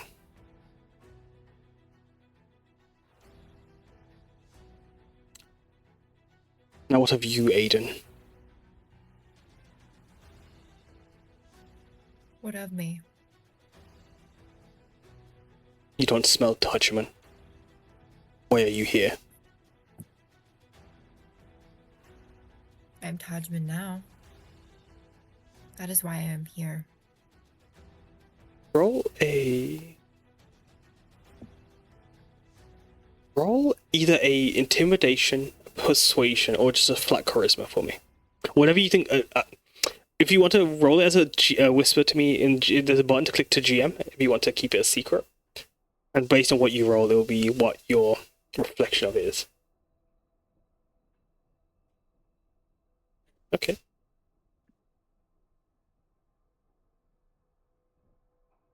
He just looks at you. Tajima.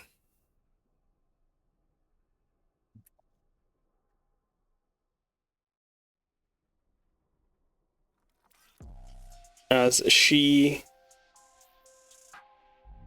goes to take a seat next to Hibana. And she places her hands in front of her on her lap. She sits very still.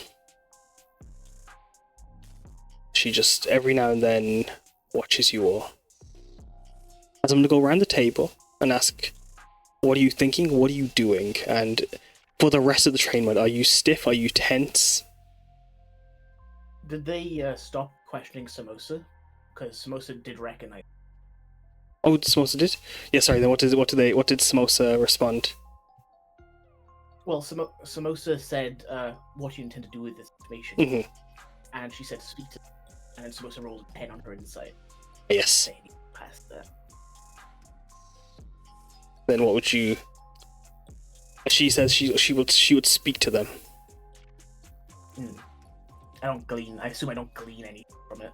Yeah, the aura's too tense for you to it clouds your own thoughts. Samosa would gulp. Speaking can comprise of many things. These shaman are my friends, and I will die defending.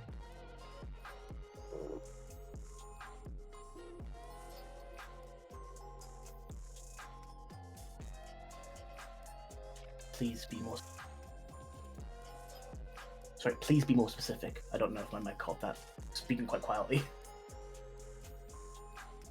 I wish to speak to a friend as well. But she would be right in your face when she would have said this. Go to you. Samosa would be visibly tense. She wouldn't be. I don't think she would be afraid. She's definitely tense and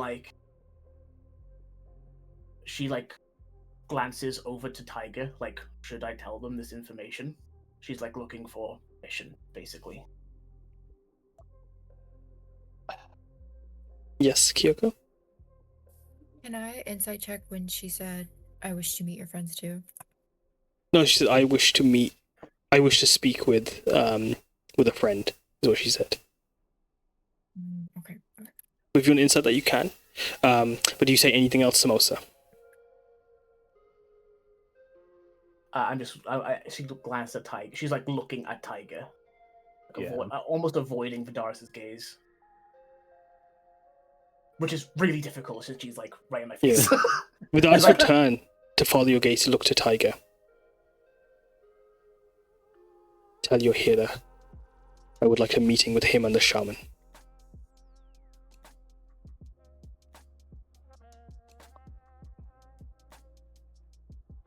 No, you healer, sorry. Tell your Shiadamaru.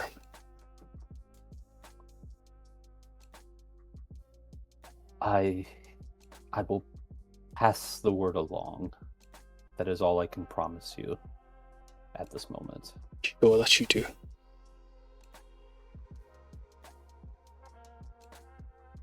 You'll welcome me at his gate.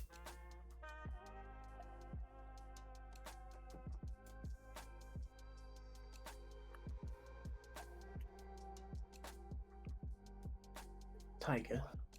Hire Taiga. Yes. Should I give her the additional information? He turns to Samosa. You will give me that additional information. I will not, if I'm not commanded. Real quick, what was the additional information? Was it You don't know what you don't know what Samosa knows. Oh, okay. But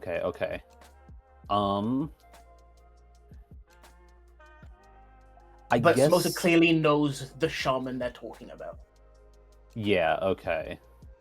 I think seeing that Samosa kind of is working with a little more knowledge than he is at the moment, and kind of, I guess, because does Samosa look like a little worried about all this? I assume she does. She is tense, but she doesn't believe Vidaris to be alive. So she does think that they used to be friends of some sort. So I think she's worried because the environment is so tense and we could die at any fucking moment. But I don't think she's worried about sending the information, if you can get that from an insight. Or just from knowing Samosa. Yeah. I think even without doing like a deeper insight, I think Taiga would be in a similar enough boat where this has already gotten like way crazier, so to speak, than what they originally expected. And kind of being the senior rank, I guess here, he's focused on keeping his friends and his party alive. So he would kind of give Samosa like a nod to go ahead, if it means keeping everybody that's currently here safe. That's his top priority right now. Samosa will nod and like release like a very like heavy sigh, and like a more somber oppression will come onto her face. I'm very sorry to tell you this, but they passed 10 years ago.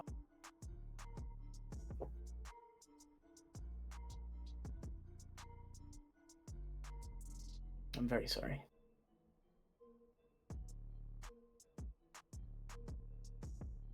I don't know how it happened.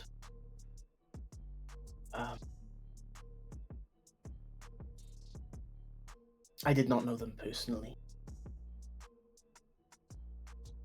I'm sorry.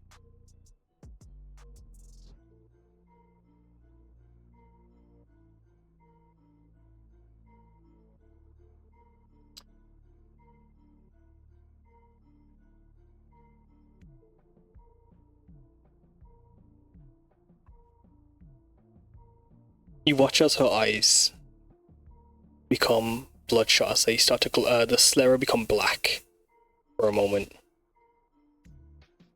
As fury fills her, as you see her fists balled up, within moments she's hunched over as the table between you, Taiga, and Piyar has been ripped out of the train. Sound of shattering glass within like the moment you like within a blur of speed, the obsidian glass broken, the table thrown out.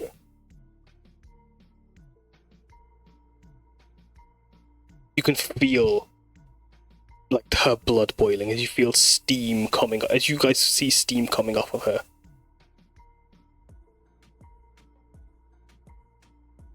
Is Okay.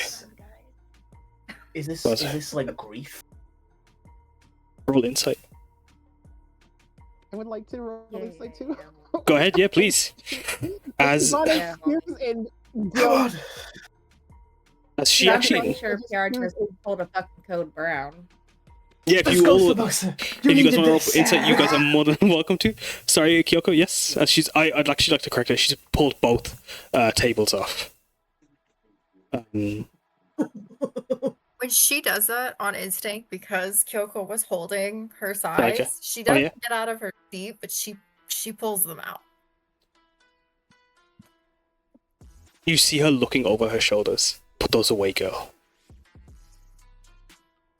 Jasmine, like, put them away. Put them away. Because Yes. Piyar says she steps back. I think Hibana just turns to Kyuko and just stares with like puppy eyes of like, no. Send them away, please. You As have no right to she's say that. That's fair. That's fair. She does not. Yeah. but no, Yeah, there's look about it thinking. As she's throwing the tables out, you watch her with your insight, all you can glean. This is fury, unabashed fury. This is terrifying. As she goes over to Kyoko, leaning It's not over like fury Kyoko. made from grief. No, this is frustration. As she's grabbing a hold of the railing beside you, Kyoko, as she leans over you, you watch the rest of you are watching it as the metal is twisting and bending and crippling under her grip. By the time you would have stepped forward, I would have ripped out your heart. I've twisted Rakshasa's arms in on themselves and ripped them from their sockets. I wrote spears that pierce dragons. What you think you are trying to do will be a foolish waste of precious blood.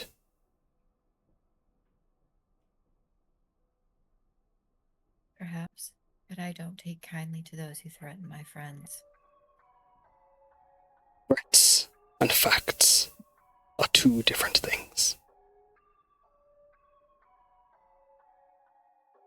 She keeps her hands in her sleeves, but her sides are resheathed. You will keep those there. And she lets go of the railing. She opens her Inori pouch. And she pulls out a few pieces of golden sheets.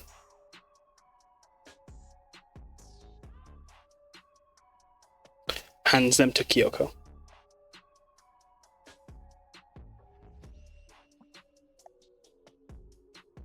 She just kind of looks at them. She doesn't take them. Nostrils flare. As she turns towards, and then looking between you all, would then go towards Taiga, and then offer these golden sheets.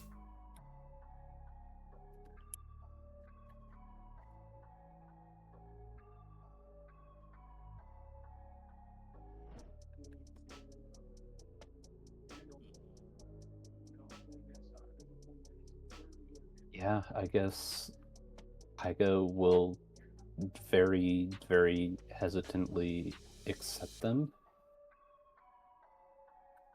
As she hands you 1,100 gold. Beats. Consider your job done. I will see myself to Sarhaga. Get up. At me duty. Don't want you in this carriage once it leaves the station.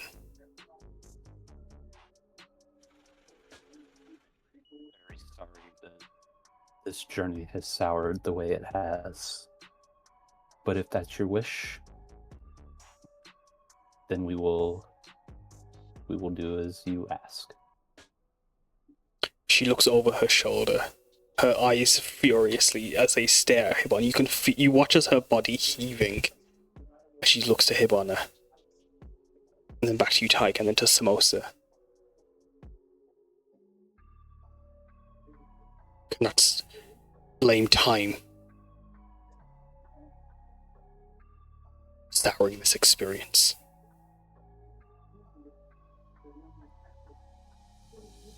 Samosa will sigh. Do I have your word that you will not harm?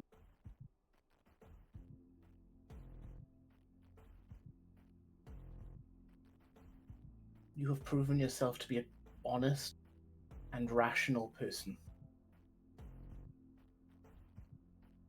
Because you could have easily killed us in your fury and frustration, and you did not. You even just paid us just now. So, do I have your word that you will not hurt my friends?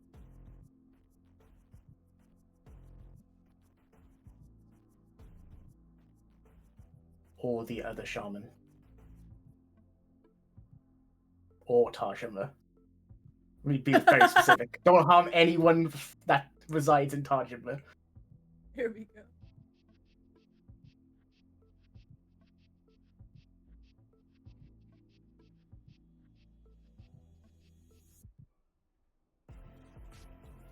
those that are safe from my wrath will come to no harm. Those are safe from my wrath, come to no harm.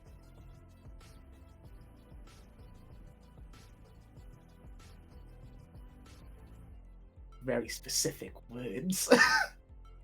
Is anyone in Tajima in your wrath that you know of? Was this shaman that you knew in your wrath?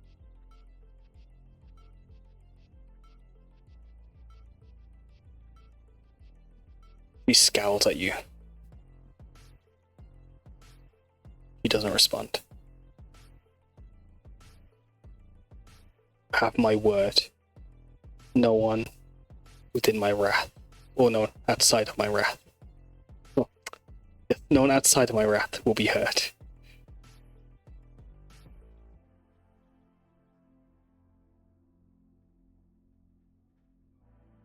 You have proven yourself to be trustworthy. I don't know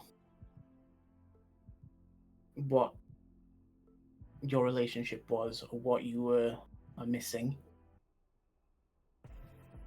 because this anger did not seem to be in grief. But someone might know. If someone would know, it might be their granddaughter. Her eyes go wide.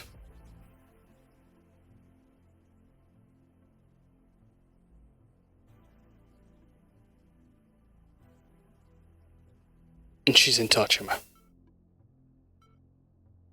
Samosa will just slowly nod. Give me her name.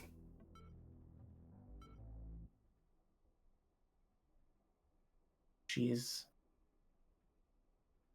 glances back at Taiga, but does not wait for permission this time. Before you do that, I'm going to ask you, does everyone else, do they respond? Do they get involved? Does anyone... As her attention is purely on Samosa? Hibana is deadly silent at the look of guilt on her face as she just cannot make eye contact with anyone. As she just waits. And waits for like either like the song is not the mood. Really bad to happen, or just to like wait and like not try to make things worse for everybody that she already has.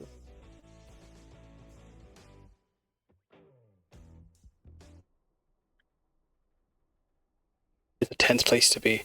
Piyar?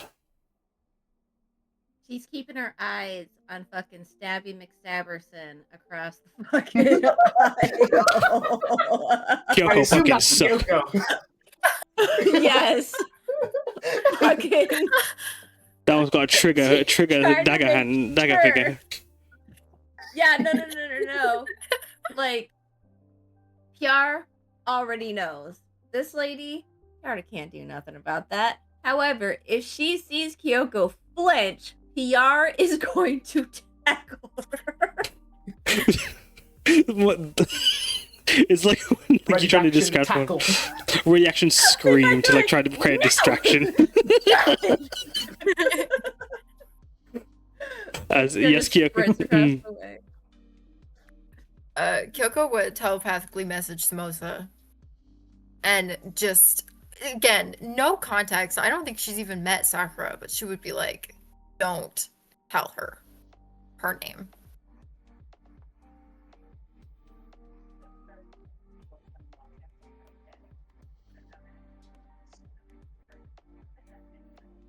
Does Taiga do anything?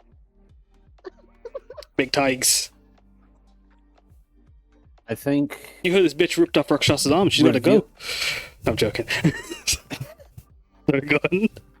I think revealing Sakura's ancestor name, I think, was fine, but revealing Sakura's name herself is like a step too far. And like Taiga would have just like nodded his head no to that.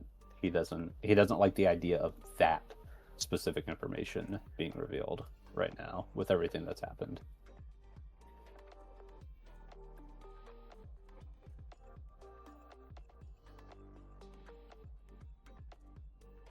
Then Samosa will stop talking. Would she be in your wrath?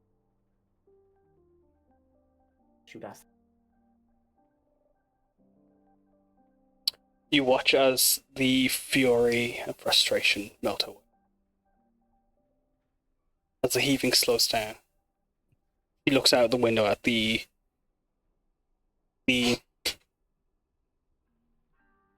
two moons that dance across the reflection of the lake.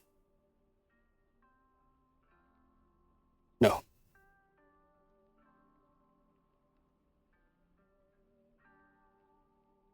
Could you tell us more? You would be under my You must sanctuary. understand, these are our friends.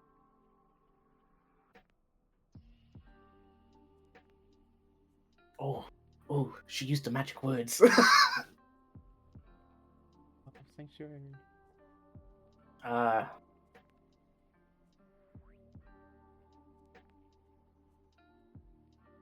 look to Taiga again. So I'm sorry, man. You're in this position, but No, like, you're good. You're good. Samosa respects authority way too much. Yeah. Like Samosa, hearing that, believes this is the right. But Believes will what? stop it. Like telling her is the right thing. Okay. I think But since that's up to you. That's up to you. That's up to you. yeah, no, Taiga knows Samosa pretty well by this point. He trusts her instincts. So if he thinks that or if he realizes that Samosa believes this is the best way to de-escalate everything, he while very reluctantly, he will be like okay with Samosa doing it. Then Samosa slowly reach into her bag of holding and pull out a scroll. Slowly hand it to Vidaris.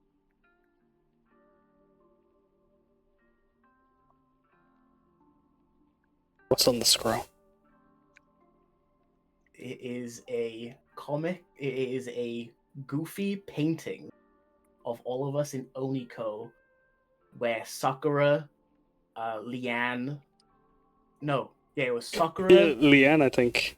I think Leanne, Hibana, Samosa in a Hosoko costume, and Preeti, and Piyar were all in costume, stating a man in an orb costume. What was Sakura's costume? I can't remember what it was. Was she? Did she wear a mask in it? No. Perfect. I think she was like a famous cricket player. As she pushes, she actually waves your hand off. She looks at you, can see tears welling in her eyes. Her name is Sakura.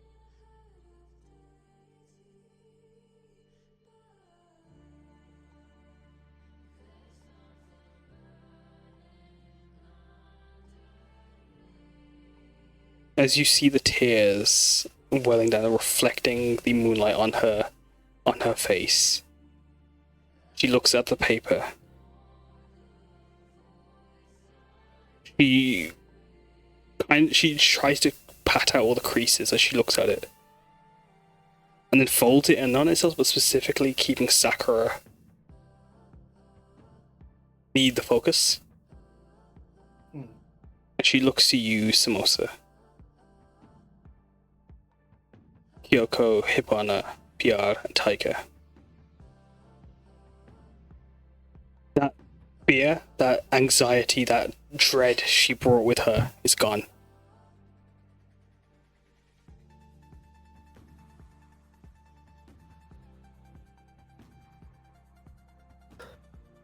through her tears. You can stay if you wish.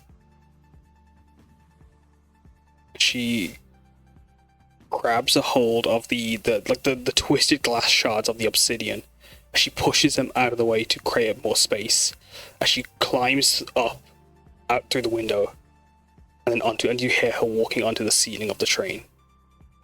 She just takes a seat as the train winds billow by. As you can hear her crying up above through as the train rushes past you. I think someone down. Kind of breathe for a moment. Yeah, Piyar takes a fucking deep breath. Like, still points to Kyuko and is like, don't touch them. Leave Samosa them will be. point to Hibana. Don't tell people that. I think it worked out. Specter stepped away. Yeah. Oh. That's alright, but like as Hibana just kind of sits quiet in their grief and their regret. I'm gonna go around you guys and like if you guys interact with each other, take in the moment. Sayaka asleep, fairly sound like this is too much excitement for a moment. She needs a nap. The train, a vampire, Eddie buys. We're going to start off with Kyuko. How are you feeling? How are you responding? How does your body relax as you hear her above you crying? And every now and then, like the sound of like a fist punching against metal. I actually think Kyuko doesn't relax. She is very confused. A lot of new information has just been thrown at her. She's just watched people that she's still relatively new to Tajima, but she's watching people that she has built relationships with be threatened when it seems like it could have been a conversation. So I think she kind of keeps her hands in her sleeves. She's still very tense. I mean, just holding her size brings her comfort. It's not necessarily like she's ready to go crazy, but holding her size brings her comfort. And she will check on Sayaka sleeping next to her, just make sure she's okay, and one little look at them, and then, but yeah, she's still very tense, very quiet. As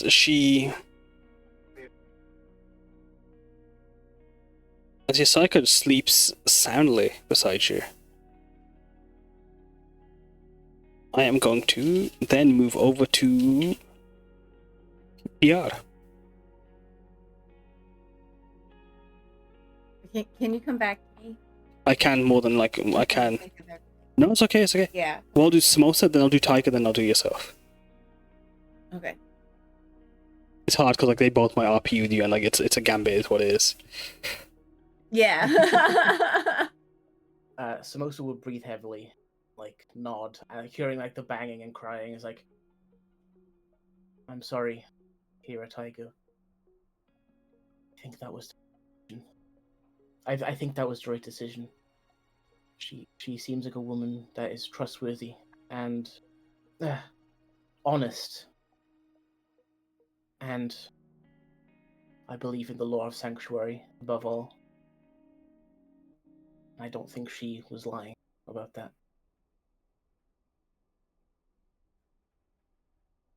Hopefully this would be good for Sakura as well. If not, I will gladly see punishment."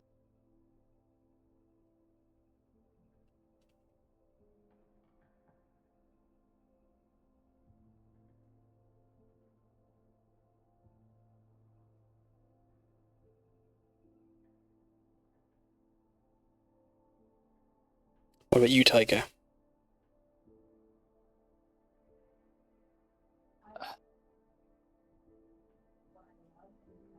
I think Samosa's got the fury of Tajima covered pretty well with her response, I feel like. So Taiga's gonna try and be a little more diplomatic, and he's gonna speak up and say, if you wish for us to stay here now, we will happily oblige.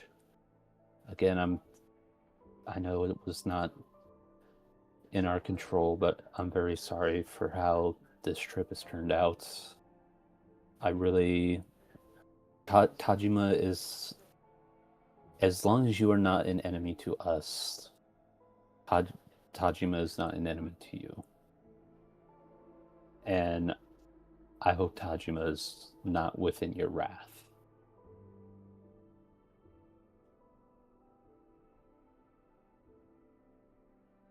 If you have done right by her, then you'll have done right by me.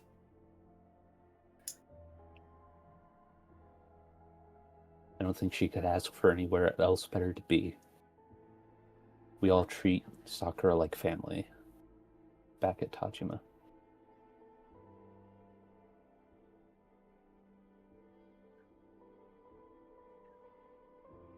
Good, he says. You can stay if you wish.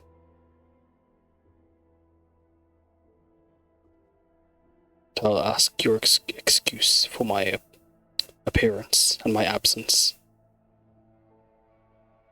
I just need a moment to myself. Of course. Take all the time you need. As she would still just continue weeping atop the train, having let out a wail in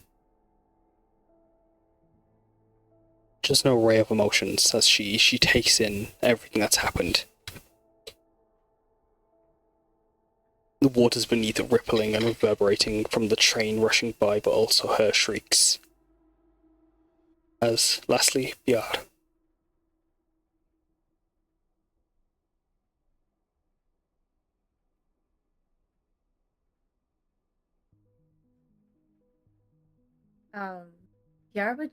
Piyar would give her time, because obviously it's very obvious like how she is feeling, and Piyar doesn't want to interrupt like whatever she's feeling right now, whatever like she feels like she needs to. Piyar's just going to like let her have that time and like that space. And like whenever like Taiga and Piyar were, or Taiga and Samosa were talking, like she's just kind of like nodding and like taking everything in, because she doesn't know half of what had happened through with the other shaman that had died. Like Piyar didn't even know that Sakura was his granddaughter. So yeah, Piyar's just gonna give her the time and space. Like she would still want to stay.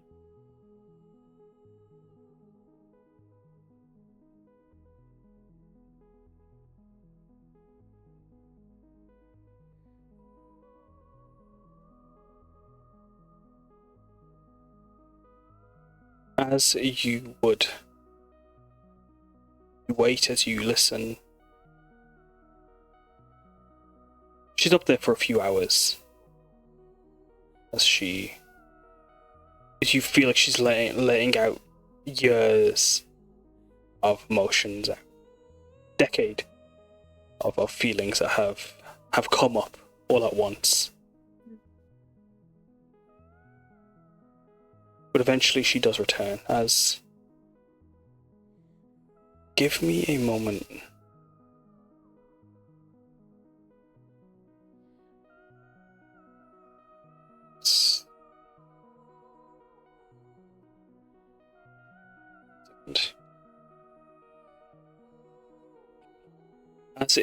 as you guys are, you go past Mijiri.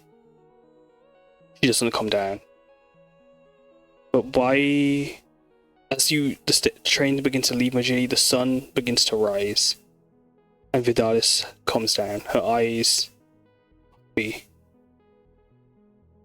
she doesn't look at any of you, but she reaches out to hand you back the caricature. Samosa. Samosa will put her hand up and like close her hand around it. I think it's better in your hands until you see her yourself.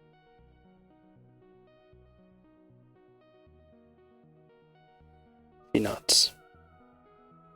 If you're sure. I've never been more sure.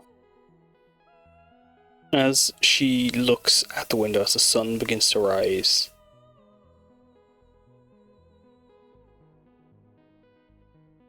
you watch her as she pulls her to put her chunni over her head to try to shield her from the sunlight as it comes up. As she sits on the aisle seat.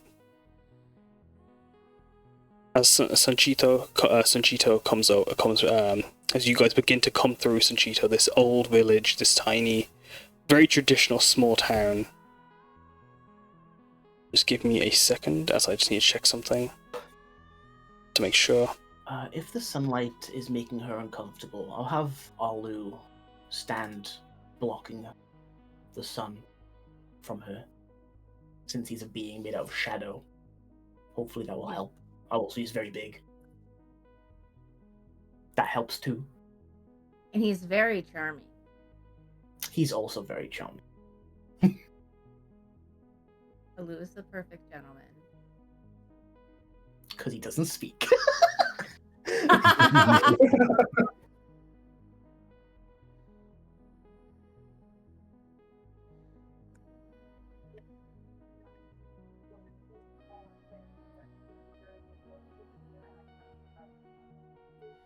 I missed a little bit while showering, but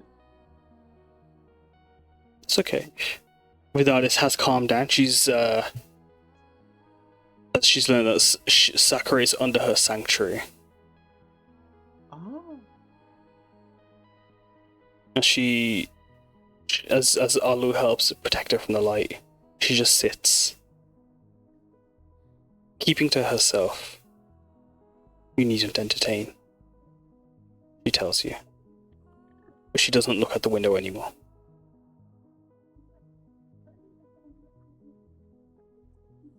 As Hibana, how do you feel as you heard her after getting the caricature of Sakura, learning that she's safe in Tajima? You hear Vidaris on the roof of the train crying her eyes out for hours on end. She's a like that of like an Onryo or a terrible, sad, haunted being that's the ghost of a lifetime ago. How do you feel as you reflect on the whole moment? I think before like before Vidaya. Vidaris, but yeah. I think this was. I think at the moment Hibana was gonna feels like this is like the biggest mistake she will never forgive herself for in the moment. That like burden lessens as like there's like at least that closure that Sakura and Vidaris have like some sort of relationship, and that Sakura is under her sanctuary and means a lot to her. So at least one good thing came out of this. But I don't know. When I think about it right now, it's like she can't forgive herself right now for like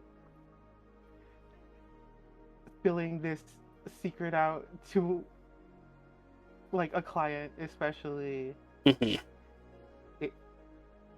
She knew when she came to Tajima she had been like hiding the truth a part of herself, and like in trying to like be a little bit more true, she has unintentionally endangered probably the entire camp of Tajima. As so yeah, she feeling pretty bad. She's probably thinking of at least like something to at least notify the other shamans about this in like a discreet way, and like yeah, they at least need to know about like what's transpired here.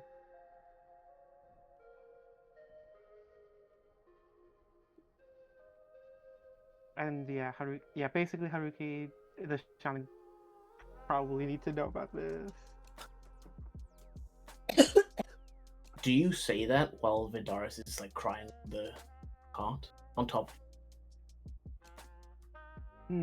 I think she's going to message, because she has that as a cantrip. Probably message Samosa, Piyar. She'll probably message each of you and like very with like that message of like we'll need to let Haruki and the other shaman know about this. Any discreet ways I could write it, I could message. Are you asking me or are you asking... Oh, go on, sorry. Asking the group through message. Message. Oh, in game. Okay. Yeah. In character, I should say. Samosa will nod and like she doesn't really understand how message works, but she's thinking it's like the message boxes, so she's just going to respond in her head. Leave that to hire a Taiga.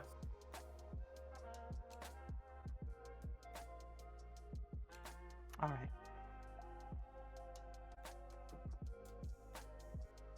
Yeah, leave it to him.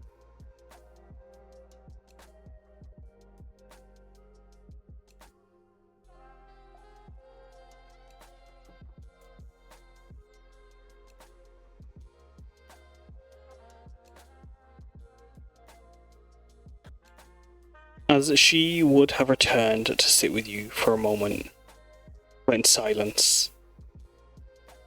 Do you ask any questions? Do you say anything to her? Samosa definitely would. Yeah. Do you drink? No. Miss Vidaris?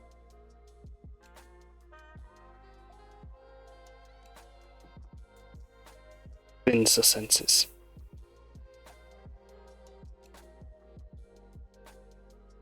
Tea would be fine. Yes.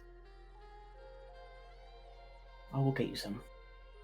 And Samosa will nod and will walk towards one of the other carriages in search for a member of staff or like someone to get tea. As you are about to leave, To ask her, like, what about snacks? Would you like something to eat? Like trying to like find out before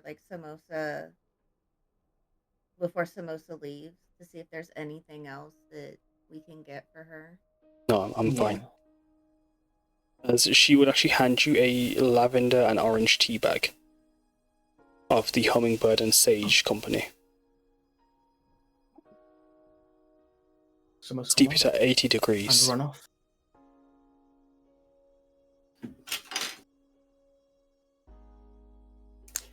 For how long? 3 minutes, 1 sugar. It's good for the blood.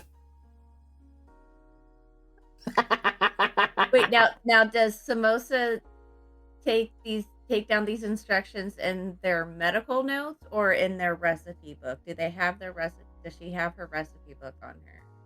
She has a normal notebook. Nice.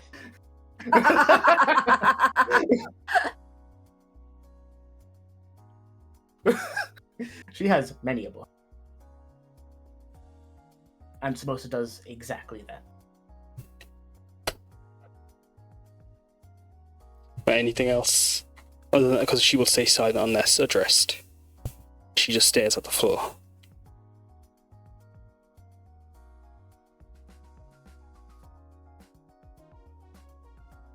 I wanted to ask her a question previously, but now it feels like a bad time. Right?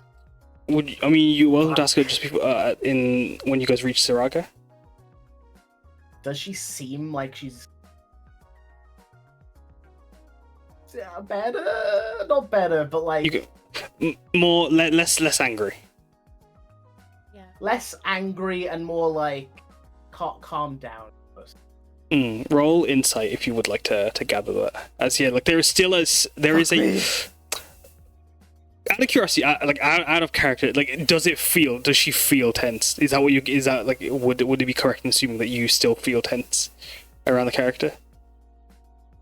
Samosa doesn't feel tense. She's more like almost walking around like someone like if like someone's family member just died. Like she kind of has like that heaviness in her chest. She's not afraid. She doesn't feel like she's in a fucking cage with a tiger. She just like she feels like she's sitting next to someone who just lost someone that she. Yeah. She doesn't know the context. She doesn't know if that's actually the case. But like that's what she feels. Go ahead, write that insight then. I've rolled more insight in this session than I've done the entire. Yeah. You saying so, Piyar? 14. Oh yeah, because Piyar, like, she wants to comfort her, but she doesn't know of an appropriate way to Right? Like, I don't fucking know this lady.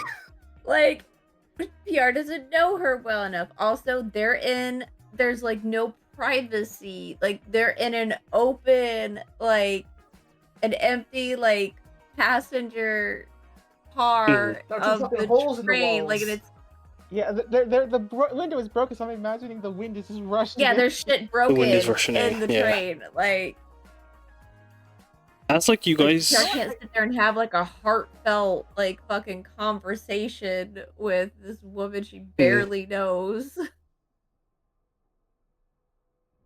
Yeah, with your insight checks, you guys can gather. With a 14. There is still a tension, like a tense energy from her. The danger doesn't leave. The danger can't really leave. It's sometimes it's.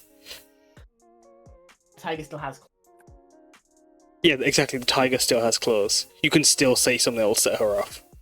But with your 14, Hibana and Samosa, you two can at least gather she's in that demeanor. Like you can at least assume maybe it's the sun that's causing her to be so downcast in this moment, where all the emotion has kind of left her.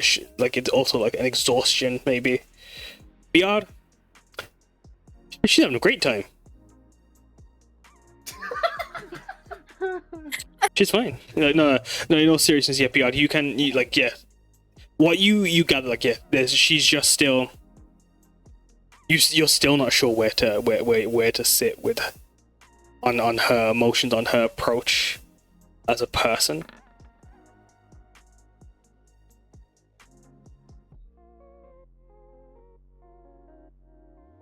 Like, a shit went from being amusing to, oh, we might die. Exactly. within literally once within the same scene. Yeah. Fucking hell. Yeah. Good lord.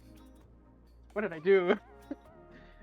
It's all right. It's you uncovered. Yeah. That was good shit. Like Honestly, That was good shit. we don't get to have sessions like this in the West Marches. It's nice that like this. I wasn't expecting the session to go the way it did, but yeah, like as like you bring the tea to her, she thanks you for it, drinks it, and then just takes in the smell. Like she'd smell it for a while before she drink it. Like it'd be like it'd get cold before she drank it. Would you want to move to a different cart where the windows aren't, where the sun, daylight, prominent?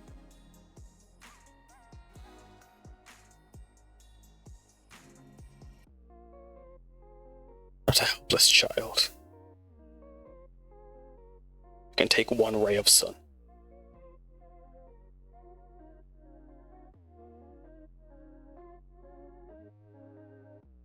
And I will ask you to roll insight on that.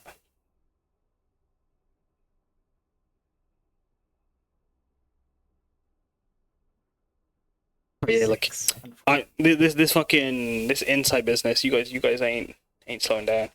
Sorry, guys. But the session is coming to its I end. never wanted proficiency. I never wanted proficiency in insight so badly.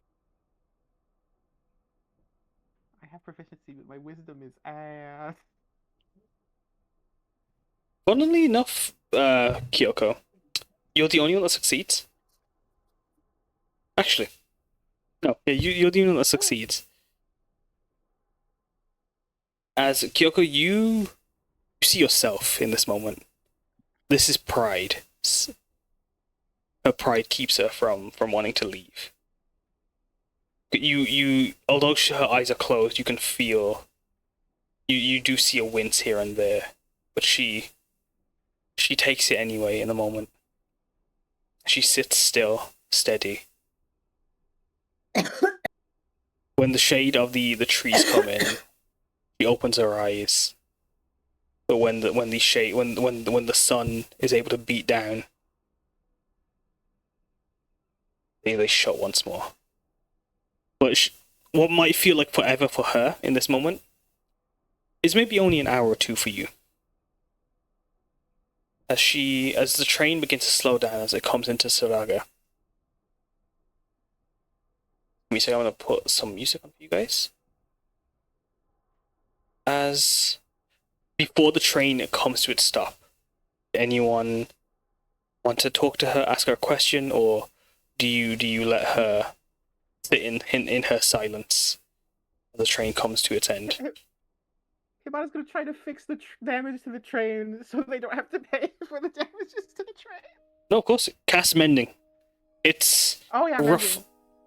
You basically have an hour, so you can cast up to 60 feet worth of glass repair. That's more than enough, yeah. As you're able to mend and fix the bits of obsidian. I can't Give me a second, grow actually. wood, so I don't know if I can make tables. But... Oh, they were metal tables. Oh, metal tables. Yeah, I don't. Do you need the object still? Because you don't have all the glass pieces. It depends how many is missing. Yeah, because it's a significant. It's about at least 5 feet worth of glass, at the least.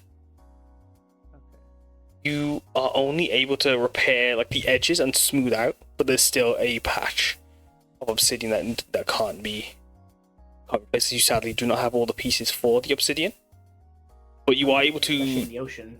Yeah, or in the lake at least, in Star Lake. But you're able to repair, smooth out, and clean up as much as you can. But as you're doing it, Vidaris will just know I will pay for my damages. Yes, Kyoko?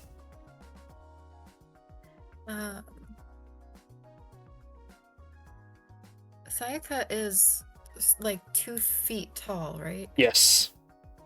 About 2'4", I believe. They, like pull into Sarhaga and they're getting ready to get off the train, Kyoko will pick them up and take them carry off. Yeah.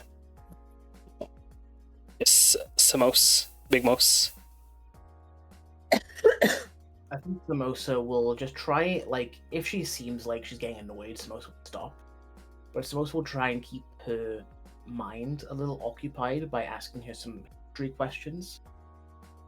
Because she seems to be very knowledgeable about history. You can ask her 3 questions. Question actually. Oh, Would Samosa, would everyone, if everyone wanted to take part in this, you can. You all could get one question each if you'd like. Mhm. But Samosa, I'm down. what did you want to say anything else? Yeah. Oh, sorry. Samosa would ask, because she kept bringing up Sanctuary, so now I'm curious. Do you know much about weapons, Miss Vidaris? Vidaris? Dileep. And then she'll slowly... Miss Dileep. Sorry, say it again, Kaz? Miss Dileep. Miss Dileep. Yeah. We correct you. Miss Dileep. Mhm. Sorry. My apologies. No, that's okay. And she will slowly bring out the show. This beautiful trishul that's made out of vermilion steel with twin Sarhagan serpent dragons. Saranagas. Yeah, Saranagas. Sornagas, making up two of the spikes on the trishul.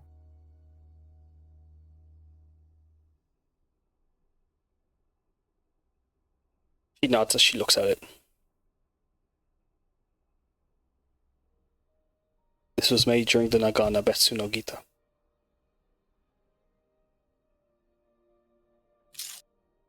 This was one of many.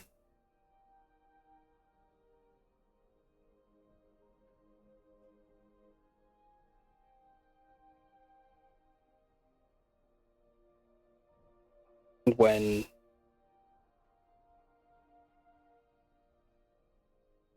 the Naga look what the Dragonborn struck, this would keep them back. Sindur that is woven in the metal.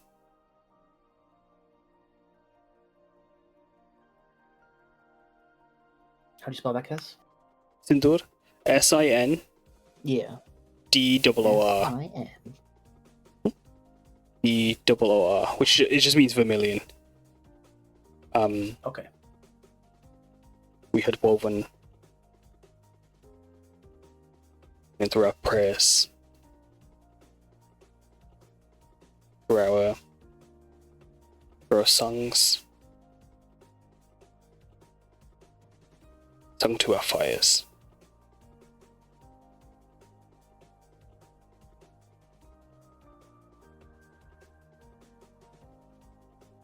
I didn't think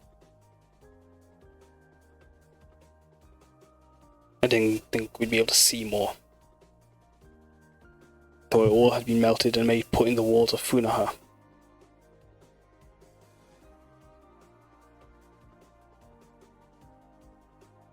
Selfishly taken. Of its kind? Who am I to say? I thought there was none left. Someone was fool enough to melt it.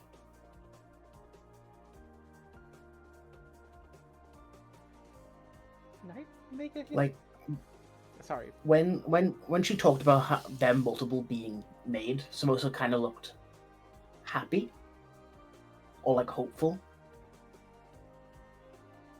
But then saying that, you know, they've all been melted down and she doesn't know of any more of existence. Oh no, she said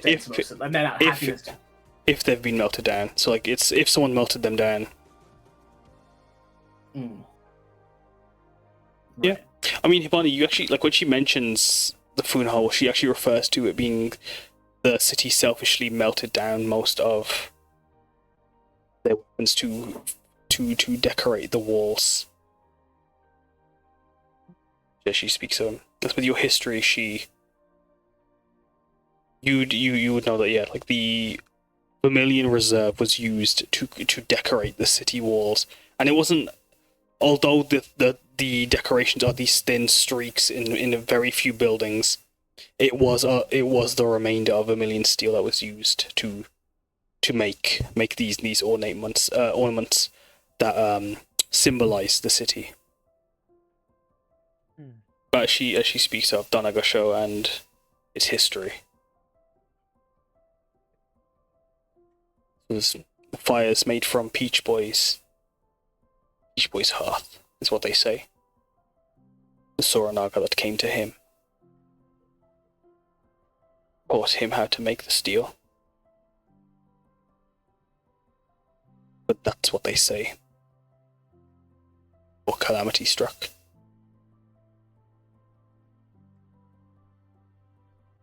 It's a shame. Shame we've forgotten how to make this. Yeah. Hibana wants to say something and she keeps her mouth shut, but she desperately wants to say. You were saying sorry, Samosa? Samosa would nod. That it being a shame that this, like, just generally about the whole entire history, almost of it. I've grown quite fond of this one. I shall do my best to keep it safe, like it has done me.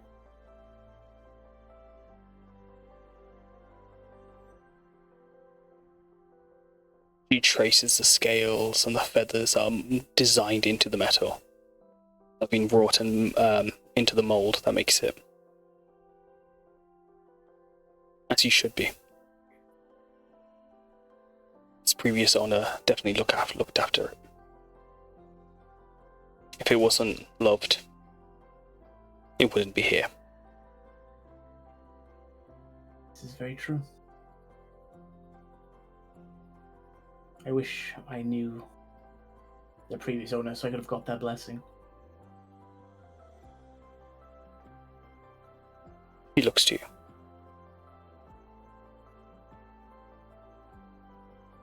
So you'll have to do instead then. She scoops the air over your head.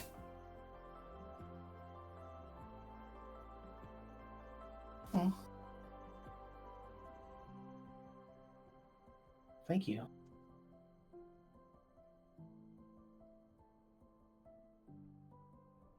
As who else would like to ask a history question? Big Yoko. Go You ahead. got Google right here. Yeah, Google's here. You have an hour with Google before she leaves. Go ahead, Kyoko. Kyoko still doesn't look the happiest, but given the opportunity, she will ask what Kanga Law was like before. Cool. And it was whole. Yes. I wouldn't be able to answer. I wouldn't know. I came after. The Nagana Betsu no Gita. I saw the invincible storm come through. I saw when the 5 Maru Wars happened. Or the Karu Wars happened. It's beautiful. It hasn't changed. But for the scars Haruka Shah leaves on it. Kengala. The rivers still sting. The rain still pitters patters with its soft melody, unlike anywhere else. Its people still are happy. If their history is it's been looked down upon, it will still come back. The tide is only just gone out to sea for a moment.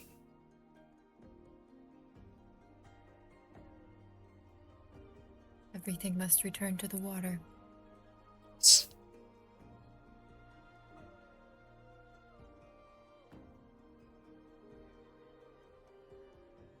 Soil can still soak in some too if it wishes.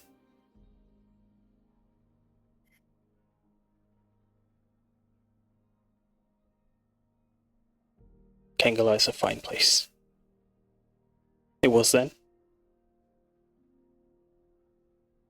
with its water lilies, with its lotus ponds. Just give me a minute. I'm gonna actually pull up the map for a second. I'm gonna try to remember something.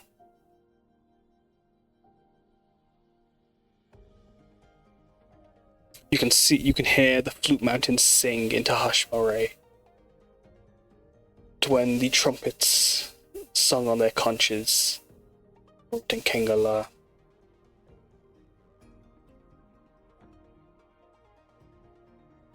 That was music.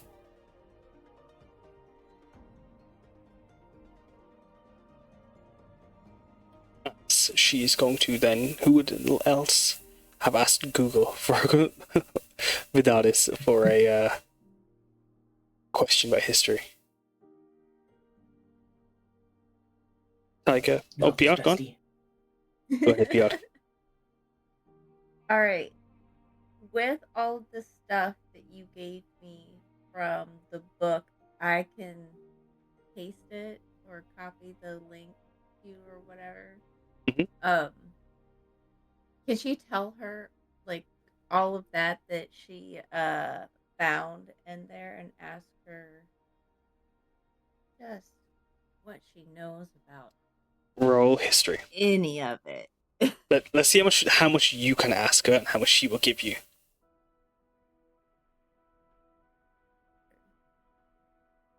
Fuck me. Taiga's right there. He helped, right? Can he give her advantage? Yeah, because he was researching with me. He was researching. That's true. He gets his Go own on a question. tism about rivers. Yeah, you can ask one thing. You can ask about Shian's hand. The place where you know, or you are certain, your brother is. Where she believes the dragons got to him. Where the dragons rest. Uberfort, a wild magic ruin that was once a city that was destroyed by that was where the Invincible fought and was pushed back and was defeated, but wild magic destroyed the city. The La Lake, the red lake that has been saturated with iron, that is from the swords that were used in the last battles of the Betsu Waste during the Nagana Betsu no Kita. Kamibetsu, the city, and its history, or even the mountains, or any of the other locations. Is there any one of those that you are desperate for any information on?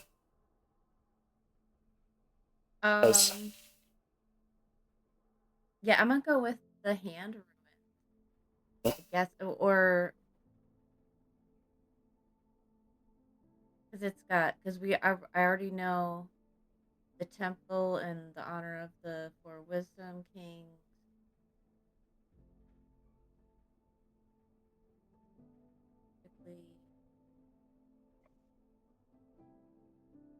Temple of Oh yeah, the dragon. Here we go. The dragons. Yeah, ascended spirit of the dragons. The cult. Yeah, is supposed to live in the temple of ruins. The Vara show. The Vara show are a second. Yeah, like the cult got turned into chimera. What? Yeah, just give me a moment. As I just trying to remember something. The Vara show was an ancient temple for the Nagana, the Vara. His sanctuary, or their sanctuary, sorry. And in their sanctuary, this cult has formed. Students in castles make a chimera for fun, and have ruined much of the ecosystem by setting them free. And in a similar nature, this cult have done the same in creating these chimera, these draconic beings that slumber with their mummified corpses.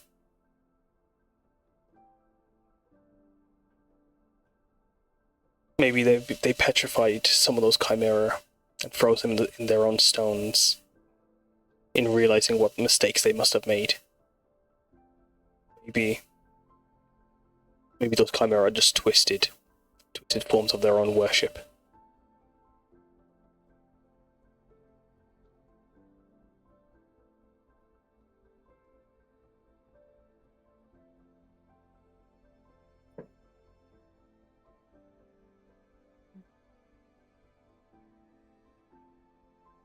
Because the only other thing Piyar knows is like about the mech. Oh yeah.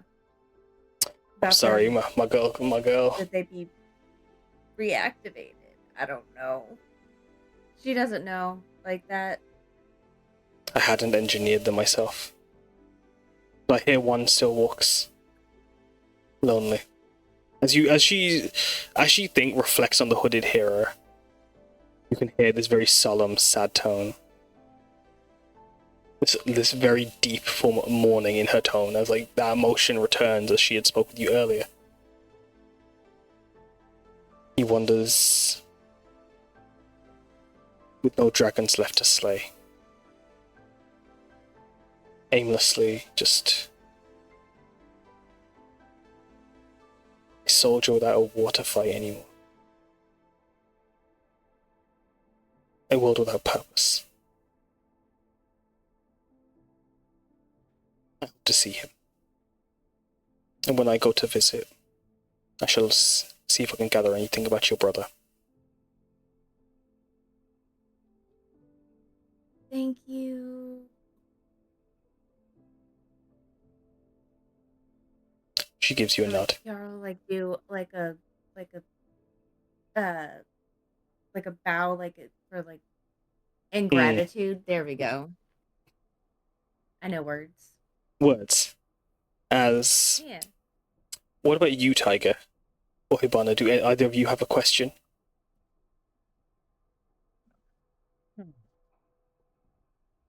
I think. No, you go first. Yeah, go ahead, Hibana. Okay. I think the only question Hibana will ask. This is less of a history question, but there are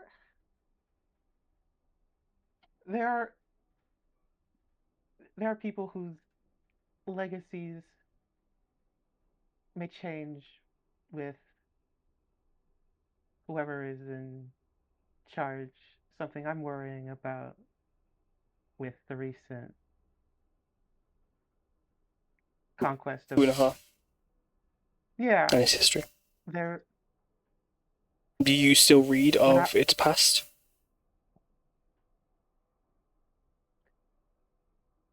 Well, did you study its founding, its history?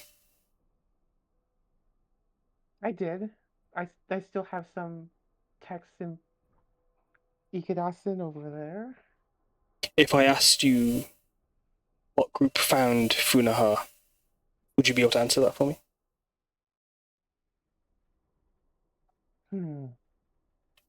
Well, puppet makers that took or stole it.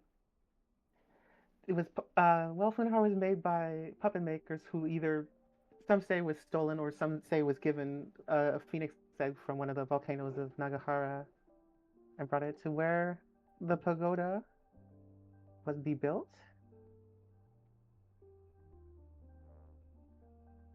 And regardless of whether they were thieves or just people seeking to protect something of theirs, are they venerated? Yes or no?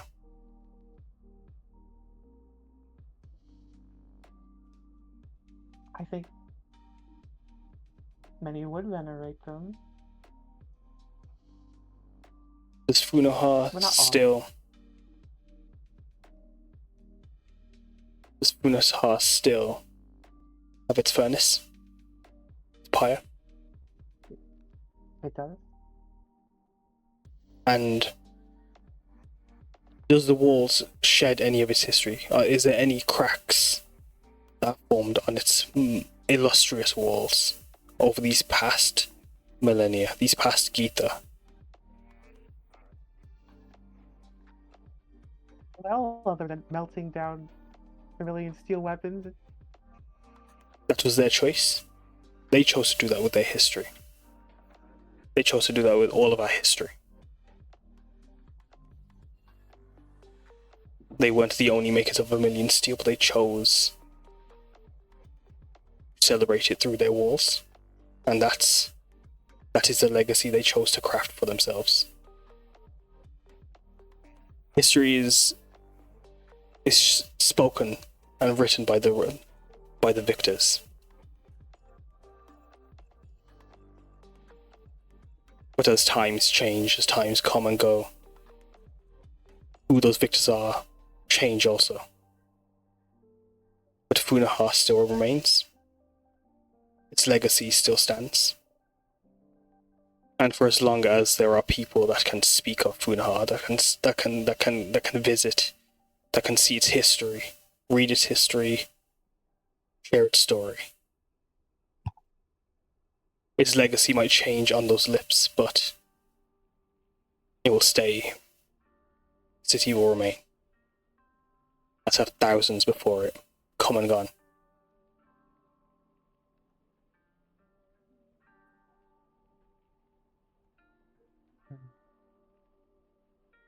I think Hibana nods and is satisfied with this answer.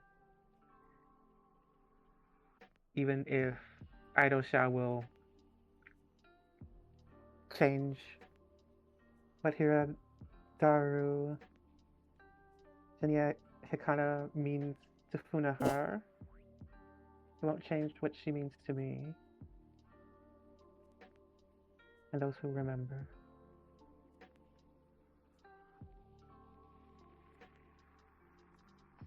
Legacy is what's remembered. You know who I am?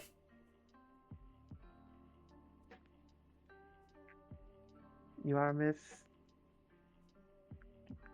Jadealynn. I'm so sorry. I'm so bad with Sorry, names. Hold no, it's on. okay. Vidaris Dileep. Yeah, Vidaris Dileep. You are Miss Vidaris Dileep. And of my legacy, do you know anything of it? I wish. I don't. It's not for you to know. And so what there was of it chose to not be remembered. The legacies I choose to remember, however, will go with me. That is the nature of time. Your city is eternal, for as long as there are people that will keep it, call it home, fight for it, and stand with it even when it falls. Funaha doesn't lose any of its history as long as you don't let it. And I hope you don't let Vermilion Steel be forgotten.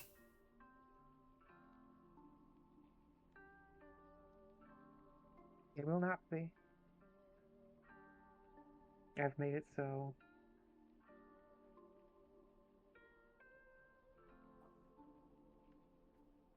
And Taiga. Oh, we'll come to you in a moment, Samosa. It was just a little thing to add Oh, on to go on. the end of Hibana. Samosa will just say, I will remember from you. You cut out at the halfway through. Oh. Samosa will say, I will remember one thing from you. Nodding to Vidaris. Vidaris. Vidaris. I'm sorry, my tongue is just slipping. As the sun shines on you all, cutting through Alu even as it hits her, as she looks at you, her eyes catching the light. What do you remember? What is my legacy to you? You have a very, very beautiful singing voice. He laughs. Seriously, I was in shock. It was very pretty.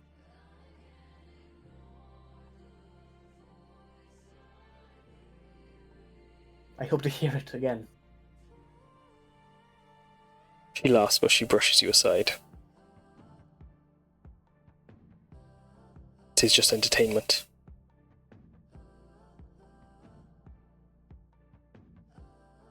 I fear you did better entertaining us than we did you.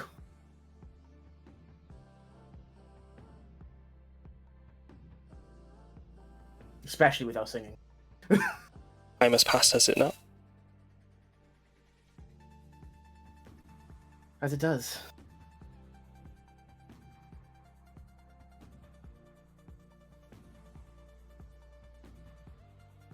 Sorry, you can move on to Taiga now. I wanted to compliment her singing since it happened, but I've been holding on to it. Well, it's your turn, Taiga. It's kind of tough because I don't think Taiga would have any real like genuine like questions about history. But I think one thing he would inquire about is if there's any legends or tall tales or anything Vidaris has about the caves of Nagahara. Are there like any legends or again like legends and tall tales or any information for his own little investigation he's doing for Seraph, for his friend? Do they do in those tunnels deep below? Those tunnels that guide into the volcano and into the castle. Their secret prison. One of many.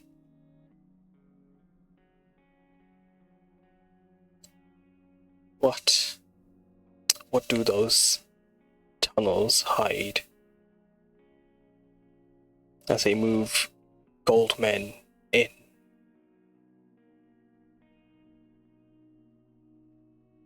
To fund their war machine.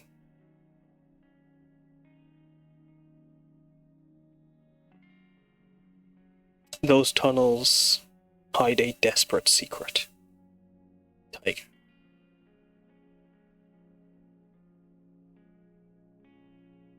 What is the cost of freedom, home, and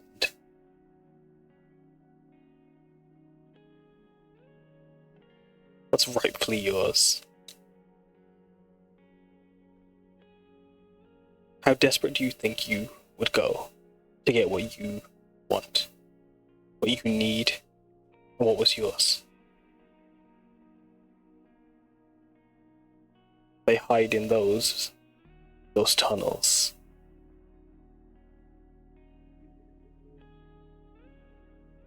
She shakes her head. What the evil Haruka Shah does. Our fires aren't so pure either.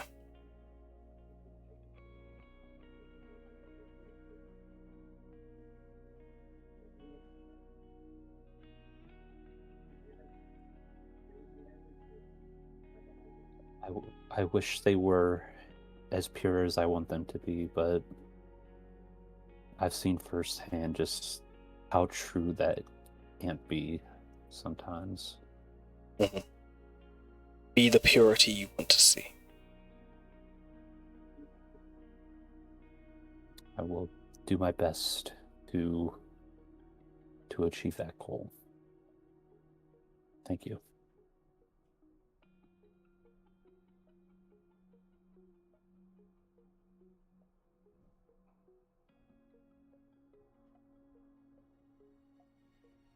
And as you all speak with Vidaris, for having your moments as the train comes to its halt as Sarhaga is called upon, the Tanai call out that this is the stop for the city.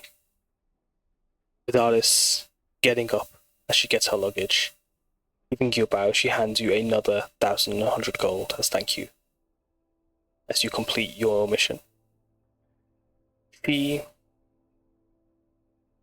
gives you all a bow. I have some tasks I seek to do here in Sarhaga after I spend the evening at the station hotel. But I shall be hopefully arriving in Tajima soon after my next visit to Shamibetsu, or before my visit to Shamibetsu.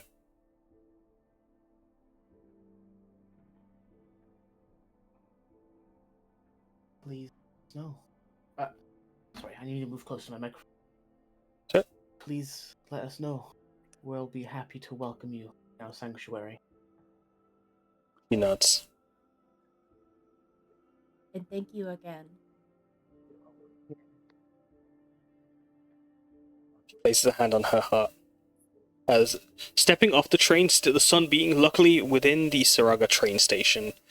The building is a open planned but roofed ceiling with pillars of dragon that curl over, ginkgo leaves and hydrangea motifs spiraling up as hydrangea bushes grow, both in the station and out, as you would see commuters rushing past, a lot of folks rushing to their early their work commutes.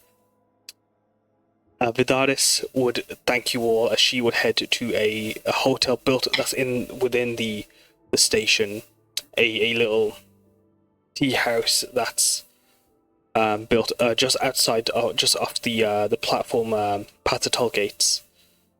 And as you move through the city, as you prepare your journey back home, maybe you'd head back to Nagahara as you do so, or go back home from here, which would be short. Either way, Vidaris would hand you a return ticket should you plan to make your way back, offering you all actually the wad of tickets as she hands a few out to folks at the toll stations. Tickets would be any day. I mean any time. Sorry, during the day. As you would use those if you wanted to return back home with them. But regardless of how you plan to travel back, regardless of what